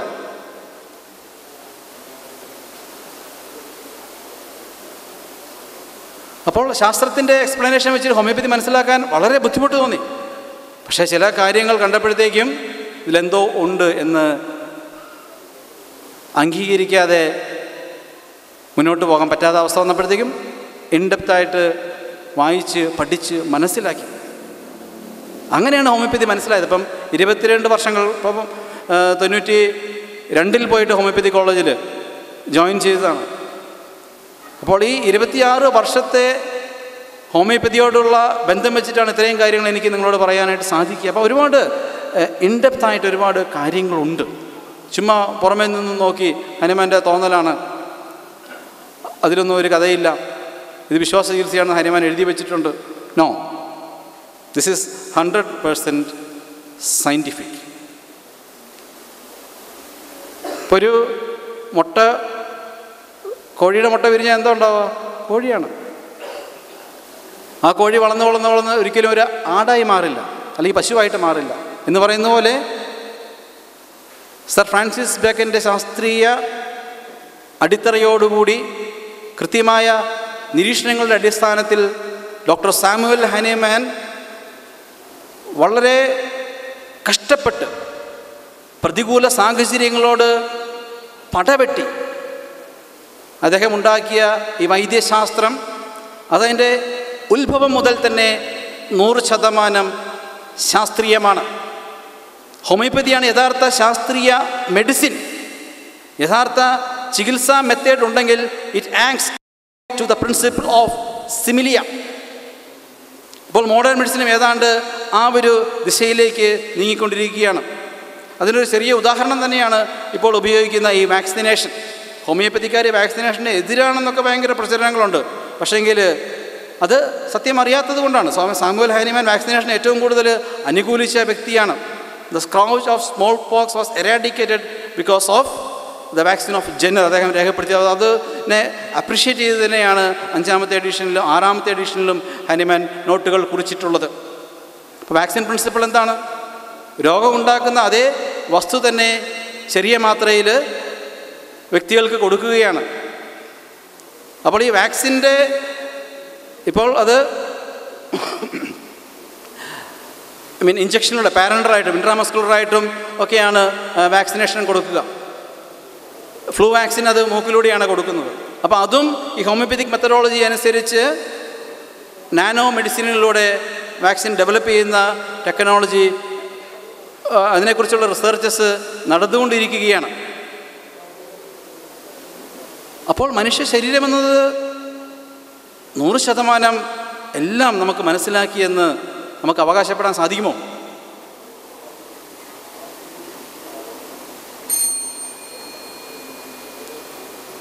അപ്പോൾ കൃത്യമായ നിരീക്ഷണങ്ങളുടെ അടിസ്ഥാനത്തിൽ മനുഷ്യ ശരീരത്തിൽ ഹനുമാൻ ചെയ്ത മറ്റൊരു കാര്യം, ഹനുമാൻ്റെ കെമിസ്ട്രിയിലുള്ള അഗാധമായ പാണ്ഡിത്യം ഓരോ പദാർത്ഥത്തെയും കൃത്യമായിട്ട് എടുക്കാനായിട്ട് അദ്ദേഹത്തിനെ സഹായിച്ചു. അതുകൊണ്ട് തന്നെയാണ് ഇൻഡിവിജ്വൽ മെഡിസിൻസ് ഇൻഡിവിജ്വലായിട്ട് അത് പ്രൂവ് ചെയ്യുന്നു. അപ്പം അതിനെ ഇൻ്റർഫിയർ ചെയ്യാനായിട്ടുള്ള മറ്റ് ഒരു പദാർത്ഥത്തെയും അദ്ദേഹം അനുവദിച്ചു. എക്സ്ട്രീംലി കൺട്രോൾഡ് എൻവയൺമെൻറ്റാണ് മനുഷ്യ ശരീരത്തെ സ്വാധീനിക്കുന്ന മറ്റ് ഔഷധമോ അല്ലെങ്കിൽ ഈ പറഞ്ഞ രീതിയിലുള്ള ഓവറായിട്ടുള്ള മെൻ്റൽ സ്ട്രെയിനോ ഓവറായിട്ടുള്ള ഫിസിക്കൽ അതെല്ലാം തന്നെ മാറ്റിവെച്ച് കൃത്യമായിട്ട് മനുഷ്യൻ്റെ സാധാരണക്കാരൻ്റെ ഭാഷയിൽ രേഖപ്പെടുത്തിയ ആ ഗ്രന്ഥങ്ങൾക്ക് ഇന്നും അമൂല്യ മൂല്യങ്ങളാണുള്ളത്. Thank you. ഓക്കെ, അപ്പം നമുക്ക് വേറെ കുറച്ച് കാര്യങ്ങളാണുള്ളത്. ഇദ്ദേഹം പറഞ്ഞു തുടങ്ങിയത് വീണ്ടും organ of medicine vital force, അതിനെ പ്രിൻസിപ്പിൾ ആക്കിയിട്ടുണ്ട് എന്നാണ് പറയുന്നത്. ഞാൻ കാണിച്ചു തന്ന പുസ്തകത്തിനകത്ത് അങ്ങനെയാണ് എഴുതിയിരിക്കുന്നത്, ഫോഴ്സ് എന്നാണ് എഴുതിയിരിക്കുന്നത്. ഇനി ഇദ്ദേഹം വായിച്ച പുസ്തകത്തിൽ ചിലപ്പോൾ പ്രിൻസിപ്പിൾ എന്നുണ്ടായിരിക്കാം, പക്ഷേ വാക്കിനുള്ള വ്യത്യാസം മാത്രമേ ഉള്ളൂ, ആശയം ഒന്ന് തന്നെയാണ് എപ്പോഴും. ഇനി ഇദ്ദേഹം പറയുന്നത് ഹാനിമാൻ പ്ലസീബോ ഉപയോഗിച്ചിട്ടുണ്ട് എന്നുള്ളതാണ്. അതാണ് ഏറ്റവും വലിയ കോമഡി. നമ്മൾ പ്ലസീബോനെ കുറിച്ച് പഠിക്കുമ്പോൾ ഹാനിമാനൊന്നും അതിനകത്ത് ഇല്ല എന്നുള്ളതാണ് വാസ്തവം. ഇത് എൻ്റെ ജീവിതത്തിൽ ആദ്യത്തെ അറിവാണ് ഹാനിമാൻ പ്ലസീബോ ഉപയോഗിച്ചിരുന്നത്. പണ്ടൊരിക്കൽ ഇന്ത്യൻ സയൻസ് കോൺഗ്രസ്സിൽ ഇവിടെ 3000 വർഷങ്ങൾക്ക് മുമ്പ് ഫൈറ്റർ ജെറ്റ്സ് ഉണ്ടായിരുന്നു എന്ന് പറഞ്ഞ് ഒരു പേപ്പർ അവതരിപ്പിച്ച സമയത്ത് നമ്മുടെ ഡോക്ടർ വൈശാഖൻ തമ്പി അവിടെ ഒരു ചാനൽ ചർച്ചയിൽ പങ്കെടുത്തിരുന്നു. അപ്പോൾ അദ്ദേഹം പറഞ്ഞ ഇതാണ്, 3000 വർഷങ്ങൾക്ക് മുമ്പ് ഫൈറ്റർ ജെറ്റ്സും ഇൻ്റർ ഗാലക്റ്റിക് ജേർണീസിന് വേണ്ടി ഉപയോഗിക്കുന്ന സ്പേസ് ഷിപ്പൊക്കെ ഉണ്ടായിരുന്നത് പറയുന്നു. ഇത് ഏത് പോയിന്റിൽ വെച്ചിട്ടാണ് ഇത് അപ്രത്യക്ഷമായത് എന്നാണ് ആർക്കും അറിയില്ലാത്തത്. ഇപ്പോൾ നമ്മുടെ അവസ്ഥ അറിയാമല്ലോ. അതുപോലെയാണ് ഈ ഹോമിയോക്കാരുടെ അവസ്ഥ. ഹാനിമാൻ പ്ലസീബോ ഉപയോഗിച്ചിരുന്നു എന്നാണ് പറയുന്നത്. ഇപ്പോൾ ഈ ഇന്ത്യൻ ജേർണൽ ഓഫ് ഹോമിയോപ്പതിയൊക്കെ എടുത്തു നോക്കിക്കഴിഞ്ഞാൽ അതിൻ്റെ ദാരിദ്ര്യം നിങ്ങളൊന്ന് കാണണം. ഇതെവിടെ വെച്ചാണ് ഈ പ്ലസീബോർക്ക് അപ്രത്യക്ഷമായിപ്പോയത്? ഇദ്ദേഹം പറയുന്നത് പ്ലസീബോ ഉപയോഗിച്ചിരുന്നു എന്ന്. എങ്ങനെയാണ് പ്ലസീബോ അഡ്മിനിസ്റ്റർ ചെയ്തത് ഇദ്ദേഹം വ്യക്തമാക്കണം. മാത്രമല്ല ഇത് ഏത് പുസ്തകത്തിലാണ് ഹാനിമാൻ പറഞ്ഞിരിക്കുന്നത് ഹാനിമാൻ പ്ലസീബോ ഉപയോഗിച്ചിരുന്നു എന്നുള്ളതും വ്യക്തമാക്കണം. ഇനി അദ്ദേഹം പറഞ്ഞ വാക്സിനേഷൻ, അതൊന്ന് എടുത്ത് പറയേണ്ട ഒരു കാര്യമാണ്. ഈ വാക്സിനേഷൻ വർക്ക് ചെയ്യുന്നതും ഹോമിയോപ്പതി വർക്ക് ചെയ്യുന്നതും രണ്ടും രണ്ട് രീതിയിലാണ്. വാക്സിനേഷൻ വർക്ക് ചെയ്യുന്നത് ഐസോപ്പതി എന്ന് പറഞ്ഞ വേറൊരു സംഗതിയാണ്, ഹോമിയോപ്പതി അല്ലത്. വാക്സിനേഷൻ്റെ പ്രത്യേകത എന്ന് പറഞ്ഞാൽ ആ ഐസോപ്പതി എന്താണോ രോഗകാരണം ആ സംഭവത്തിനെ എടുത്ത് ആണ് വാക്സിനേഷനിൽ ഉപയോഗിക്കുന്നത്. ഹോമിയോപ്പതി അതല്ല, കുറച്ച് സിമിലാരിറ്റി ഉള്ള വസ്തുവിനെ എടുത്തിട്ടാണ് ഹോമിയോപ്പതിയിൽ ഉപയോഗിക്കുന്നത്. മാത്രമല്ല ഇദ്ദേഹം പറഞ്ഞ് വളരെ രീതിയിൽ അവനെ അപ്രീഷിയേറ്റ് ചെയ്തിട്ടുണ്ട്. വാക്സിനേഷനെ ഹാനിമാൻ അപ്രീഷിയേറ്റ് ചെയ്തിട്ടുണ്ട്. കാരണം അറിയാലോ, അന്ന് സ്മോൾ പോക്സ് കാരണം വന്നു കഴിഞ്ഞാൽ പോക്ക് കേസാണ് സ്മോൾ പോക്സ്.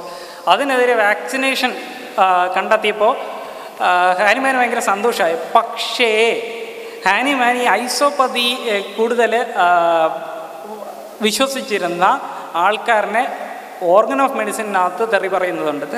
തെറിയല്ല പറയുന്നത്, പുള്ളി അതിനകത്ത് വിയോജിക്കുന്നുണ്ട്. ഐസോപ്പതിയെ ഹോമിയോപ്പതിയായിട്ട് അദ്ദേഹം കണക്കാക്കുന്നില്ല. അങ്ങനെ 3 സിസ്റ്റമായിട്ടാണ് അദ്ദേഹം കാണുന്നത്: അലോപ്പതി, ഹോമിയോപ്പതി, മൂന്നാമത് ഐസോപ്പതി. ഹോമിയോപ്പതി അല്ല ഐസോപ്പതി. അതൊരു തെറ്റിദ്ധാരണയാണ്. അദ്ദേഹം ഓർഗൻ ഓഫ് മെഡിസിൻ ഒന്ന് നന്നായിട്ട് വായിക്കണം എന്ന് ഞാൻ അദ്ദേഹത്തോട് അഭ്യർത്ഥിക്കുന്നു. ഇനി എനിക്ക് കുറച്ച് ജോലിയുണ്ട്. ഞാൻ എഴുതിക്കൊണ്ടുവന്നൊരു ഇമ്പോർട്ടൻ്റ് ആയിട്ടൊരു കാര്യമാണ്. ഇത് മുമ്പ് ഞാൻ മാത്രമാണ് ഇത് സ്റ്റേജിൽ പറഞ്ഞിട്ടുള്ള, ആരും മുമ്പ് വേറെ പറഞ്ഞിട്ടുമില്ല.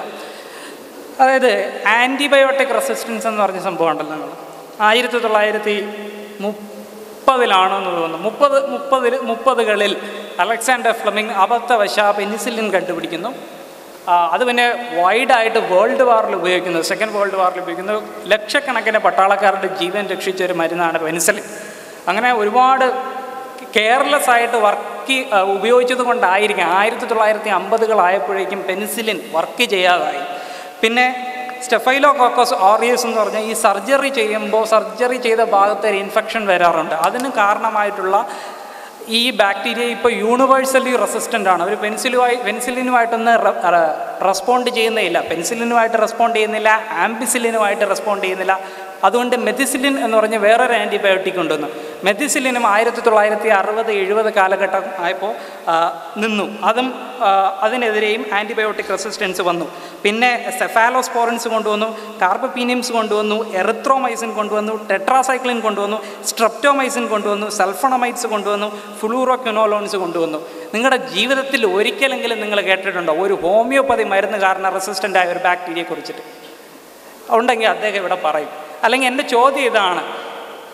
അപ്പോൾ അവർ ചിലപ്പോൾ പറയാറുണ്ടായിരിക്കും, അങ്ങനെ വൈഡായിട്ട് മോഡേൺ മെഡിസിൻ കൊടുക്കുന്ന പോലെ ആൻറ്റിബയോട്ടിക്സ് ഒന്നും ആൻറ്റിബയോട്ടിക്സിന് ഈക്വലൻ്റ് ആയിട്ടുള്ള മരുന്ന് ഒന്നും നമ്മൾ കൊടുക്കുന്നില്ലല്ലോ, അതുകൊണ്ടായിരിക്കാം എന്നവർ പറയുമെങ്കിൽ എൻ്റെ വാദം ഇതാണ്. നിങ്ങൾക്ക് ഒരു ലാബിനകത്ത് ഇൻവിട്രോ ആയിട്ട് ചെയ്ത് കാണിക്കാൻ പറ്റും. നമുക്കിന്ന് പ്രോട്ടോകോൾസുകളൊക്കെ അറിയാം. ഇവല്യൂഷൻ്റെ പരീക്ഷണങ്ങളിലൊക്കെ നമുക്ക് കൃത്യമായിട്ട് അറിയാം എങ്ങനെയാണ് റെസിസ്റ്റൻ്റ് ബാക്ടീരിയനെ ഉണ്ടാക്കിയെടുക്കേണ്ടതെന്നുള്ളത്.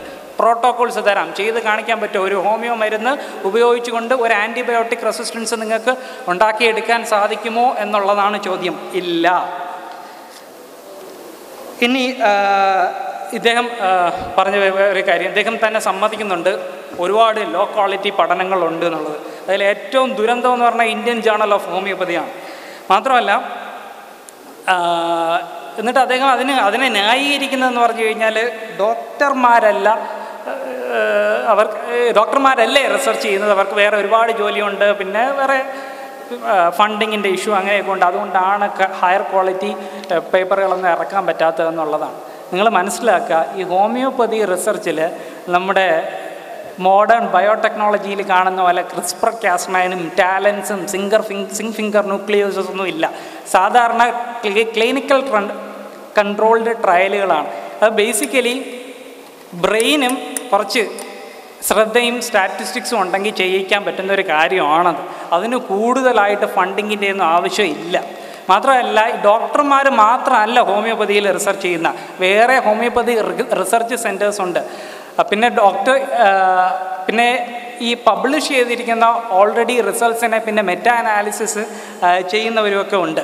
ഈ ഹോമിയോപ്പതിയുടെ ഫണ്ടിങ് കഴിഞ്ഞപ്പോഴാണ്, ഈ അടുത്ത കാലത്താണ് മിക്ക രാജ്യങ്ങളും ഫണ്ടിങ് ഉപേക്ഷിച്ചത്. അതുവരെ ഫണ്ടിങ് ഉണ്ടായിരുന്നു. എനിക്ക് തോന്നുന്നു 258 വർഷങ്ങൾക്ക് മുമ്പാണ് ഹാനിമാൻ ജനിച്ചത്. ഇത്രയും കാലഘട്ടം 258 വർഷം മുന്നേ അല്ല, മരിച്ചിട്ട് 258 വർഷമായെന്ന് തോന്നുന്നു. ഇത്രയും കാലഘട്ടം ഇവരെന്ത് ചെയ്യുമായിരുന്നു? ഈ കാലഘട്ടം കൊണ്ടല്ലേ മോഡേൺ മെഡിസിൻ നമ്മുടെ പോപ്പുലേഷൻ ഇത്രയും കൂടാനുള്ള ഏറ്റവും പ്രധാനപ്പെട്ട ഒരു പോസിറ്റീവ് കാരണം എന്ന് പറഞ്ഞു കഴിഞ്ഞാൽ മെഡിസിൻ്റെ വളർച്ചയാണ്. ഈ ഹോമിയോപ്പതിയൊക്കെ വളർന്നുകൊണ്ടിരുന്ന അതേ കാലഘട്ടത്തിലാണ് ഈ പറയുന്ന മോഡേൺ മെഡിസിനൊക്കെ വളർന്നത്. അപ്പോൾ അവർക്ക് ഫണ്ടില്ലാത്തത് കൊണ്ടാണ്, അവർക്ക് വേറെ ജോലി ഉള്ളത് കൊണ്ടാണ് എന്നൊക്കെ പറയുന്നത് വളരെ ബാലിശമായിട്ടുള്ള വാദങ്ങളാണ്. ഇനി ട്യൂബർകുലോസിൻ്റെ കാര്യം അദ്ദേഹം പറഞ്ഞിട്ടുണ്ട്. അതായത് ട്യൂബർകുലോസിന് കണ്ടുപിടിച്ചപ്പോൾ ഇതാണ് ലങ്സിൽ അല്ലെങ്കിൽ ശ്വാസകോശത്തിലെ വ്രണമാണ് ട്യൂബർകുലോസിന് കാര്യം എന്ന് പറഞ്ഞപ്പോൾ ഹാനിമാൻ പറഞ്ഞു എന്ന് ഇദ്ദേഹം പറയുന്നുണ്ട്. ഇതല്ല കാരണം, ഇത് ആ കാരണത്തിൻ്റെ പരിണിത ഫലങ്ങളാണ്. വേറൊരു കാര്യം ഉണ്ടായിരുന്നു, അത് പിന്നെ ട്യൂബർകുലോസിസ് ബാക്ടീരിയ കണ്ടെത്തിയപ്പോൾ നമ്മൾ കണ്ടുപിടിച്ചില്ലേ എന്ന് ഇദ്ദേഹം പറഞ്ഞത് നിങ്ങൾ ഓർക്കുന്നുണ്ടെന്ന് എനിക്കറിയില്ല. ഇടയ്ക്ക് ഞാൻ ഫേസ്ബുക്കിൽ ഒരു ചങ്ങാതി കണ്ടു. പുള്ളി ഖുറാനോ ഹദീസോ ഒക്കെ കൊണ്ടുവന്നിട്ട് പറയാണ്, ഇതിനകത്ത് പണ്ട് ഫേസ്ബുക്ക് ഉണ്ടാകുന്നത് പറഞ്ഞിട്ട് ഓരോ ഇതങ്ങ് വായിക്കുക. ആ പുള്ളീനെ തോപ്പിക്കാൻ വേണ്ടിയിട്ട് ഡോക്ടർ ശ്രമിക്കരുത്. ഹാനിമാൻ പറഞ്ഞത് എന്താണെന്ന് ഹാനിമാൻ കൃത്യമായിട്ട് അറിയാം. ഹാനിമാൻ പറഞ്ഞത് ഒരു സ്പിരിറ്റ് സാധനം അതിനകത്തുണ്ട് എന്നുള്ളതാണ്. അതല്ല മോഡേൺ മെഡിസിൻ കണ്ടുപിടിച്ചത്. ഈ ഹാനിമാൻ്റെ സംഭവം പറഞ്ഞാൽ ഐഡിയയിൽ ഒരു വ്യക്തിയുടെ ശരീരത്തിനകത്ത് ഓൾറെഡി ഒരു വൈറ്റൽ ഫോഴ്സ് എന്ന് പറഞ്ഞൊരു സാധനമുണ്ട്. ഇതിൻ്റെ ഡിസ്റ്റർബൻസ് കാരണമാണ് അസുഖങ്ങൾ വരുന്നതെന്നാണ് ഹാനിമാൻ ഓർഗൻ ഓഫ് മെഡിസിനിൽ പറയുന്നത്. അതാണോ ഈ ട്യൂബർകുലോസിസ് ബാക്ടീരിയ? നിങ്ങളുടെ ശരീരത്തിനകത്ത് ഓൾറെഡി ഉള്ള സാധനമാണോ ട്യൂബർകുലോസിസ്? അല്ല, പുറത്തുനിന്ന് വരുന്ന ഒരു സാധനമാണ്. അപ്പോൾ ഇദ്ദേഹത്തിൻ്റെ ആ ഇൻ്റർപ്രിട്ടേഷൻ എന്ന് പറയുന്നതും തെറ്റായിട്ടുള്ള ഒരു കാര്യമാണ്. ഇനി എത്ര സമയമുണ്ട്? 6 മിനിറ്റ് 27 സെക്കൻഡ്. ഇനി അപ്പോൾ നമുക്ക് ഇനി കുറച്ച് ഞാൻ പറഞ്ഞ കാര്യങ്ങൾ ഇതിനെ ഒന്ന് നമുക്ക് ക്ലിയർ ആക്കി പോവേണ്ട കാര്യങ്ങൾ. ഒന്ന്, ആൾക്കാർക്ക് കൂടുതലും ഈ ഹോമിയോപ്പതി എന്തുകൊണ്ടാണ് ഒരു കപട ചികിത്സ ആണ് എന്ന് മനസ്സിലാവാത്തൊരു കാര്യം എന്ന് പറഞ്ഞാൽ, ഇത് അസുഖം ഭേദമാക്കുന്നു എന്നുള്ളൊരു ഇലൂഷൻ തരുന്നുണ്ട്. അത് ഇലൂഷനാണ് എന്ന് ഇവർക്ക് മനസ്സിലാവുന്നില്ല. കാരണം ഇവർക്ക് ചിലപ്പോൾ ഈ ഇലൂഷൻ ഉണ്ടായി കാണാം, അല്ലെങ്കിൽ ഏറ്റവും അടുത്ത സുഹൃത്തുക്കളോ ബന്ധുക്കളോ ഒക്കെ പറയുമ്പോൾ അവർക്ക് കൂടുതൽ കൺവിൻസിങ് കിട്ടും. ഇത് കാരണം ഇത് വർക്ക് ചെയ്യുന്നുണ്ട്, അവർക്ക് മാറിയല്ലോ, പിന്നെ എനിക്കെന്തുകൊണ്ട് ഇത് കഴിച്ചാൽ മാറില്ല എന്നൊക്കെ ഉള്ള തോന്നലുകൾ വരും. കാരണം ഇത് അശാസ്ത്രീയമായിട്ടുള്ളൊരു ചിന്താഗതിയാണ്. ഇങ്ങനെയല്ല ശാസ്ത്രം യഥാർത്ഥത്തിൽ ചിന്തിക്കുന്നത്. അപ്പോൾ ഹോമിയോ എന്നല്ല, ഏത് ചികിത്സാ രീതി നമ്മൾ എടുക്കുമ്പോഴും നമുക്ക് പ്ലസീബോ എന്ന് പറയുന്ന ഒരു പ്രതിഭാസം ഉണ്ടാവാറുണ്ട്, പ്ലസീബോ ഇഫക്റ്റ്. അത് ഹോമിയോപ്പതി അല്ല, അലോപ്പതി ആയാലും, ഇനി മോഡേൺ മെഡിസിൻ ആയാലും, യുനാനി ആയാലും, സിദ്ധ ആയാലും, അക്യുപങ്ക്ചർ ആയാലും, പിന്നെ ഈ ട്രൈബ്സുകളൊക്കെ ഉണ്ടല്ലോ, ഈ റെഡ് ഇന്ത്യൻസ്, അവർക്ക് അവരുടേതായിട്ടുള്ള ഗോത്ര ആചാരങ്ങളുണ്ട്. അസുഖങ്ങളൊക്കെ വരുമ്പോൾ എല്ലാവരും കൂടി എന്ന് പറയും, മന്ത്രവാദം പോലത്തെ. അപ്പോഴൊക്കെ പ്ലസീബോ എന്ന് പറഞ്ഞൊരു സംഭവം വരും. അപ്പോൾ ട്രീറ്റ്മെൻറ്റിന് ഇടയ്ക്കുള്ള ഒരു സ്വാഭാവികമായിട്ട് വരുന്നൊരു സാധനമാണ് ഈ പ്ലസീബോ എന്ന് പറയുന്ന സാധനം. അപ്പോൾ നിങ്ങളൊരു മരുന്ന് കഴിച്ചിട്ട് എൻ്റെ അസുഖം മാറി ഇത് മരുന്ന് കഴിച്ചത് കൊണ്ടാണ് എന്ന് പറയുമ്പോൾ മനസ്സിലാക്കേണ്ടത് അവിടെ പ്ലസീബോ നിങ്ങളവിടെ ഉൾക്കൊള്ളിക്കുന്നുണ്ടോ, ഇത് പ്ലസീബോ കൊണ്ടാണോ മാറിയത് എന്ന് നിങ്ങൾ എപ്പോഴെങ്കിലും അന്വേഷിച്ചിട്ടുണ്ടോ? മാത്രമല്ല ചില മരുന്നുകൾക്ക് സ്വാഭാവികം മാറാനുള്ള കഴിവുകളുണ്ട്. ഇപ്പോൾ ഉദാഹരണത്തിന് ജലദോഷം തന്നെ നിങ്ങൾ മരുന്ന് കഴിച്ചില്ലെങ്കിലും ഒരാഴ്ച കഴിയുമ്പോൾ അത് താനേ പൊക്കോളും. വലിയ ഞാൻ ഇടയ്ക്ക് കാൾ സിമ്മറിൻ്റെ പ്ലാനറ്റ് ഓഫ് വൈറസസ് എന്ന് പറഞ്ഞ പുസ്തകം വായിച്ചപ്പോൾ അതിനകത്ത് അദ്ദേഹം പറയുന്നത് ലോകത്തിലെ ഏറ്റവും സക്സസ്ഫുൾ ആയിട്ടുള്ള വൈറസ് എന്ന് പറഞ്ഞാൽ റൈനോ വൈറസാണ് ജലദോഷം ഉണ്ടാക്കുന്നത്. കാരണം ഇതുവരെ ആൾക്കാർ ഒരു മരുന്നും അതിന് കണ്ടുപിടിച്ചിട്ടുമില്ല, അതിന് ഇവിടെ നിന്ന് കളയേണ്ട ഒരു ആവശ്യമില്ല, ആരും ജലദോഷം പിടിച്ചൊന്നും മരിക്കാൻ പോകുന്നില്ല. അപ്പോൾ മറ്റുള്ള വൈറസുകൾ അനുസരിച്ച് ഏറ്റവും കൂടുതൽ സ്ട്രെയിൻസിലും ഇത്രയും കാലം റെപ്ലിക്കേറ്റ് ചെയ്യാൻ പറ്റിയും എന്നുള്ള ഒരു വസ്തുത വെച്ച് നോക്കുമ്പോൾ ലോകത്തിലെ ഏറ്റവും സക്സസ്ഫുൾ ആയിട്ടുള്ള വൈറസ് റൈനോ വൈറസാണ് എന്ന് അദ്ദേഹം അതിനകത്ത് പറയുന്നുണ്ട്. അപ്പോൾ ഇതുപോലെയുള്ള വൈറസുകൾക്കും രോഗങ്ങൾക്കൊക്കെ താനേ പോകാനുള്ളൊരു കഴിവുണ്ട്. പിന്നെ നമ്മുടെ ശരീരത്തിന് തന്നെ ചിലപ്പോൾ ജന്മന ചില ഇമ്മ്യൂണിറ്റി, ചില ജനറ്റിക് വേരിയേഷൻസ് കാരണം ഇതൊക്കെ വരാതിരിക്കാനുള്ള ഒരു ഇതുണ്ട്. ഇപ്പോൾ ഉദാഹരണത്തിന് ഇദ്ദേഹത്തിൻ്റെ അടുത്ത് എത്ര പറഞ്ഞിട്ടും അദ്ദേഹത്തിന് മനസ്സിലാവുന്നില്ല. അപ്പോൾ നിങ്ങൾ ഒരു ഹോമിയോപ്പതി മരുന്നുണ്ടാക്കുകയാണെന്നിരിക്കട്ടെ, എയ്ഡ്സിനെ പ്രിവെൻറ്റ് ചെയ്യാനുള്ള പ്രിവെൻഷൻ മെഡിസിനായിട്ടുണ്ടാക്കിയിട്ട് ഒരാൾക്ക് കൊടുക്കുകയാണ്.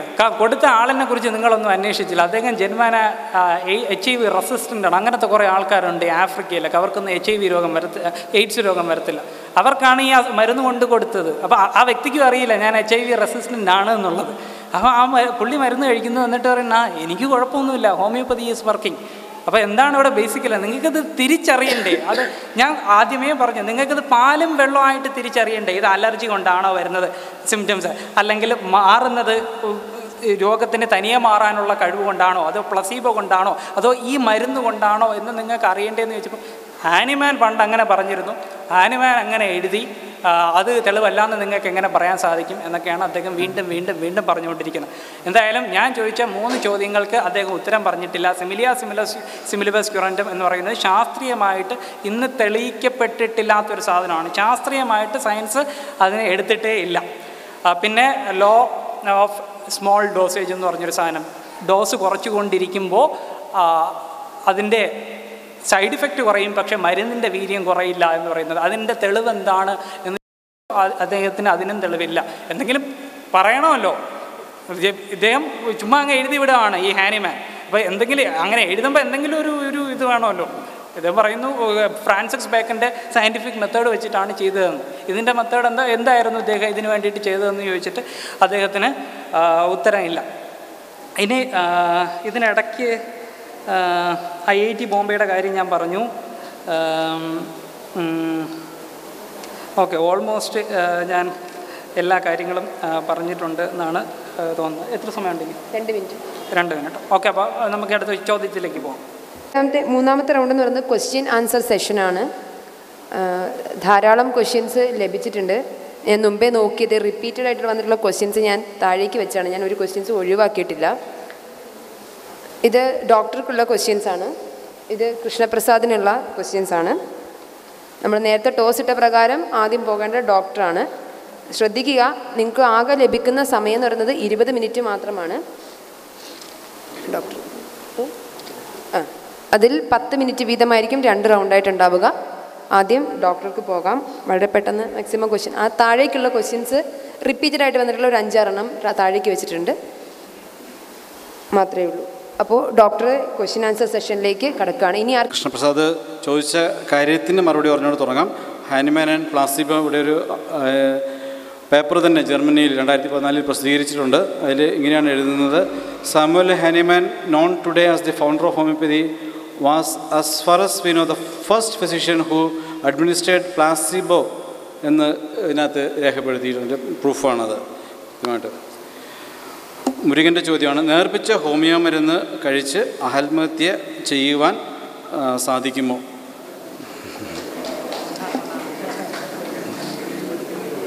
അത്രയ്ക്ക് അത്യാവശ്യമാണോ? ഇതിനെക്കുറിച്ച് ഇതുവരെ തെളിവുകളൊന്നും തന്നെ ഇല്ല. പേവിഷബാധ, ക്യാൻസർ, പാമ്പ് വിഷബാധ എന്നിവയ്ക്ക് ഹോമിയോപ്പതിയിൽ ചികിത്സയുണ്ടോ?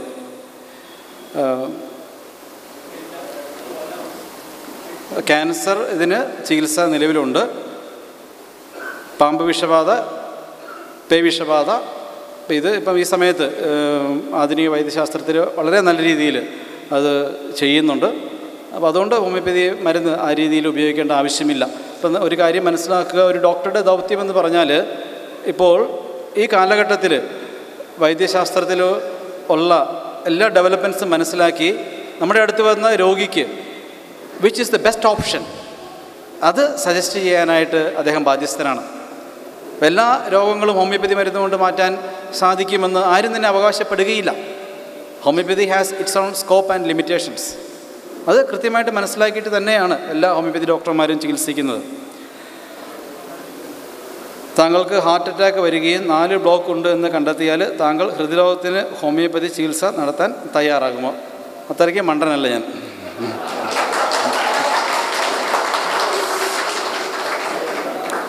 ഹാർട്ട് അറ്റാക്ക്, സ്ട്രോക്ക് തുടങ്ങി പെട്ടെന്ന് ചികിത്സിക്കേണ്ടി വരുന്ന രോഗങ്ങൾ, വാഹന അപകടങ്ങൾ തുടങ്ങിയ ചികിത്സയ്ക്കുള്ള മാർഗങ്ങൾ നിലവിൽ ഹോമിയോപ്പതിയിൽ എന്താണ്? ഹോമിയോപ്പതി RCC ഉടൻ സ്ഥാപിതമാകുമോ? നല്ല ഹ്യൂമറാണ്. ഇപ്പം നിങ്ങൾക്ക് അറിയാവുന്ന കാര്യമാണ്, ഞാൻ വീണ്ടും പറയേണ്ട കാര്യമില്ല. ഹോമിയോപ്പതി ഇപ്പം അനേക വർഷങ്ങളായിട്ട് കേരളത്തിലുണ്ട്. ഹോമിയോപ്പതി ഡോക്ടർമാരൊക്കെ എന്ത് ചെയ്യുന്നു, ഏതൊക്കെ സ്ഥാപനങ്ങളാണ് ഇവിടെ ഉള്ളത്, അതിനെക്കുറിച്ചെല്ലാം കൃത്യമായിട്ട് അറിയാം. ഹോമിയോയിൽ സർജറി നടത്തുന്നുണ്ടോ? സർജറി പഠിക്കുന്നുണ്ട്. നല്ല ചോദ്യമാണ്. BHMS എന്നാൽ bachelor of homoeopathic medicine and surgery എന്നാണ്. അപ്പോൾ ഇവിടെ ഒരു MBBS സിലബസിലുള്ള സർജിക്കൽ നോളജ് എല്ലാം തന്നെ BHMS ഡോക്ടർക്കും ലഭിക്കുന്നുണ്ട്. അപ്പോൾ ഒരു സർജിക്കൽ കേസ് ഐഡൻറ്റിഫൈ ചെയ്യാനായിട്ടും കൃത്യമായ സമയത്ത് ആ സർജിക്കൽ കേസ് റെഫർ ചെയ്യാനായിട്ടുള്ള പ്രാവീണ്യം ഹോമിയോപ്പതി ഡോക്ടർ നേടുന്നുണ്ട്. നിലവിൽ സർജറി ചെയ്യാനായിട്ടുള്ള സംവിധാനങ്ങൾ ഇല്ല.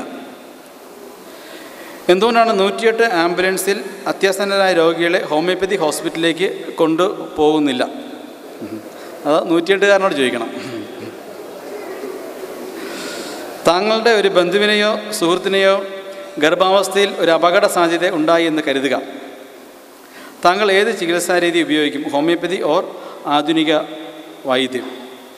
ഗർഭാവസ്ഥയിൽ ഒരു അപകട സാധ്യത കൃത്യമായിട്ട് മനസ്സിലായിട്ടില്ല എന്താ ഉദ്ദേശിച്ചെന്നുള്ളത്. ഏതായാലും ആദ്യം അസുഖം ഡയഗ്നോസിസിനാണ് ഏറ്റവും കൂടുതൽ പ്രാധാന്യം കൊടുക്കേണ്ടത്. അപ്പോൾ പെട്ടെന്നുള്ള ഒരു സാഹചര്യം കൃത്യമായ ഡയഗ്നോസിസ് അത് ആവശ്യമാണ്. അപ്പോൾ അതിനുള്ള സജ്ജീകരണങ്ങളുള്ള സ്ഥലത്ത് തന്നെ ആദ്യമേ തന്നെ പോകണം. ഹോമിയോപ്പതിയിൽ പനിക്ക് കൊടുക്കുന്ന മരുന്ന് എന്താണ്? Dose, mechanism of action, adverse drug reaction, metabolism of the drug, antidote. നല്ലൊരു ചോദ്യമാണ്. അപ്പോൾ എവിടെയാണ് ഈ ഹോമിയോപ്പതിയുടെ ഹോളിസ്റ്റിക് സമീപനവും ആധുനിക വൈദ്യത്തിൻ്റെ മോളിക്കുലർ റിഡക്ഷനിസ്റ്റിക് അപ്രോച്ചും തമ്മിലുള്ള കോൺഫ്ലിക്റ്റ് വരിക? അപ്പോൾ പനി എന്ന് പറഞ്ഞാൽ പല കാരണങ്ങൾ കൊണ്ട് വരാം. പനി ഒരു രോഗമല്ല, ഇറ്റ്സ് ജസ്റ്റ് എ സിംറ്റം. സാധാരണ ഒരു ജലദോഷത്തിന് പനി വരാം, ടോൺസിലൈറ്റിസിന് പനി വരാം, വൈറൽ ഫീവറിൻ്റെ പനി വരാം, അല്ലെങ്കിൽ ബോഡിയിൽ എവിടെയെങ്കിലും ഒരു ഫോക്കൽ ഇൻഫെക്ഷൻ ഉണ്ടെങ്കിൽ അതിൽ നിന്ന് പനി വരാം, പേടിച്ച് പനി വരാം, അങ്ങനെ പല രീതിയിൽ വരാം. അപ്പോൾ അവിടെയാണ് ഹോമിയോപ്പതിയുടെ ബ്യൂട്ടിയും. നമ്മുടെ അടുത്ത് വരുന്ന പേഷ്യൻറ്റിൻ്റെ പനി എന്നാണ് തുടങ്ങിയത്, കൃത്യമായ ഡ്യൂറേഷൻ മനസ്സിലാക്കുന്നു. അപ്പോൾ ഏകദേശം എല്ലാ ഡോക്ടർമാർക്കും പനിയുടെ സീസൺ ആകുമ്പോഴത്തേക്ക് അറിയാം, ഒരു പനി അടുത്ത് വരുമ്പോൾ തന്നെ അറിയാം അത് എപ്പിഡമിക് നേച്ചറുള്ള പനിയാണോ, അതല്ലെങ്കിൽ എന്തെങ്കിലും ഇൻഫെക്ഷൻ മൂലമുള്ള പനിയാണോ. അപ്പോൾ അതിനെല്ലാം പരിശോധനകളുമുണ്ട്. ഇപ്പോൾ ഇപ്പോഴത്തെ പനിയിൽ ഏറ്റവും കൂടുതൽ ഡിഫറൻഷ്യേറ്റ് ചെയ്യേണ്ടത് യൂറിനറി ട്രാക്ട് ഇൻഫെക്ഷനാണ്. വളരെ ഹിഡനായിട്ട് കിടക്കുന്ന ഒരു കാര്യമാണ്. കാരണം എന്താ? വെള്ളം കുടിക്കുന്ന ശീലം നമുക്കില്ല. അപ്പോൾ അത് യൂറിൻ ടെസ്റ്റ് ചെയ്താൽ കൃത്യമായിട്ട് അറിയാൻ പറ്റത്തുള്ളൂ. അപ്പോൾ അതെല്ലാം ഇറ്റ് ക്യാൻ മിമിക്. വൈറൽ ഫീവറിനെ മറ്റ് ഇതിനെ അത് മിമിക് ചെയ്യാം. അപ്പോൾ അതിൻ്റെ അടിസ്ഥാനത്തിൽ ഇപ്പോൾ പനിക്ക് പാരസെറ്റമോൾ പോലെ അല്ലെങ്കിൽ അസിറ്റാമിനൻ പോലെ ആ ഒരു കോൺസെപ്റ്റ് അല്ല ഹോമിയോപ്പതിക്ക് ഉള്ളത്. പിന്നെ പനിക്ക് ഹോമിയോപ്പതി മരുന്ന് കൊടുത്താൽ സ്വിച്ചിട്ട പോലെ ടപ്പേന്ന പനി മാറത്തുമില്ല. കാരണം ഫീവർ എന്നുള്ളത് ബോഡിയുടെ ഫസ്റ്റ് ലൈൻ ഓഫ് ഡിഫൻസ് ആണ് against the virus and also the multiplying bacteria. It's A published study. 99% of അസുഖങ്ങളും വൈറൽ രോഗങ്ങളാണ്. അപ്പോൾ വൈറസിൻ്റെ മെക്കാനിസം അത് കൃഷ്ണപ്രസാദിന് വളരെ കൃത്യമായിട്ട് അറിയാം. വൈറസ് എന്ന് വെച്ചാൽ it's not a complete cell, it is just fragment of RNA or DNA. Enigma എന്നാണ് പറയുക. Inside human cell or plant cell or animal cell it will multiply, and outside living cell it is dead, it doesn't multiply. അതിൻ്റെ multiplication മെക്കാനിസമാണ് നമ്മൾ ശ്രദ്ധിക്കേണ്ടത്. മനുഷ്യ ശരീരത്തിൽ തന്നെ ഓരോ വൈറസിനും ഓരോ കോശങ്ങളാണ് പ്രിയം. സലൈവറി ഗ്ലാൻസിനെ ബാധിക്കുന്ന, പരോട്ടിഡ് ഗ്ലാൻസിനെ ബാധിക്കുന്ന വൈറസ് മംസ് ഉണ്ടാക്കുന്നു. അതുപോലെ തന്നെ കരളിനെ ബാധിക്കുന്ന ഹെപ്പറ്റൈറ്റിസ് മഞ്ഞപ്പിത്തം ഉണ്ടാക്കുന്നു. സന്ധികളെ ബാധിക്കുന്ന ചിക്കൻഗുനിയ വൈറസ് ചിക്കൻഗുനിയ ഉണ്ടാക്കുന്നു. അപ്പോൾ ഓരോ എയ്ഡ്സ് വൈറസ് വൈറ്റ് ബ്ലഡ് സെൽസാണ് അതിന് ഇഷ്ടം. അപ്പോൾ ഈ കോശങ്ങൾക്കുള്ളിൽ പ്രവേശിച്ചിട്ട് വൈറസിൻ്റെ ആ ഫ്രാഗ്മെൻറ്റ് RNA ഓർ DNA അത് ഉള്ളിലോട്ട് ഇഞ്ചെക്റ്റ് ചെയ്തിട്ട് അതെന്ത് ചെയ്യും?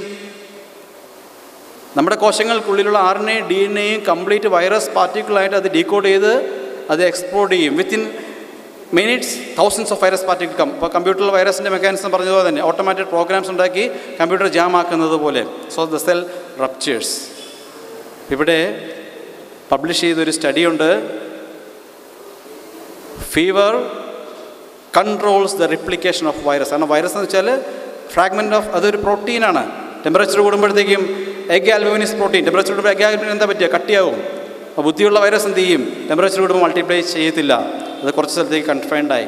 വൈറസിന് എഗെയിൻസ്റ്റ് ആയിട്ടുള്ള ബോഡിയുടെ അൾട്ടിമേറ്റ് മെക്കാനിസം എന്ന് പറയുന്നത് that is the production of the antibodies. വൈറസിൻ്റെ ഷേപ്പ് ഇങ്ങനെയാണെങ്കിൽ ഈ രീതിയിലുള്ള ആൻറ്റിബോഡി ഉണ്ടാക്കി അതിനെ ക്ലബ് ചെയ്യണം.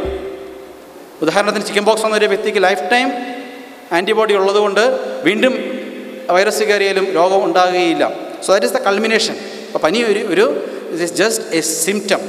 അപ്പോൾ ഹോമിയോപ്പതി മരുന്ന് കൊടുക്കുമ്പോഴത്തേക്കും ഹൈപ്പോത്തസിസ് ഇങ്ങനെയാണ്, ഏറ്റവും പെട്ടെന്ന് ആൻറ്റിബോഡി ഉണ്ടാക്കാനായിട്ട് ബോഡിയെ ഹെൽപ്പ് ചെയ്ത് നാച്ചുറലായിട്ട് പെട്ടെന്ന് തന്നെ അസുഖത്തെ, പനിയെ മാറ്റുന്നു. കോംപ്ലിക്കേഷൻസ് വളരെ വളരെ തുലവും കുറവാണ് അനുമതി തന്നെ ഹോമിയോപ്പതി ഉപയോഗിച്ചാൽ.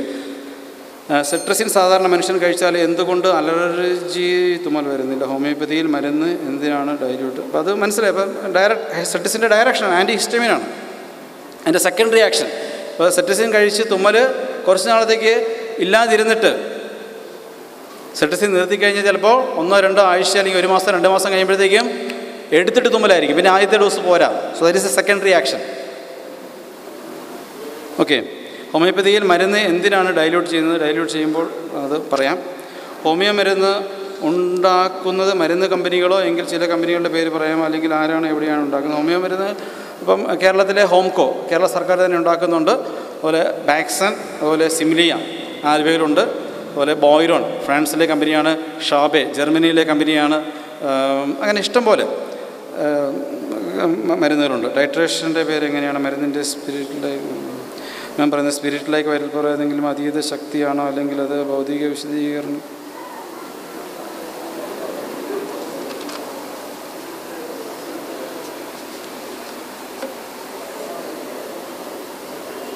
It is the right of the patient to know the medicines he is going to consume. Why doesn't homeopathic medicines of the doctors? അത് ചോദിച്ചു കഴിഞ്ഞാൽ പ്രിസ്ക്രിപ്ഷൻ തരുമല്ലോ, ഡോക്ടേഴ്സ് പ്രിസ്ക്രിപ്ഷൻ തരും. Most of the homeopathic medicines are prepared from pathological specimens such as pus, saliva, urine, blood of an infected.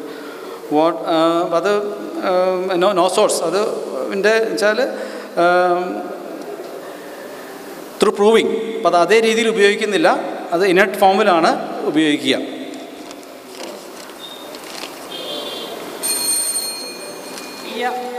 അന്ധവിശ്വാസമായ ഹോമിയോപ്പതിയെ എതിർക്കുന്നത്, ഒന്ന്, അത് അന്ധവിശ്വാസം ആയതുകൊണ്ടാണ് അതിനെ എതിർക്കുന്നത്. 2, ഒരു അന്ധവിശ്വാസമായിട്ടുള്ളൊരു സാധനം ഇത് മരുന്നാണ് എന്ന് പറഞ്ഞു കൊടുക്കുന്നത് അൺഎത്തിക്കലാണ്. 3, പരീക്ഷണങ്ങളിലൂടെ നിരീക്ഷണങ്ങളിലൂടെ തെളിയിക്കപ്പെട്ട മെഡിസിൻ, അതായത് തെളിവിൽ അധിഷ്ഠിതമായിട്ടുള്ള വൈദ്യത്തിനെ പുച്ഛിക്കുന്നതിന് തുല്യമാണ് ഈ ഹോമിയോപ്പതിയെ എതിർത്തില്ലെങ്കിൽ. 3, റാഷണാലിറ്റിക്ക് എതിരാണ് ഇതിനെ എതിർത്തില്ലെങ്കിൽ. കാരണം ഇവരുടെ ഐഡിയ തന്നെ ഇറ്റ്സ് കംപ്ലീറ്റ്ലി എഗെയിൻസ്റ്റ് റാഷണാലിറ്റി. പിന്നെ ഗവൺമെൻറ്റിൻ്റെ ഫണ്ട്, ഗവൺമെൻറ് എവിടെ നിന്നാണ് ഫണ്ട് കൊടുക്കുന്നത്? ഗവൺമെൻറ് നമ്മളെ പോലുള്ള ആൾക്കാർ അടയ്ക്കുന്ന ടാക്സ് ആണ് ഇതിന് വേണ്ടിയിട്ട് ഉപയോഗിച്ചുകൊണ്ടിരിക്കുന്നത്. അതിന് ഒരുപാട് വേറെ നല്ല കാര്യങ്ങൾ ചെയ്യാൻ പറ്റും. അതൊന്നും ചെയ്യാതെ ഇതുപോലത്തെ ശാസ്ത്രം ബേസിക്കലി തള്ളിക്കളഞ്ഞ സാധനങ്ങൾ കൊണ്ടുവന്ന് റിസർച്ച് ചെയ്യുന്നത് കൊണ്ടാണ് അതിനെ വീണ്ടും എതിർക്കുന്നത്. അടുത്തത്, താങ്കൾ വരുന്നത് കമ്പനിയുടെ പണം വാങ്ങിയിട്ടല്ലേ? അപ്പോൾ അതെ, ഞാൻ കമ്പനിയുടെ പണം വാങ്ങിയിട്ടാണ് വരുന്നത്. ഇങ്ങോട്ട് വന്നപ്പോൾ ഒരു ബാഗിന് നിറച്ച് പണം തന്നു, അതവിടെ ഇരിപ്പുണ്ട്. പോകുമ്പോൾ ആരും എടുത്തുകൊണ്ട് പോരെ, എനിക്ക് കൊണ്ടുപോകാനുള്ളതാണ്. അടുത്തത്, can you learn homeopathy by reading theory over internet? അതിനെന്താ പ്രശ്നം? തിയറി അല്ലേ, പ്രാക്ടിക്കലല്ലോ. പിന്നെ തിയറി നിങ്ങൾ എങ്ങനെയാണ് പഠിക്കുന്നത്? Theory you read and study, right? അതിനെന്താ തെറ്റ്? അടുത്ത, isn't it like learning swimming by reading books? ഇതൊരു ഫോൾസ് അനാലജിയാണ്. സ്വിമ്മിങ് പഠിക്കുന്നത് പുസ്തകം വായിക്കുന്നത് പോലെയല്ലേ? പുസ്തകം വായിച്ച് സ്വിമ്മിങ് പഠിക്കുന്നത് പോലെയല്ലേ ഹോമിയോപ്പതി ഇൻ്റർനെറ്റിലൂടെ പഠിക്കുന്നതെന്ന് പറയുന്നത് ഒരു ഫോൾസ് അനാലജിയാണ്. അടുത്തത്, do you have basic knowledge in medical subjects? I have basic knowledge in medical subjects. ഞാൻ പഠിച്ച വിഷയം, ഈ വിഷയം അവതരിപ്പിക്കാൻ വേണ്ടി റെഡിയായപ്പോൾ ഇതിൻ്റെ പ്രൊമോഷൻ പോസ്റ്ററുകളൊക്കെ വന്നപ്പോൾ പല ആൾക്കാരും ചോദിച്ചു, പുള്ളി ഇവല്യൂഷൻ്റെ ആളല്ലേ എന്നുള്ളതാണ് ചോദ്യം. എന്താ, എനിക്ക് ഇവല്യൂഷൻ ആണെങ്കിൽ വേറെ എന്തിനെ കുറിച്ച് സംസാരിക്കാൻ പാടില്ല. നിങ്ങൾ അറിയേണ്ട ഒരു സംഭവം, ഞാൻ പഠിച്ചത് ബയോടെക്നോളജിയാണ്. അതിനകത്ത് സെൽ ബയോളജി ഉണ്ട്, ബയോകെമിസ്ട്രി ഉണ്ട്, മൈക്രോബയോളജി ഉണ്ട്, ഇമ്മ്യൂണോളജി ഉണ്ട്, ജനറ്റിക് എഞ്ചിനീയറിംഗ് ഉണ്ട്, ഇൻഡസ്ട്രിയൽ മൈക്രോബയോളജി ഉണ്ട്. അങ്ങനെ ഒരുപാട് സംഭവങ്ങളുണ്ട്. ആ സാധനമാണ് പഠിച്ചത്. ഞാൻ ഈ 4 വർഷം പഠിക്കാത്ത ഒരു സബ്ജക്റ്റിനെ കുറിച്ചിട്ടാണ് ഞാൻ ഇത്രയും കാലം ഇവിടെ സംസാരിച്ചുകൊണ്ടിരുന്നത്. അത് എൻ്റെ സ്വന്തം ഇൻട്രസ്റ്റ് കാരണം ഞാൻ പഠിച്ചെടുത്തതാണ്. ഞാൻ പഠിച്ച സാധനങ്ങളെക്കുറിച്ച് നിങ്ങൾക്ക് കേൾക്കണ്ടേ? അടുത്ത, isn't it needed to understand a medical treatment method? Isn't it needed to understand a medical treatment method? Medical treatment method എന്താണ് എന്ന് മനസ്സിലാക്കിക്കൊണ്ടാണ് ഞാൻ പറഞ്ഞത് ഹോമിയോപ്പതി കപടശാസ്ത്രമാണ് എന്ന്. അടുത്ത, ഹോമിയോപ്പതി ശാസ്ത്രീയമാണെങ്കിൽ എങ്ങനെയാണ് ഡയബറ്റീസ്, ക്യാൻസർ മുതലായ അസുഖങ്ങൾ മാറുന്നത്? ഡയബറ്റീസ്, ക്യാൻസർ മുതലായ അസുഖങ്ങൾ മാറുന്നില്ല എന്നുള്ളതാണ് വാസ്തവം. ക്യാൻസർ ഒരിക്കലും മാറില്ല. കാരണം ക്യാൻസർ മാറുകയാണെങ്കിൽ ഞാൻ നേരത്തെ പറഞ്ഞ ആ റെസിസ്റ്റൻസ് ബാക്ടീരിയയിൽ മാത്രമല്ല ഉണ്ടാവുന്നത്. ക്യാൻസർ റെസിസ്റ്റൻറ്റ് സെൽസും ഉണ്ട്, അതായത് കീമോതെറാപ്യൂട്ടിക് റെസിസ്റ്റൻറ്റ് സെൽസ് ഉണ്ട്. ഏത് മരുന്ന് ഉപയോഗിച്ചുകൊണ്ടാണോ ക്യാൻസറിനെ നമ്മൾ ഇല്ലാതാക്കാൻ ശ്രമിക്കുന്നത്, ആ മരുന്നിനെതിരെ അവർ റെസിസ്റ്റൻ്റ് ആയിട്ട് വരും. Because they are reproducing too much fast. Homeopathy work ചെയ്യുകയാണെന്നുണ്ടെങ്കിൽ we should able to see a homeopathic resistant cancer cell. അങ്ങനെ ഒരു സാധനം ഇല്ല, ഇതിന് തെളിവുമില്ല ഒരിടത്തും. അടുത്തത്, ഹോമിയോപ്പതി നിരോധിച്ച രാജ്യങ്ങൾ. ഹോമിയോപ്പതി കംപ്ലീറ്റ് ആയിട്ട് നിരോധിച്ച രാജ്യങ്ങൾ ഏതെങ്കിലും ഉണ്ടോ എന്ന് ചോദിച്ചു കഴിഞ്ഞാൽ എനിക്കറിയില്ല, ഉണ്ടായിരിക്കാം. പക്ഷേ അവിടെയൊക്കെ ഹൈ റെഗുലേഷൻസ് ആണ്. അവരുടെ ഏറ്റവും വലിയ അതോറിറ്റീസ് എല്ലാം പബ്ലിക്കിനെ കൊടുക്കുന്ന റെക്കമെൻഡേഷൻ എന്ന് പറഞ്ഞു കഴിഞ്ഞാൽ ഇത് സാധനം അപകടകരമാണ് എന്നുള്ളതാണ്. പിന്നെ ഇദ്ദേഹം പറഞ്ഞതുപോലെ ഇദ്ദേഹത്തിന് അവകാശമുണ്ട് ഏത് ചികിത്സാ രീതി എടുക്കണമെന്നുള്ളത്. അതുകൊണ്ട് അവർ പോയി എടുക്കട്ടെ എന്നുള്ളതാണ്. ആദ്യമേ നമ്മൾ വാണിംഗ് കൊടുത്തിട്ടുണ്ട്, പോയാൽ ഇങ്ങനെയൊക്കെ സംഭവിക്കും, നിങ്ങൾ പോവാതിരുന്നാൽ നിങ്ങൾക്ക് കൊള്ളാം എന്നുള്ളതാണ്. അടുത്തത്, ഹോമിയോപ്പതി അശാസ്ത്രീയമാണെങ്കിൽ 5 വർഷക്കാലം ഈ ഹോമിയോ വിദ്യാർത്ഥികൾ എന്താണ് പഠിക്കുന്നത്? ആധുനിക മെഡിസിൻ പഠിച്ചിട്ട് ഹോമിയോപ്പതി ചികിത്സ നടത്തുകയാണോ? ലോകം മുഴുവൻ തള്ളിക്കളഞ്ഞിട്ടും ഇന്ത്യയിൽ എന്തുകൊണ്ടാണ് ഹോമിയോപ്പതി നിലനിൽക്കുന്നത്? ഒന്ന്, ഈ ഹോമിയോപ്പതി മെഡിക്കൽ കോളേജിൽ നടക്കുന്നതെന്ന് പറഞ്ഞാൽ അവർ മോഡേൺ സയൻസിൻ്റെ കുറേ വിഷയങ്ങൾ പഠിക്കുന്നുണ്ട്. Physiology, anatomy, biochemistry, forensic science, പിന്നെ അവരുടെ ചക്കര പുസ്തകമായിട്ടുള്ള ഓർഗൻ ഓഫ് മെഡിസിൻ, അങ്ങനെ കുറേ സംഭവങ്ങളെല്ലാം പഠിക്കുന്നുണ്ട്. പക്ഷേ ഈ മോഡേൺ മെഡിസിൻ്റെ ഒരു ആശയങ്ങളെയും അവർ വകവയ്ക്കുന്നില്ല എന്നുള്ളതാണ് കാര്യം. അവരവസാനം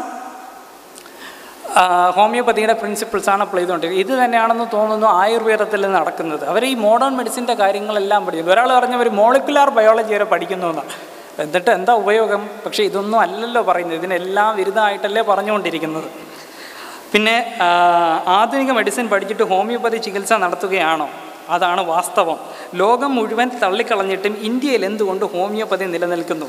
ഞാനൊരു കാര്യം പറഞ്ഞു, ഇന്ത്യ എന്ന് പറയുന്നത് അറിയാലോ, ഹോമിയോപ്പതി നിലനിൽക്കാനുള്ള പ്രധാനപ്പെട്ട കാരണം പേഷ്യൻ്റ് ഡിമാൻഡ്. പേഷ്യൻറ്റിന് ഞാൻ നേരത്തെ പറഞ്ഞ ഒരു ഇലൂഷൻ കിട്ടുന്നുണ്ട്. പല രീതിയിലാണ് ഇലൂഷൻ. അവർക്ക് സ്വന്തം അനുഭവം, അപ്പുറത്തെ വീട്ടിൽ അണ്ണൻ്റെ അനുഭവം, അങ്ങനെ പലരുടെയും അനുഭവങ്ങൾ കേട്ട് അവർ വിശ്വസിച്ചിരിക്കുകയാണ് ഇങ്ങനൊരു സംഭവമുണ്ട്, അത് വർക്ക് ചെയ്യുമെന്ന്. അപ്പോൾ പേഷ്യൻറ്റിന് ഡിമാൻഡിനുണ്ട്. പേഷ്യൻറ്റിന് ഡിമാൻഡുള്ള കാശ് കിട്ടുന്ന പരിപാടി ആരും നിർത്താൻ വേണ്ടിയിട്ട് ശ്രമിക്കുന്നില്ല. അതൊരു കാരണം. രണ്ട്, ഈ ഹോമിയോപ്പതി കൊണ്ട് നടക്കുന്നവർക്ക് ഇത് പൊള്ളത്തരാണെന്ന് മനസ്സിലായിട്ടില്ല. മൂന്ന്, മനസ്സിലായിട്ടുള്ളവരും ഇത് കളഞ്ഞിട്ട്, സത്യസന്ധമായിട്ട് ഇത് കളഞ്ഞിട്ട് വേറെ പണിക്ക് പോകാൻ വേണ്ടിയിട്ട് താല്പര്യപ്പെടുന്നില്ല എന്നുള്ളതാണ് വാസ്തവം. Why and how placebo works. Placebo എന്തുകൊണ്ടാണ് വർക്ക് ചെയ്യുന്നതെന്ന് പറഞ്ഞാൽ, പ്ലസീബോ ബേസിക്കലി ഒരു ഫിസിയോളജിക്കൽ ആൻഡ് ഒരു ബയോകെമിക്കൽ ആക്ഷനാണ്. അത് നമ്മുടെ ബോഡിയിൽ പല ഹോർമോൺസിൻ്റെ ആക്ഷൻസ് ഉണ്ട്, അത് മെൻ്റലായിട്ടുള്ള കുറച്ച് ആക്ഷൻസ് ഉണ്ട്. അതുകൂടാതെ വേറെ ഒരുപാട് പാത്ത് വേസും മറ്റുള്ള കാര്യങ്ങളൊക്കെ കണ്ടുപിടിച്ചിട്ടുണ്ട്. ഏതാണ്ട് 7-8 തരം പ്ലസീബോ ഉണ്ട്. ഓരോന്നിനും ഓരോ കാരണങ്ങളാണ്. അടുത്ത സ്വീഡിഷ് അക്കാഡമി ഓഫ് സയൻസ് ഹോമിയോപ്പതിയെ അംഗീകരിച്ചിട്ടില്ല എന്ന് പറഞ്ഞു. ഹോമിയോപ്പതി ഒരു ഓൾട്ടർനേറ്റീവ് മെഡിസിനായി സ്വീഡിഷ് ഗവൺമെൻറ് അംഗീകരിച്ചിട്ടുണ്ടോ എന്നുള്ളതാണ് ചോദ്യം. ഞാൻ പറഞ്ഞത് Swedish academy of Science homeopathy അംഗീകരിച്ചിട്ടില്ല എന്നല്ല പറഞ്ഞത്. ഹോമിയോപ്പതിനെ കുറിച്ച് സ്വീഡിഷ് അക്കാഡമി ഓഫ് സയൻസിൻ്റെ അഭിപ്രായമാണ് പറഞ്ഞത്. അവിടെ കോംപ്ലിമെൻ്ററി മെഡിസിൻസിൽ അവിടെ റിസർച്ച് നടക്കുന്നുണ്ടാകും. ആ റിസർച്ച് മനസ്സിലാക്കിയതിന് ശേഷം അവരെടുത്ത തീരുമാനമാണ് ഞാൻ പറഞ്ഞത് ഇതിനകത്ത് ഒന്നുമില്ല എന്നുള്ളത്. അടുത്തത്, ഹോമിയോപ്പതി ഒരു ഓൾട്ടർനേറ്റീവ് മെഡിസിനായി സ്വീഡിഷ് ഗവൺമെൻറ് അംഗീകരിച്ചിട്ടുണ്ട്. ഹോമിയോപ്പതി ആൾട്ടർനേറ്റീവ് മെഡിസിനായിട്ട് ഇനി ആരെങ്കിലും അംഗീകരിക്കേണ്ട ആവശ്യമുണ്ടോ? അത് ഓൾട്ടർനേറ്റീവ് മെഡിസിൻ അല്ലേ? അംഗീകരിച്ചതായി ഗൂഗിളിൽ പറയുന്നുണ്ട്. ഓഫ് കോഴ്സ് അംഗീകരിച്ചത് ഓൾട്ടർനേറ്റീവ് മെഡിസിൻ അല്ലേ, അതിന് ഇനി പ്രത്യേകിച്ച് ഇനി അംഗീകാരം കൊടുക്കേണ്ട ആവശ്യമുണ്ടോ? ലിവോസിട്രസിൻ അലർജിക് റൈനൈറ്റിസ് ലിവോസിട്രസിൻ അലർജിക് റൈനൈറ്റിസ് കൊടുക്കുന്നതായി പറയുന്നുണ്ടോ? ലിവോസിട്രസിൻ അലർജനെ ക്യൂർ ചെയ്യുന്നുണ്ടോ? ഈ ലിവോസിട്രസിൻ എന്ന് പറഞ്ഞ സാധനം അലർജനെ ക്യൂർ ചെയ്യാൻ വേണ്ടിയിട്ടുള്ളൊരു സാധനം അല്ല. അടുത്തത്, എന്തുകൊണ്ടാണ് ഹോമിയോപ്പതി എന്തുകൊണ്ട് ഹോമിയോപ്പതി നിരോധിക്കുന്നില്ല? ഗുണങ്ങളില്ല എന്നതുപോലെ ദോഷങ്ങളില്ല എന്നതുകൊണ്ടാണോ? ഹോമിയോപ്പതിക്ക് ഇവിടെ ആരോ ഡോക്ടർ ഫെലിക്സിനോട് ചോദിച്ചു, ഹോമിയോപ്പതി മരുന്ന് കഴിച്ച് ആത്മഹത്യ ചെയ്യാൻ സാധിക്കുമോ എന്ന്. ആത്മഹത്യ ചെയ്യാൻ സാധിക്കും എന്നുള്ളതാണ് ഉത്തരം. എങ്ങനെയാണെന്ന് പറഞ്ഞു കഴിഞ്ഞാൽ നോസിബോ ഇഫക്റ്റ്. പക്ഷേ ആത്മഹത്യ ചെയ്യുന്നതിന് മുന്നേ പറയണം ഇത് ആത്മഹത്യക്കുള്ള മരുന്നാണെന്ന്, എങ്കിലേ നോസിബോ ഇഫക്റ്റ് വർക്ക് ചെയ്യും. അത് ഞാൻ കഴിഞ്ഞ തവണ പ്രസൻറ്റ് ചെയ്തപ്പോഴും പറഞ്ഞിരുന്നു. അതായത് സാധാരണ ഒരു പ്ലസീബോ ആയിട്ടുള്ള മരുന്ന് കൊടുത്തിട്ട് ഇതൊരു ക്യാൻസർ ഡ്രഗാണ്, ഇത് കഴിച്ചാൽ നിങ്ങളുടെ മുടി പൊഴിഞ്ഞു പോകുമെന്ന് പറയുമ്പോൾ ഓട്ടോമാറ്റിക്കലി അവർ വിചാരിക്കുകയാണ് ഇങ്ങനെ എനിക്ക് സംഭവിക്കും, മുടി പൊഴിയുന്നു. ഇതിനെയാണ് നോസിബോ ഇഫക്റ്റ് എന്ന് പറയുന്നത്. ഒരു ഹോമിയോപ്പതി മരുന്ന് കൊണ്ടുവന്ന് അത് ഹൈ ഡോസിൽ നിങ്ങൾ ഒന്നും പറയാതെ ഏതെങ്കിലും ഒരു രീതിയിൽ അറിയാതെ ഒരു വ്യക്തിക്ക് കൊടുത്താൽ വ്യക്തിക്കൊന്നും സംഭവിക്കില്ല. കാരണം അതിനകത്ത് കാര്യമായിട്ട് മരുന്നുകളൊന്നും തന്നെ ഇല്ല. അതുകൊണ്ടാണ്. ഒരു മിനിറ്റ് അല്ലേ. കൊച്ചുകുട്ടികൾ മുതൽ മുതിർന്നവർ വരെ ഇന്നും ഹോമിയോപ്പതിയെ ആശ്രയിക്കുന്നുണ്ടല്ലോ. അതെ, ഒരുപാട് ആൾക്കാർ അതിനെ ആശ്രയിക്കുന്നുണ്ട്. അത് തന്നെയാണല്ലോ ഞാൻ പറഞ്ഞ ഒരുപാട് പേഷ്യൻ്റ് ഡിമാൻഡ് അതിനുണ്ടെന്ന്. ഗവൺമെൻറ്റും ഹോമിയോപ്പതി ബിഗ് സീറോ ആണെങ്കിൽ എന്തുകൊണ്ട് ഹോമിയോപ്പതി ഗവൺമെൻറ് നിരോധിക്കുന്നില്ല? അതിന് ഞാനൊരു കാര്യം പറഞ്ഞില്ല, ഈ അവിടെ ഇരിക്കുന്ന ആൾക്കാർക്ക് എന്തെങ്കിലും ഒരു ശാസ്ത്രീയ ബോധം വേണം. ഈ ആയുർവേദം മറ്റുള്ള സംഭവങ്ങളെല്ലാം ഇവിടെയാണ് ഉണ്ടായത്, ഇതാണ് എല്ലാ സംഭവം, ഇതാണ് ഏറ്റവും, ഇദ്ദേഹം പറഞ്ഞു കേട്ടില്ലേ, ഹോമിയോപ്പതിയാണ് ലോകത്തിലെ ഏറ്റവും മഹത്തായ ശാസ്ത്രീയമായ ചികിത്സാ രീതി. ഇങ്ങനെ പറഞ്ഞുകൊണ്ടിരിക്കുന്നവർ ഇത് നിരോധിക്കുമെന്ന് നിങ്ങൾക്ക് തോന്നുന്നുണ്ടോ? നമ്മൾ പറയുന്നതൊന്നും കേൾക്കില്ല. It's like an radio. അവർ പറയുന്നത് നമ്മൾ കേട്ടോളണം എന്നുള്ളത്. Why we have to oppose homeopathy completely? At least a small illness can be cured even if it has any placebo effect. വളരെ സുപ്രധാനമായിട്ടുള്ളൊരു ചോദ്യമാണ്. നമ്മൾ ചെറിയ ചെറിയ രോഗങ്ങൾക്കൊക്കെ ഹോമിയോപ്പതി എടുക്കാമല്ലോ, അതിനെ മൊത്തമായിട്ട് അവഗണിക്കേണ്ട ആവശ്യമുണ്ടോ എന്നുള്ളൊരു ചോദ്യം പറഞ്ഞു. അതിൻ്റെ ഉത്തരം അടുത്ത് പറയും. വളരെ ഇമ്പോർട്ടൻ്റ് ആയിട്ടുള്ളൊരു ചോദ്യമാണ്. ഒരു ബ്രിഡ്ജ് കോഴ്സ് പാസ്സായി MBBS ഡോക്ടർ ആവാൻ അവസരം കിട്ടിയാൽ അങ്ങനെ ചെയ്യുമോ? എന്ത് നല്ല സ്നേഹമുള്ളൊരു ചോദ്യം. അത് ഇപ്പോഴത്തെ ചികിത്സാ സംവിധാനം മനസ്സിലാക്കാത്തതിനാണ് ഇങ്ങനത്തെ ചോദ്യങ്ങൾ ചോദിക്കുക. അപ്പോൾ ഓരോ വൈദ്യശാസ്ത്രത്തിനും അതിൻ്റേതായ സ്കോപ്പ് ആൻഡ് ലിമിറ്റേഷൻസ് ഉണ്ട്. ഇപ്പോൾ മോഡേൺ മെഡിസിനിലാണെങ്കിലും ഒരു ഡോക്ടർക്ക് എല്ലാ കാര്യങ്ങളും ചെയ്യാൻ സാധിക്കും. അവിടെ സ്പെഷ്യലൈസേഷനാണ്. നമുക്കറിയാം, സ്പെഷ്യലൈസേഷനിൽ നിന്ന് സൂപ്പർ സ്പെഷ്യലൈസേഷനിലേക്ക് പോയി. അപ്പോൾ നമ്മുടെ അടുത്ത് വന്ന ഒരു രോഗിക്ക് ഞാൻ നേരത്തെ പറഞ്ഞതുപോലെ അവൻ്റെ ആ പർട്ടിക്കുലർ സാഹചര്യത്തിൽ ഇപ്പോൾ ലഭ്യമായ ഏറ്റവും സ്യൂട്ടബിൾ പെർഫെക്റ്റ് ആയിട്ടുള്ള ട്രീറ്റ്മെൻറ്റ് ഏതാണോ അങ്ങോട്ടേക്ക് ഇപ്പം എൻ്റെ ഹോമിയോപ്പതി ആണെങ്കിൽ ഞാൻ ട്രീറ്റ് ചെയ്യും. അല്ലാത്തത് ഇപ്പം എൻ്റെ അടുത്ത് ഉള്ള ഹോസ്പിറ്റലുകളിലുള്ള അലോപ്പതി അല്ലെങ്കിൽ മോഡേൺ മെഡിസിൻ ഡോക്ടർമാരായിട്ട് എനിക്ക് വളരെ നല്ല ബന്ധമാണുള്ളത്. തൊട്ടടുത്തുള്ള സർജൻ ഡോക്ടർ എബിസൺ ഫിലിപ്പ് പോലെ പീഡിയാട്രീഷ്യൻ, അവരായിട്ടൊക്കെ എനിക്ക് വളരെ നല്ല ബന്ധമാണുള്ളത്. എനിക്ക് പറ്റാത്ത കേസ് ഞാൻ അവർക്ക് റെഫർ ചെയ്യും. അതുപോലെ ഈ പറഞ്ഞ രീതിയിൽ ഹോമിയോപ്പതിക്ക് പറ്റുന്ന കേസാണെങ്കിൽ അവർ തിരിച്ചിങ്ങോട്ടേക്കും. സോ ആ രീതിയിലുള്ള ഒരു ചിന്താഗതി എന്തുകൊണ്ട് നമുക്ക് അങ്ങനെ ചിന്തിക്കാൻ പാടില്ല? So we leave in A plural society, pluralism ഉള്ള സൊസൈറ്റിയാണ് നമ്മൾ ജീവിക്കുക. അപ്പം ആ രീതിയിൽ നമ്മൾ തന്നെ മനസ്സിലാക്കുക. What is hypothyroidism, homoeopathic concept, what is the homoeopathic medicine four hypothyroidism. അപ്പം ഹൈപ്പോതൈറോയിഡിസം ഹോമിയോപ്പതി കോൺസെപ്റ്റ് എന്ന് പറഞ്ഞാൽ ഇപ്പം എന്താ, തൈറോയ്ഡ്, ബ്ലഡിലുള്ള തൈറോയ്ഡ് ഹോർമോണിൻ്റെ അളവ് കുറയും, TSH അളവ് കൂടും. So that is hypothyroidism. മറ്റേത് ഗോയിറ്റർ ഈസ് വിസിബിൾ. ഹൈപ്പോതൈറോയിഡിസം അതിൻ്റെ സിംറ്റംസിലൂടെയാണ് നമുക്ക് മനസ്സിലാക്കാനായിട്ട് സാധിക്കുക. അപ്പോൾ അതിന് ഈ പറഞ്ഞതുപോലെ ഒരുപാട് കേസുകൾ ഹോമിയോപ്പതിക് മരുന്നിലൂടെ TSH നോർമൽ ലെവലിലേക്ക് കൊണ്ടുവരാൻ സാധിച്ചിട്ടുണ്ട്. But not all. അപ്പം അങ്ങനെയുള്ള കേസിൽ തൈറോയ്ഡ് സപ്ലിമെൻറ്റ് കഴിക്കുന്നത് കൊണ്ട് ദോഷമില്ല. So that is the approach. Homeopathy മരുന്നിൻ്റെ പൊട്ടൻസി ആയെന്ന് റീചെക്ക് ചെയ്ത് അളക്കാൻ വളരെ നല്ലൊരു ചോദ്യമാണ്. കാരണം ഒരു ശാസ്ത്ര ലോകത്തിന് വാലിഡേഷൻ വളരെ ആവശ്യമാണ്. ഇപ്പോൾ ഈ പറഞ്ഞതുപോലെ മോഹൻലാൽ പറയുന്ന പോലെ വിശ്വാസം അതല്ലേ എല്ലാം എന്നൊരു രീതിയിലാണ് കാര്യങ്ങൾ പോകുന്നത്. പക്ഷേങ്കിൽ ഇപ്പോൾ ലേറ്റസ്റ്റ് ആയിട്ടുള്ള കണ്ടെത്തലുകൾ കൃത്യമായ പൊട്ടൻസിയും അതിൽ ഉള്ള പദാർത്ഥവും വാലിഡേറ്റ് ചെയ്യാനുള്ള സംവിധാനവുമായിട്ടാണ് ഡെവലപ്പ് ചെയ്ത് വരുന്നത്. ലേബലില്ലാത്തൊരു ഹോമിയോ മരുന്ന് കുപ്പിയിൽ നിറച്ചിരിക്കുന്നത്. അതിൻ്റെ ആൻസർ ഇസ് ക്ലിയർ. ലോകത്തെ എത്ര രാജ്യങ്ങളിൽ നിന്ന് ഹോമിയോപ്പതി ചികിത്സ, ഓൾമോസ്റ്റ് എല്ലാ രാജ്യങ്ങളിലും തന്നെ ഹോമിയോപ്പതി ചികിത്സയുണ്ട്. ഞാൻ നേരത്തെ പറഞ്ഞു, ഹോമിയോപ്പതി കണ്ടെത്തിയ ഡോക്ടർ സാമുവൽ ഹാനിമാനും അദ്ദേഹത്തിൻ്റെ ശിഷ്യന്മാർക്കും ജർമ്മനിയിൽ നിന്ന് വളരെ പ്രതികൂലമായ ഒരു അനുഭവമാണ് ഉണ്ടായത്. ഹാനിമാൻ്റെ ശിഷ്യന്മാരായ ഹോൺബർഗിൻ്റെ ഔഷധശേഖരം പിടിച്ചെടുത്ത് പെർഷ്യൻ ഗവൺമെൻറ് അത് സെമിത്തേരിയിൽ കുഴിച്ചു മൂടി. അത്രമാത്രം വിരോധമായിരുന്നു ഹോമിയോ മരുന്നുകളോട്. അതുപോലെ തന്നെ ഹാർട്ട്മാൻ അദ്ദേഹം മരിച്ചതിന് ശേഷം 432 മരുന്നുകൾ ഓപ്ഷന് വെച്ചു. അപ്പോൾ അത് ഒരു ഡോക്ടർ അത് മേടിച്ചിട്ട് അത് എന്ത് ചെയ്തു, ഇതുപോലെ ഔദ്യോഗികമായിട്ട് ഒഫീഷ്യലായിട്ട് അത് ക്രിമേറ്റ് ചെയ്തു. അതുകൊണ്ട് ഹോമിയോപ്പതി ഇല്ലാതാകും എന്നവർ വിചാരിച്ചു. പക്ഷെ അതുകൊണ്ട് തന്നെ ഇവരെന്ത് ചെയ്തു, പല സ്ഥലങ്ങളിലേക്ക് സ്പ്രെഡ് ചെയ്തു പോയി. ഫ്രാൻസിലേക്കും പോളണ്ടിലേക്കും റഷ്യയിലോട്ടും അതുപോലെ ഇംഗ്ലണ്ടിലേക്കും അമേരിക്കയിലേക്കും എല്ലാ സ്ഥലങ്ങളിലേക്കും അവിടെയെല്ലാം ഹോമിയോപ്പതിയുടെ ഇതാണ് ഹനുമാൻ ഇതാണ് പറയുന്നത്. You test it and publish the failures to the world. നിങ്ങളൊരു ഡിഡക്റ്റീവ് ലോജിക്കാരനാവാതെ ഒരു ഇൻഡക്റ്റീവ് ലോജിക് റീസണിങ്ങിലൂടെ പരീക്ഷണം ഹോമിയോപ്പതി മരുന്ന് നിങ്ങൾ experience it and then you publish the failures to the world എന്നാണ്. അപ്പം അങ്ങനെ ഹോമിയോപ്പതിക്ക് വേരോട്ടമുണ്ടായ എല്ലാ സ്ഥലങ്ങളിലും അത് അതിൻ്റെ ഡ്യൂ കോഴ്സിൽ വളർന്ന് പന്തലിച്ച് വരികയാണ്. ഹോമിയോ ഡോക്ടർമാർ മരുന്ന് നൽകിയ ശേഷം നിങ്ങൾക്ക് രോഗത്തിന് കുറവില്ല എങ്കിൽ അലോപ്പതി ആശുപത്രിയിലേക്ക് പോയിക്കോളൂ എന്നാണ് പൊതുവിൽ പറയാറുള്ളത്. പൊതുവിൽ എന്ന് നമുക്ക് അങ്ങനെ പറയാൻ പറ്റുമോ? അപ്പോൾ ഡിപ്പെൻഡിങ് ഓൺ ദ സിറ്റുവേഷൻ. ചില കേസ് ഈ പറഞ്ഞതുപോലെ ഹോമിയോപ്പതി മരുന്നിൻ്റെ അതിൻ്റെ അതിൻ്റെ അപ്പുറത്തേക്കാണെങ്കിൽ the case will be referred. Gin and tonic കഴിക്കുന്നവർക്ക് എന്തുകൊണ്ടാണ് മലമ്പനി വരാത്തത്? അപ്പോൾ അത് ക്ലാസ്സൊന്നും ശരിക്കും മനസ്സിലായില്ല എന്ന് തോന്നുന്നു. ജിൻസെങ് എന്താ ഉദ്ദേശിച്ചത് മനസ്സിലാവില്ല. സിങ്കോണ ആണ് ഇവിടെ ഉദ്ദേശിക്കുന്നത്.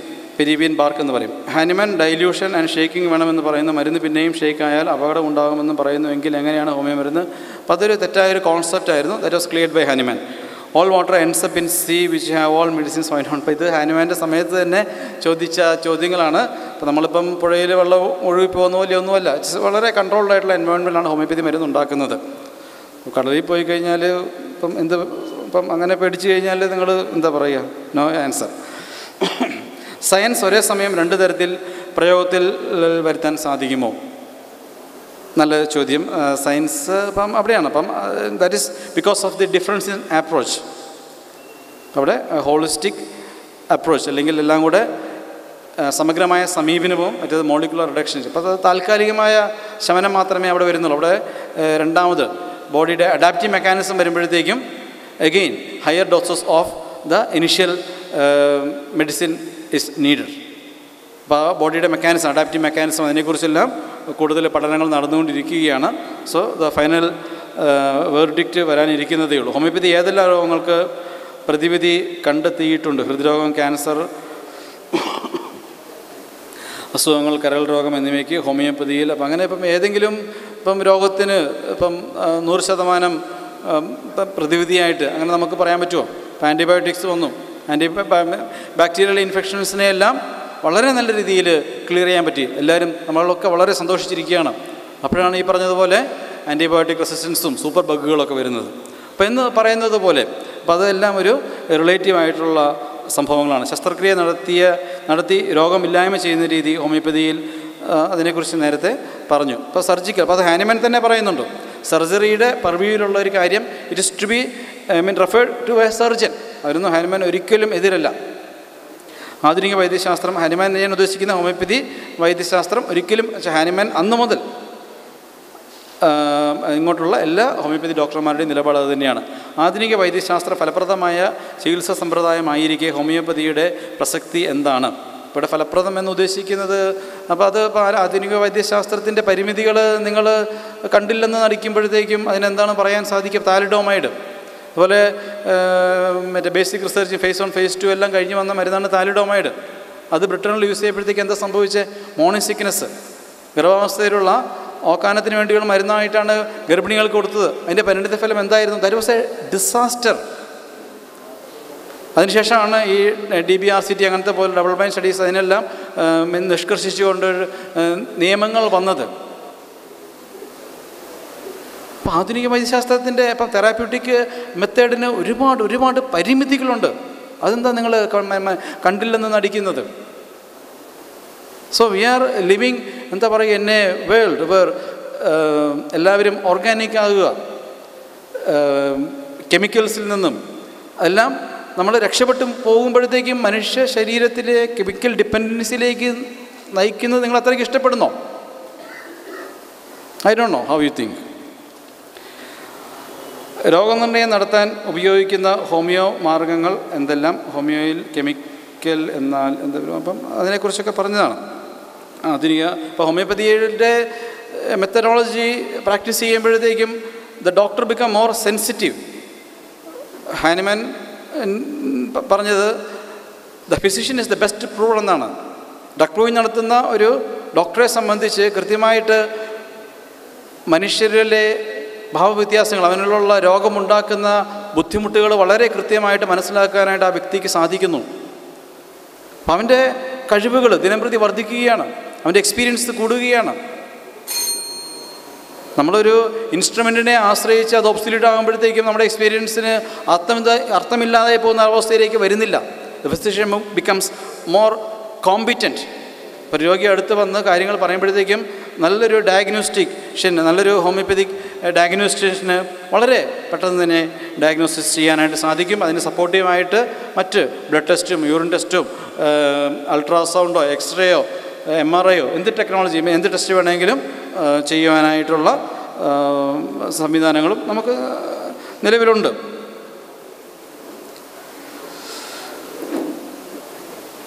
ഗൈനക്കോളജി, അനാട്ടമി, മോർഫോളജി തുടങ്ങിയ ഹോമിയോ വിദ്യാഭ്യാസം, മോർഫോളജി എന്നാന്ന് മനസ്സിലായില്ല, തുടങ്ങിയ ഹോമിയോ വിദ്യാഭ്യാസത്തിൽ ഉൾപ്പെടുത്തിയിരിക്കുന്നത് ആധുനിക വൈദ്യത്തിൽ നല്ലത്. ഇപ്പം അത് മെഡിക്കൽ സിസ്റ്റത്തിലുള്ള scientific development that is common to all.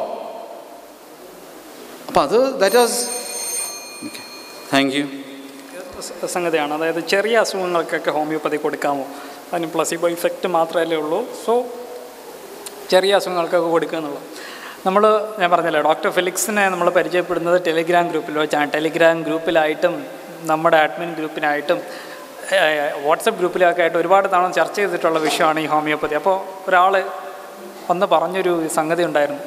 അതായത് പുള്ളിയുടെ വീട്ടിനടുത്ത് ഒരാളുണ്ടായിരുന്നു, അദ്ദേഹം ഇതിന് വയറുവേദനയ്ക്ക് അദ്ദേഹം പോയി ഹോമിയോ കഴിച്ചു.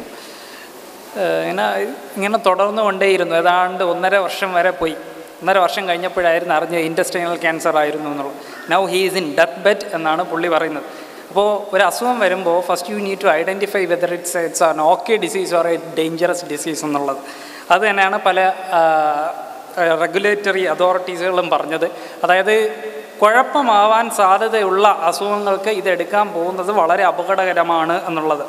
പിന്നെ രണ്ടാമത്തത് ഈ പ്ലസീബോ എന്ന് വെച്ചാണ് ഇത് മാറുന്നത് എന്ന് പറയുമ്പോൾ നിങ്ങൾ മനസ്സിലാക്കാനുള്ള കാര്യം, പ്ലസീബോ എല്ലാവർക്കും വരില്ല എന്നുള്ളതാണ് വേറൊരു കാര്യം. അതായത് എല്ലാവർക്കും വരില്ല എന്ന് പറഞ്ഞു കഴിഞ്ഞാൽ മരുന്നെടുക്കുന്ന എല്ലാവർക്കും എപ്പോഴും പ്ലസീബോ വരണമെന്നില്ല. ഞാനിപ്പോൾ ഒരു ഹോമിയോപ്പതി മരുന്ന് അല്ലെങ്കിൽ വേറെ എന്ത് ചികിത്സാ രീതിയായിരുന്നു, പിന്നെ ഹോമിയോപ്പതി എന്ന് പറഞ്ഞാൽ അദ്ദേഹത്തിന് വിഷമമാണ് ഞാൻ പറയുന്നത്. ഞാൻ മോഡേൺ മെഡിസിൻ്റെ ഒരു മരുന്ന് കഴിക്കുന്നത് എനിക്ക് പ്ലസീബോ വരുന്നു. ഞാൻ അടുത്ത തവണ കഴിയുമ്പോൾ എനിക്ക് പ്ലസീബോ വരണമെന്നില്ല. ചിലപ്പോൾ ഞാൻ ഇപ്പോൾ കഴിക്കുന്നത് എനിക്ക് പ്ലസീബോ വരുന്നില്ല. ചിലപ്പോൾ നാളെ വരുമ്പോൾ പ്ലസീബോ വരാം. അതായത് അപ്പോൾ ഇടയ്ക്കിടയ്ക്ക് ഇങ്ങനെ വന്നും പോയി നിൽക്കും. മാത്രമല്ല ഇത് ഭയങ്കര ഫ്ലീറ്റിംഗ് ആണ്. ഫ്ലീറ്റിംഗ് എന്ന് പറഞ്ഞാൽ കുറച്ച് സമയത്തേക്ക് മാത്രം നിൽക്കും. ഇനി മൂന്നാമത്തെ ഒരു സാധനം, ഇതിന് വലിയ ഒരു തെറാപ്യൂട്ടിക് ഇമ്പോർട്ടൻസ് ഒന്നും ഈ പ്ലസീബോയ്ക്ക് ഇല്ല എന്നുള്ളതാണ് വാസ്തവം. സോ നിങ്ങൾക്ക് ചെറിയ അസുഖങ്ങൾക്കൊക്കെ ഹോമിയോ കഴിക്കാമോ എന്ന് ചോദിച്ചു കഴിഞ്ഞാൽ first you need to somehow discover it that it is a okay disease. ഇനി അടുത്തത് DNA ടെസ്റ്റ് നടപ്പിലാക്കാൻ തുടങ്ങിയിട്ട് വർഷങ്ങൾ മാത്രമേ ആകുന്നുള്ളൂ. ഇത് ശാസ്ത്രം വികസിച്ച ശേഷം മാത്രമാണ് DNA ടെസ്റ്റ് നടന്നത്. അപ്പോൾ അതിന് മുന്നേ ഉണ്ടായിരുന്ന ശാസ്ത്രീയ നേട്ടം തെറ്റാകുന്നില്ലല്ലോ എന്നുള്ളതാണ്. അപ്പോൾ ഒരു കാര്യം ശ്രദ്ധിക്കാനുള്ളത്, അതായത് DNA ടെസ്റ്റ് ഇപ്പോൾ കൊണ്ടുവന്ന സാധനമാണ്. ഇപ്പോൾ നമ്മളത് ഉപയോഗിച്ചുകൊണ്ട് കുറേ കാര്യങ്ങളെല്ലാം ചെയ്യുന്നുണ്ട്.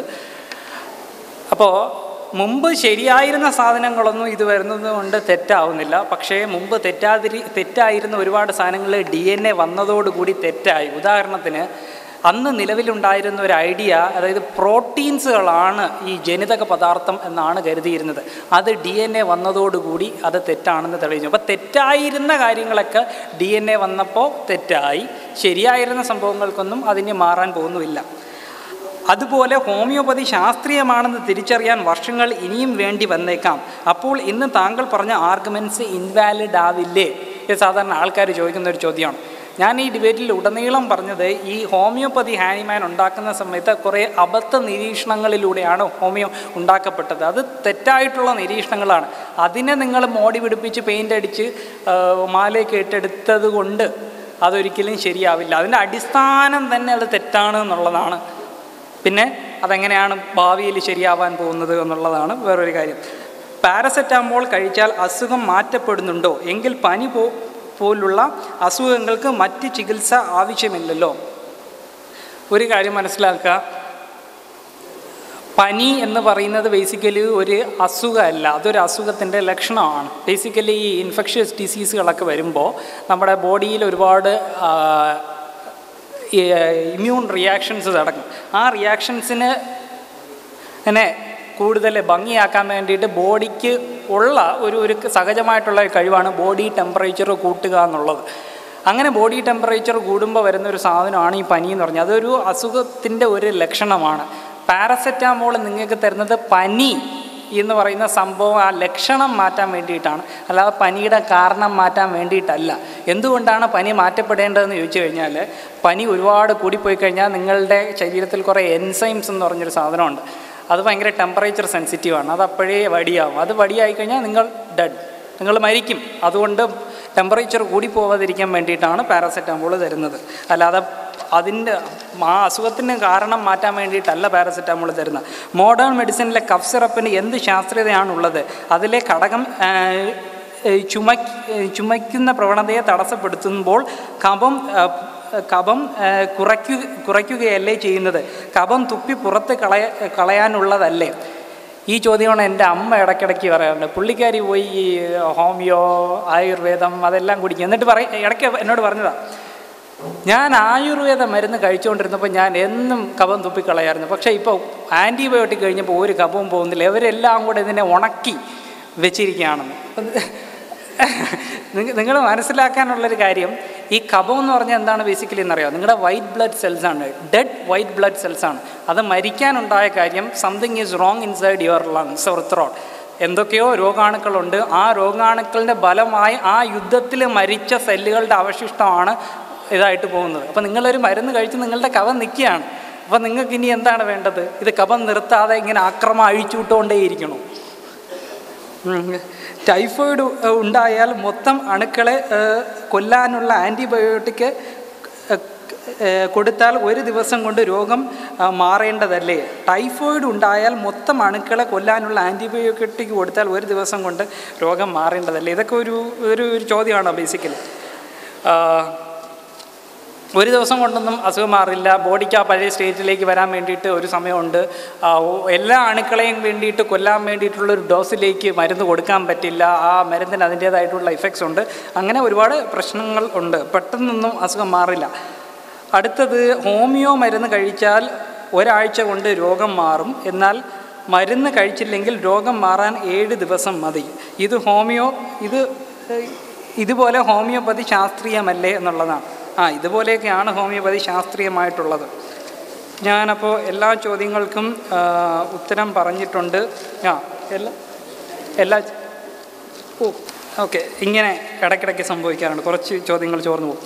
ഹോമിയോപ്പതി ശാസ്ത്രീയമല്ലെങ്കിൽ മെഡിക്കൽ എൻട്രൻസിന് നിസാര മാർക്കിൻ്റെ കുറവിൽ MBBS കിട്ടാതെ മിടുക്കരായ കുട്ടികൾക്ക് ഈ പൊട്ടത്തരം പഠിക്കുന്നതും പിന്നീട് മറ്റ് മാർഗമില്ലാതെ അവർ അത് ജീവിതമാർഗമാക്കുകയും ചെയ്യുന്നത് ക്രൂരതയല്ലേ? സത്യമാണ്.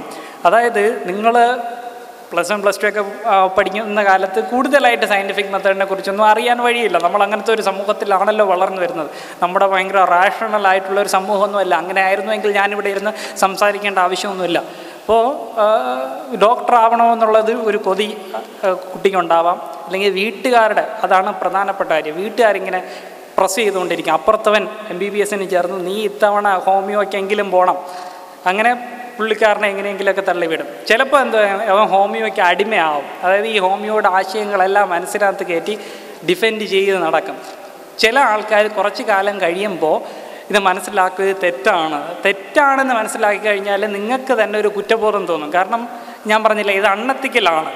ഒരു പ്ലസീബോ മാത്രമുള്ള ഒരു ചികിത്സാ രീതി മാറും എന്ന് പറഞ്ഞ് ഒരാൾക്ക് കൊടുക്കുന്നത് യഥാർത്ഥത്തിൽ അതിനകത്തൊരു നൈതികതയും ഇല്ല. ഹോമിയോപ്പതി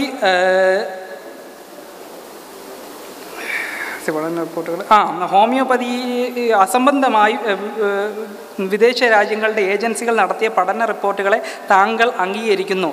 എന്തടിസ്ഥാനത്തിലാണത്? അതാണ് ഇമ്പോർട്ടൻ്റ് ആയിട്ടുള്ള ഒരു കാര്യം.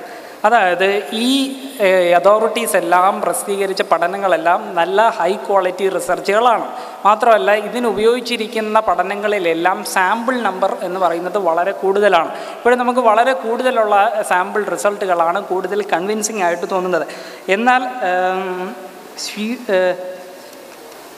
ഇന്ത്യൻ ഹോമിയോപ്പതി ഗവേഷണ സ്ഥാപനത്തിൻ്റെ ജേർണലിൽ വരുന്ന റിപ്പോർട്ടുകൾ എന്തടിസ്ഥാനത്തിലാണ് നിങ്ങൾ തള്ളിക്കളയുന്നത്? അതിൻ്റെ കാര്യം ഞാൻ അപ്പോഴേ പറഞ്ഞല്ലോ. അതിനകത്ത് കൺട്രോൾ എന്ന് പറയുന്നത് അടിസ്ഥാനപരമായിട്ടുള്ളൊരു സാധനമാണ്. അതായത് നിങ്ങൾക്ക് എന്തെങ്കിലും ഒരു മാറ്റം അറിയണമെന്നുണ്ടെങ്കിൽ എന്തെങ്കിലുമായിട്ട് കമ്പയർ ചെയ്തെങ്കിൽ മാത്രമേ സാധിക്കൂ. അത് ഈ മെഡിസിനിൽ മാത്രമല്ല, ഫിസിക്സിലും കെമിസ്ട്രിയിലൊക്കെ ഉള്ള സാധനമാണ്. അതുപോലും മനസ്സിലാക്കാത്തൊരു ജേർണൽ എന്ന് പറഞ്ഞാൽ ഇറ്റ്സ് എ കംപ്ലീറ്റ്ലി ക്രാപ്പാണ്. അതിനകത്ത് വായിക്കാൻ പോലും ഇറ്റ്സ് വേസ്റ്റ് ഓഫ് ടൈം. അതുകൊണ്ടാണ് അത് തള്ളിക്കളയുന്നത്. അപ്പോൾ എൻ്റെ എല്ലാ ചോദ്യങ്ങളും കഴിഞ്ഞിരിക്കുന്നു. അങ്ങനെ നമ്മുടെ 3ാമത്തെ റൗണ്ട് കംപ്ലീറ്റ് ആയിരിക്കുകയാണ്. ഇനി ചോദ്യങ്ങളൊന്നും ചോദിക്കാനോ മറ്റു തരത്തിലുള്ള ആർഗ്യുമെൻറ്റ്സിനോ ഒരു ഡിബേറ്റ് സെഷനോ ഒരു ക്വസ്റ്റ്യൻ ആൻസർ സെഷനോ ഒന്നിനും നമുക്ക് സമയമില്ല. അവസാനത്തെ ഇല്ലില്ല, നമുക്ക് സമയത്തിൻ്റെ പരിമിതിയുണ്ട്. അടുത്തത് നമ്മുടെ കൺക്ലൂഷൻ സെഷനാണ്.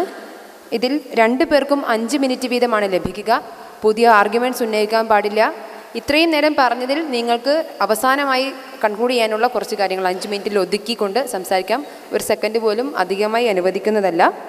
പുതിയ ആർഗ്യുമെൻറ്റ്സ് ഉന്നയിക്കാൻ പാടില്ല. ആദ്യമായി ഡോക്ടറെ ക്ഷണിക്കുന്നു. ഇന്ത്യയിലെ ആദ്യത്തെ പ്രധാനമന്ത്രി ജവഹർലാൽ നെഹ്റു പറഞ്ഞു വെച്ചു, the future belongs two science and those who make friends with science. കാരണം ഒരുപാട് അന്ധവിശ്വാസങ്ങളും തെറ്റിദ്ധാരണകളുമുള്ള ഇന്ത്യൻ സമൂഹത്തെ ഉയർത്തണമെന്നുണ്ടെങ്കിൽ നല്ലൊരു ശാസ്ത്ര അവബോധം വളർത്തിയെടുത്തുകൊണ്ട് മാത്രമേ നമുക്ക് മുന്നോട്ട് പോകാൻ സാധിക്കുകയുള്ളൂ. അങ്ങനെ ഒരുപാട് ശാസ്ത്രീയത ഇന്ത്യൻ സമൂഹം സ്വീകരിച്ചു. ഫാദർ ഓഫ് നേഷൻ പറഞ്ഞു, homeopathy is to be taken up by the government, and it is one of the most effective and scientific form of medicine. അങ്ങനെ നമ്മുടെ രാജ്യത്ത് 1973 ഹോമിയോപ്പതി ആക്ട് നിലവിൽ വന്നു. എല്ലാ സംസ്ഥാനങ്ങളിലും തന്നെ ചിട്ടയായ രീതിയിൽ ഹോമിയോപ്പതി പഠനങ്ങൾ നടക്കുന്നു. കേന്ദ്ര ഗവൺമെൻറ്റിൻ്റെ വിദ്യാഭ്യാസ സ്ഥാപനങ്ങളും അതുപോലെ തന്നെ സംസ്ഥാന സർക്കാരിൻ്റെ വിദ്യാഭ്യാസ സ്ഥാപനങ്ങളും എല്ലാം തന്നെ നിലവിൽ ഉണ്ട്. അപ്പോൾ ഇത് ശാസ്ത്രീയതയ്ക്ക് നിരക്കുന്നതല്ല എന്നൊരു ചിന്ത, അതുപോലെ ആർട്ടിക്കിൾ 51 സയൻറ്റിഫിക് ടെമ്പർ ഡെവലപ്മെൻറ്റ് ചെയ്ത് കോൺസ്റ്റിറ്റ്യൂഷൻ്റെ ഒരു ഭാഗമായിട്ട് അങ്ങനെ ഒരു കാര്യം, അത് നമ്മുടെ ഒരു പ്രൈമറി റെസ്പോൺസിബിലിറ്റിയാണ്.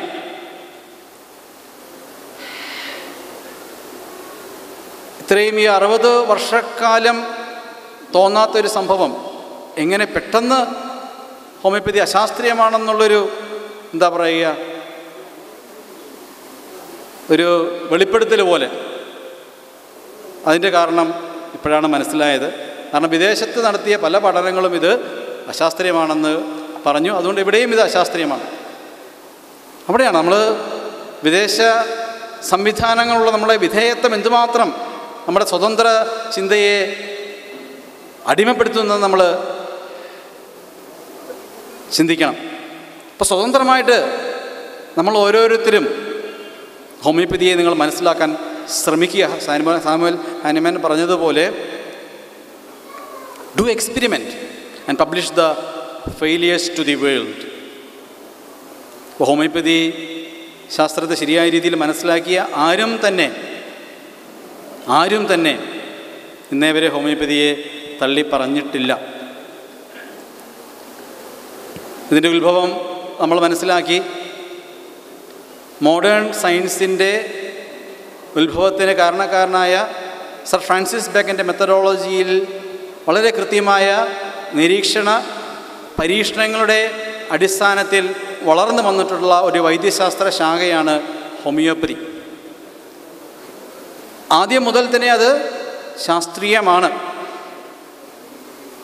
ഹാനിമാൻ്റെ ആ നിരീക്ഷണങ്ങളും അദ്ദേഹത്തിൻ്റെ ആ കണ്ടെത്തലുകളും അതിനുശേഷം വന്ന എല്ലാ ഡോക്ടർമാരും അത് സാധൂകരിക്കുകയും ലോകത്താകമാനം ഒരേ തത്വത്തിൽ പല രാജ്യങ്ങളിൽ പല സ്റ്റാൻഡേർഡുകളില്ല, ലോകത്താകമാനം ഒരേ തത്വത്തിൽ പല റേസസിൽ പല കോൺസ്റ്റിറ്റ്യൂഷനിൽ എല്ലാം വളരെ എഫക്റ്റീവായി തന്നെ ഹോമിയോപ്പതി പ്രവർത്തിക്കുന്നു. അപ്പോൾ അത് സാമുവൽ ഹാനിമാൻ്റെ ലോ ഓഫ് സിമിലാർസ് എന്ന ആ പ്രിൻസിപ്പിളിൻ്റെ യൂണിവേഴ്സാലിറ്റി അല്ലെങ്കിൽ ആ ലോയുടെ യൂണിവേഴ്സാലിറ്റിയാണ് സൂചിപ്പിക്കുക. ഇവിടെ ഹോമിയോപ്പതി കഴിക്കുന്ന രോഗിക്കോ ചികിത്സിക്കുന്ന ഡോക്ടർക്കോ അല്ല പ്രശ്നം ആർക്കാണ്? അതാണ് നമ്മൾ ചിന്തിക്കേണ്ടത്. അപ്പോൾ ആരൊക്കെയോ എന്തൊക്കെയോ പഠനങ്ങൾ, ഇപ്പോൾ സിസ്റ്റമാറ്റിക് റിവ്യൂ, മെറ്റാ അനാലിസിസ്, അതിൻ്റെ പോരായ്മകൾ, അതിനെക്കുറിച്ചും ഇപ്പോൾ പഠനങ്ങൾ വരികയാണ്. സിസ്റ്റമാറ്റിക് റിവ്യൂ, മെറ്റാ അനാലിസിസ് ഒക്കെ തുടങ്ങിയിട്ട് അധികം നാളൊന്നും ആയിട്ടില്ല, 10-20 വർഷമേ ആയിട്ടുള്ളൂ. അതൊരു ബാലൻസ് പോലെയാണ്. പോസിറ്റീവ് സ്റ്റഡീസ് ഇവിടെ വരുമ്പോഴത്തേക്കും നെഗറ്റീവ് സ്റ്റഡി കൂടുതൽ വരുമ്പോഴത്തേക്കും അത് താന്നു പോകും. വീണ്ടും പോസിറ്റീവ് സ്റ്റഡി വരുമ്പോഴത്തേക്കും അത് വെയിറ്റ് കൂടും. സോ അതൊരിക്കലും ഒരു ഫൈനൽ വേർഡിക്റ്റായിട്ട് നമുക്ക് എടുക്കാൻ സാധിക്കത്തില്ല. കൂടുതൽ പോസിറ്റീവ് സ്റ്റഡികൾ ഹോമിയോപ്പതിയെക്കുറിച്ച് വന്നുകൊണ്ടിരിക്കുകയാണ്. Okay, thank you all. ഞാൻ പറഞ്ഞതുപോലെ അശാസ്ത്രീയമായതുകൊണ്ട് ആധുനിക ശാസ്ത്രം തള്ളിക്കളഞ്ഞ ജനങ്ങളെ പറ്റിച്ച് പുട്ടടിക്കുന്ന ഒരു കപട ചികിത്സാ രീതിയാണ് ഹോമിയോ കാരണം ഒരുപാട് ഹ്യൂമൻ റിസോഴ്സ് വേസ്റ്റേജ് ഉണ്ട്. നമ്മൾ നേരത്തെ പറഞ്ഞതുപോലെ ഒരുപാട് കുട്ടികൾ ഇത് ഒരു അബദ്ധ സിദ്ധാന്തമാണ് എന്ന് മനസ്സിലാക്കാതെ ഇത് പഠിക്കാൻ വേണ്ടിയിട്ട് പോകുന്നുണ്ട്. ഹോമിയോ നിരോധിക്കണം എന്ന് എനിക്ക് അഭിപ്രായമില്ല. കാരണം പണ്ട് വോൾട്ടയർ പറഞ്ഞതുപോലെ, ഞാൻ നിങ്ങളുടെ അഭിപ്രായത്തോട് വിയോജിക്കുന്നുണ്ടാകാം, പക്ഷേ നിങ്ങൾക്ക് അങ്ങനെ പറയാനുള്ള അവകാശത്തെ ഞാൻ എൻ്റെ മരണം അവസാനം വരെ പോരാടും, ആ അവകാശത്തിന് വേണ്ടിയിട്ട് പോരാടുമെന്ന് വോൾട്ടയർ പറഞ്ഞതുപോലെ അത് നിരോധിക്കുന്നത് ശരിയല്ല. അത് നമ്മുടെ ഒരു ഡെമോക്രാറ്റിക് ആയിട്ടുള്ള ഒരു രാജ്യത്തിന് ചെയ്തിട്ടുള്ളതല്ല. അതിന് പകരം ചെയ്യേണ്ടത് ഫെഡറൽ ഫണ്ടിങ് നിരോധിക്കുക. ഇതിന് വേണ്ടിയിട്ട് ഗവൺമെൻറ് പൈസ ചിലവാക്കരുത്. അവർ പ്രൈവറ്റ് ഫണ്ടിങ്ങിലൂടെ അവർക്ക് റിസർച്ച് ചെയ്തോട്ടെ. അതിൻ്റെ കൂട്ടത്തിൽ ഗവൺമെൻറ് ചെയ്യേണ്ടത് ഈ വിഷയത്തിനെക്കുറിച്ച് ഗൗരവമായി പഠിച്ചതിന് ശേഷം ജനങ്ങൾക്കിടയിൽ ഒരു ബോധവൽക്കരണം ഉണ്ടാക്കണം. ഇത് പ്ലസീബോ ഇഫക്ട്സ് ആണ്. ഇത് മറ്റ് രാജ്യങ്ങളിൽ അവിടുത്തെ ജനങ്ങളുടെ ആരോഗ്യത്തിൽ ഉത്തരവാദിത്തമുള്ള ഗവൺമെൻറ്റുകൾ ചെയ്യുന്നത് പോലെ വളരെ കൃത്യമായിട്ട് ബോധവൽക്കരണം അവർക്ക് കൊടുക്കണം എന്നാണ് എൻ്റെ അഭിപ്രായം.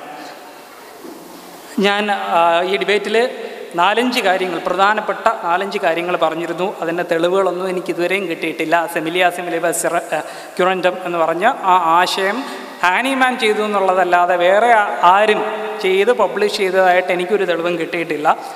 അടുത്തത് ലോ ഓഫ് മിനിമം ഡോസേജ്, അതായത് ഡോസേജ് കുറയ്ക്കുമ്പോൾ മരുന്നിൻ്റെ പവർ കുറയില്ല എന്ന് ഹാനിമാൻ പറയുന്നത് ഏത് പരീക്ഷണത്തിനെ അടിസ്ഥാനമാക്കിയിട്ടാണ് എന്ന് ചോദിച്ചതിനും മറുപടിയില്ല. മൂന്നാമത് ടോട്ടാലിറ്റി ഓഫ് സിംറ്റംസ്, അതായത് സിംറ്റംസിനെ നമ്മൾ മറച്ചു വെച്ചത് കൊണ്ട് അല്ലെങ്കിൽ അതിനെതിരെയായി നമ്മൾ പോരാടിയത് കൊണ്ട് അസുഖം മാറില്ല എന്നുള്ള ആശയം ഞാൻ പറഞ്ഞിട്ട് അദ്ദേഹം അത് തെറ്റാണെന്ന് അദ്ദേഹം അംഗീകരിക്കാൻ തയ്യാറാവുന്നില്ല. അടുത്തത് ആൻറ്റി ബാക്ടീരിയൽ റെസിസ്റ്റൻസ് ഞാൻ പറഞ്ഞിരുന്നു. ഹോമിയോപ്പതി വർക്ക് ചെയ്യുന്നുണ്ടെങ്കിൽ, അതായത് സോർ ത്രോട്ടിന് തൊണ്ടവേദന പോലത്തെ ബാക്ടീരിയൽ ഇൻഫെക്ഷൻസിനൊക്കെ ഹോമിയോപ്പതി മരുന്നുകൾ കൊടുക്കാറുണ്ട്. എങ്കിൽ ആൻറ്റി ബാക്ടീരിയൽ റെസിസ്റ്റൻസ് അവിടെ ഉണ്ടാവേണ്ടതല്ലേ എന്നുള്ള ചോദ്യത്തിന് അദ്ദേഹത്തിന് മറുപടി കിട്ടിയിട്ടില്ല. അങ്ങനെ ഇല്ലെന്നുണ്ടെങ്കിൽ അതൊരു ലബോറട്ടറിയിൽ ചെയ്ത് കാണിക്കാൻ പറ്റുമോ എന്നുള്ള ചോദ്യത്തിനും അദ്ദേഹത്തിൻ്റെ നിന്ന് ഉത്തരം കിട്ടിയിട്ടില്ല. പിന്നെ ക്യാൻസർ പോലുള്ള ചികിത്സ, ക്യാൻസർ പോലുള്ള രോഗങ്ങൾക്ക് ഹോമിയോപ്പതി ഉപയോഗിക്കാറുണ്ട്. അതിന് ഫലപ്രദമാണ് എന്ന് പല ആൾക്കാരും വിശ്വസിക്കുന്നുണ്ട്. ഇദ്ദേഹത്തിന് അഭിപ്രായമുണ്ടോ എന്ന് എനിക്കറിയില്ല. ഫലപ്രദമാണെന്നുണ്ടെങ്കിൽ ഞാൻ നേരത്തെ പറഞ്ഞതുപോലെ അവിടെ കീമോതെറാപ്യൂട്ടിക് റെസിസ്റ്റൻ്റ് ക്യാൻസർ സെൽസ് ഉണ്ടാവുന്നത് പോലെ homoeopathic therapeutic resistant cancer cells അവിടെ ഉണ്ടാവേണ്ടതാണ്. ഹോമിയോപ്പതി ഒരു പൊസിഷൻ കഴിയുമ്പോൾ പിന്നെ വർക്ക് ചെയ്യാൻ പാടില്ല. അതാണ് ബേസിക് ലോജിക്ക്, ഡാർവിൻ്റെ നാച്ചുറൽ സെലക്ഷൻ. അപ്പോൾ ഈ 5 ചോദ്യങ്ങൾക്കും എനിക്ക് ഉത്തരം കിട്ടിയിട്ടില്ല. അപ്പോൾ ബേസിക്കലി വളർന്നു വരുന്ന കുട്ടികളോട് എനിക്ക് പറയാനുള്ളത്, ഹോമിയോപ്പതി ഒരു പ്രൊഫഷനായിട്ട് ഒരിക്കലും തിരഞ്ഞെടുക്കാൻ പാടില്ല എന്നുള്ളതാണ്. വേറെ ഒരുപാട് ജോലികളുണ്ട്. കാരണം the job it self is unethical. അതിനകത്തൊരു നൈതികതയില്ലാത്ത ഒരു സംഭവമാണ്. വേറെ ഒരുപാട് മാർഗങ്ങളുണ്ട്. മാർക്ക് കുറഞ്ഞു പോയെങ്കിൽ വീണ്ടും റിപ്പീറ്റ് ചെയ്ത് അടുത്ത തവണ എഴുതി ഒരു മോഡേൺ മെഡിസിൻ പഠിക്കുന്ന ഒരാളായി വരാം. വീണ്ടും നിങ്ങൾക്ക് ഹോമിയോപ്പതി റിസർച്ച് ചെയ്യണം എന്ന ആഗ്രഹമുണ്ടെങ്കിൽ നിങ്ങൾക്ക് പ്രൈവറ്റ് ഫണ്ടിങ്ങിലൂടെയോ അല്ലാതെ ഹോമിയോപ്പതിയിൽ ആ സമയത്ത് റിസർച്ച് ചെയ്യാനുള്ള അവസരം നമ്മുടെ ഇന്ത്യ രാജ്യത്ത് തന്നെ ഉണ്ട്. ഹോമിയോപ്പതി പഠിക്കാൻ വേണ്ടിയിട്ടോ റിസർച്ച് ചെയ്യാൻ വേണ്ടിയിട്ടോ ഹോമിയോപ്പതി ഒരു പ്രൊഫഷനായിട്ട് എടുക്കരുതെന്നാണ് എൻ്റെ സഹോദരങ്ങളോട് എനിക്ക് പറയാനുള്ളതെന്ന് കൊണ്ട് പറഞ്ഞ് ഞാൻ ഇവിടെ വന്ന എൻ്റെ എല്ലാ സുഹൃത്തുക്കളോടും എസൻസ് കൊല്ലത്തിൻ്റെ ക്ഷണം സ്വീകരിച്ചു വന്ന ഡോക്ടർ ഫെലിക്സിനോടും ഈ പരിപാടി മോഡറേറ്റ് ചെയ്ത മനുജ മൈത്രിയോടും ഇങ്ങനൊരു ഡിബേറ്റിന് ആദ്യമേ തന്നെ ഒരു അവസരം ഉണ്ടാക്കി നിന്ന അരുൺ ആനന്ദൻ, ടോമി സെബാസ്റ്റ്യൻ, ഗിരീഷ് ശരത്, ഹരികൃഷ്ണൻ, ഇവരോടെല്ലാം എൻ്റെ നന്ദി രേഖപ്പെടുത്തിക്കൊണ്ട് അവസാനിപ്പിക്കുന്നു. Thank you. നന്ദി കൃഷ്ണപ്രസാദ്. നമ്മൾ ഒരു 3 മണിക്കൂറായി ഹോമിയോ ശാസ്ത്രീയമോ എന്ന വിഷയത്തിൽ സംവാദം നടക്കുകയായിരുന്നു. ഈ വിഷയവുമായി അധികരിച്ച് സംസാരിച്ച ഡോക്ടർ ഫെലിക്സ് ജെയിംസ്, കൃഷ്ണപ്രസാദ് എന്നിവർക്കുള്ള ഹൃദ്യമായ നന്ദി എസൻസ് കൊല്ലത്തിൻ്റെ പേരിൽ സ്നേഹപൂർവ്വം നൽകുകയാണ്. കേട്ടിരുന്ന നിങ്ങൾക്കും. ഡിബേറ്റ് ഇവിടെ അവസാനിക്കുന്നു. നന്ദി, നമസ്കാരം.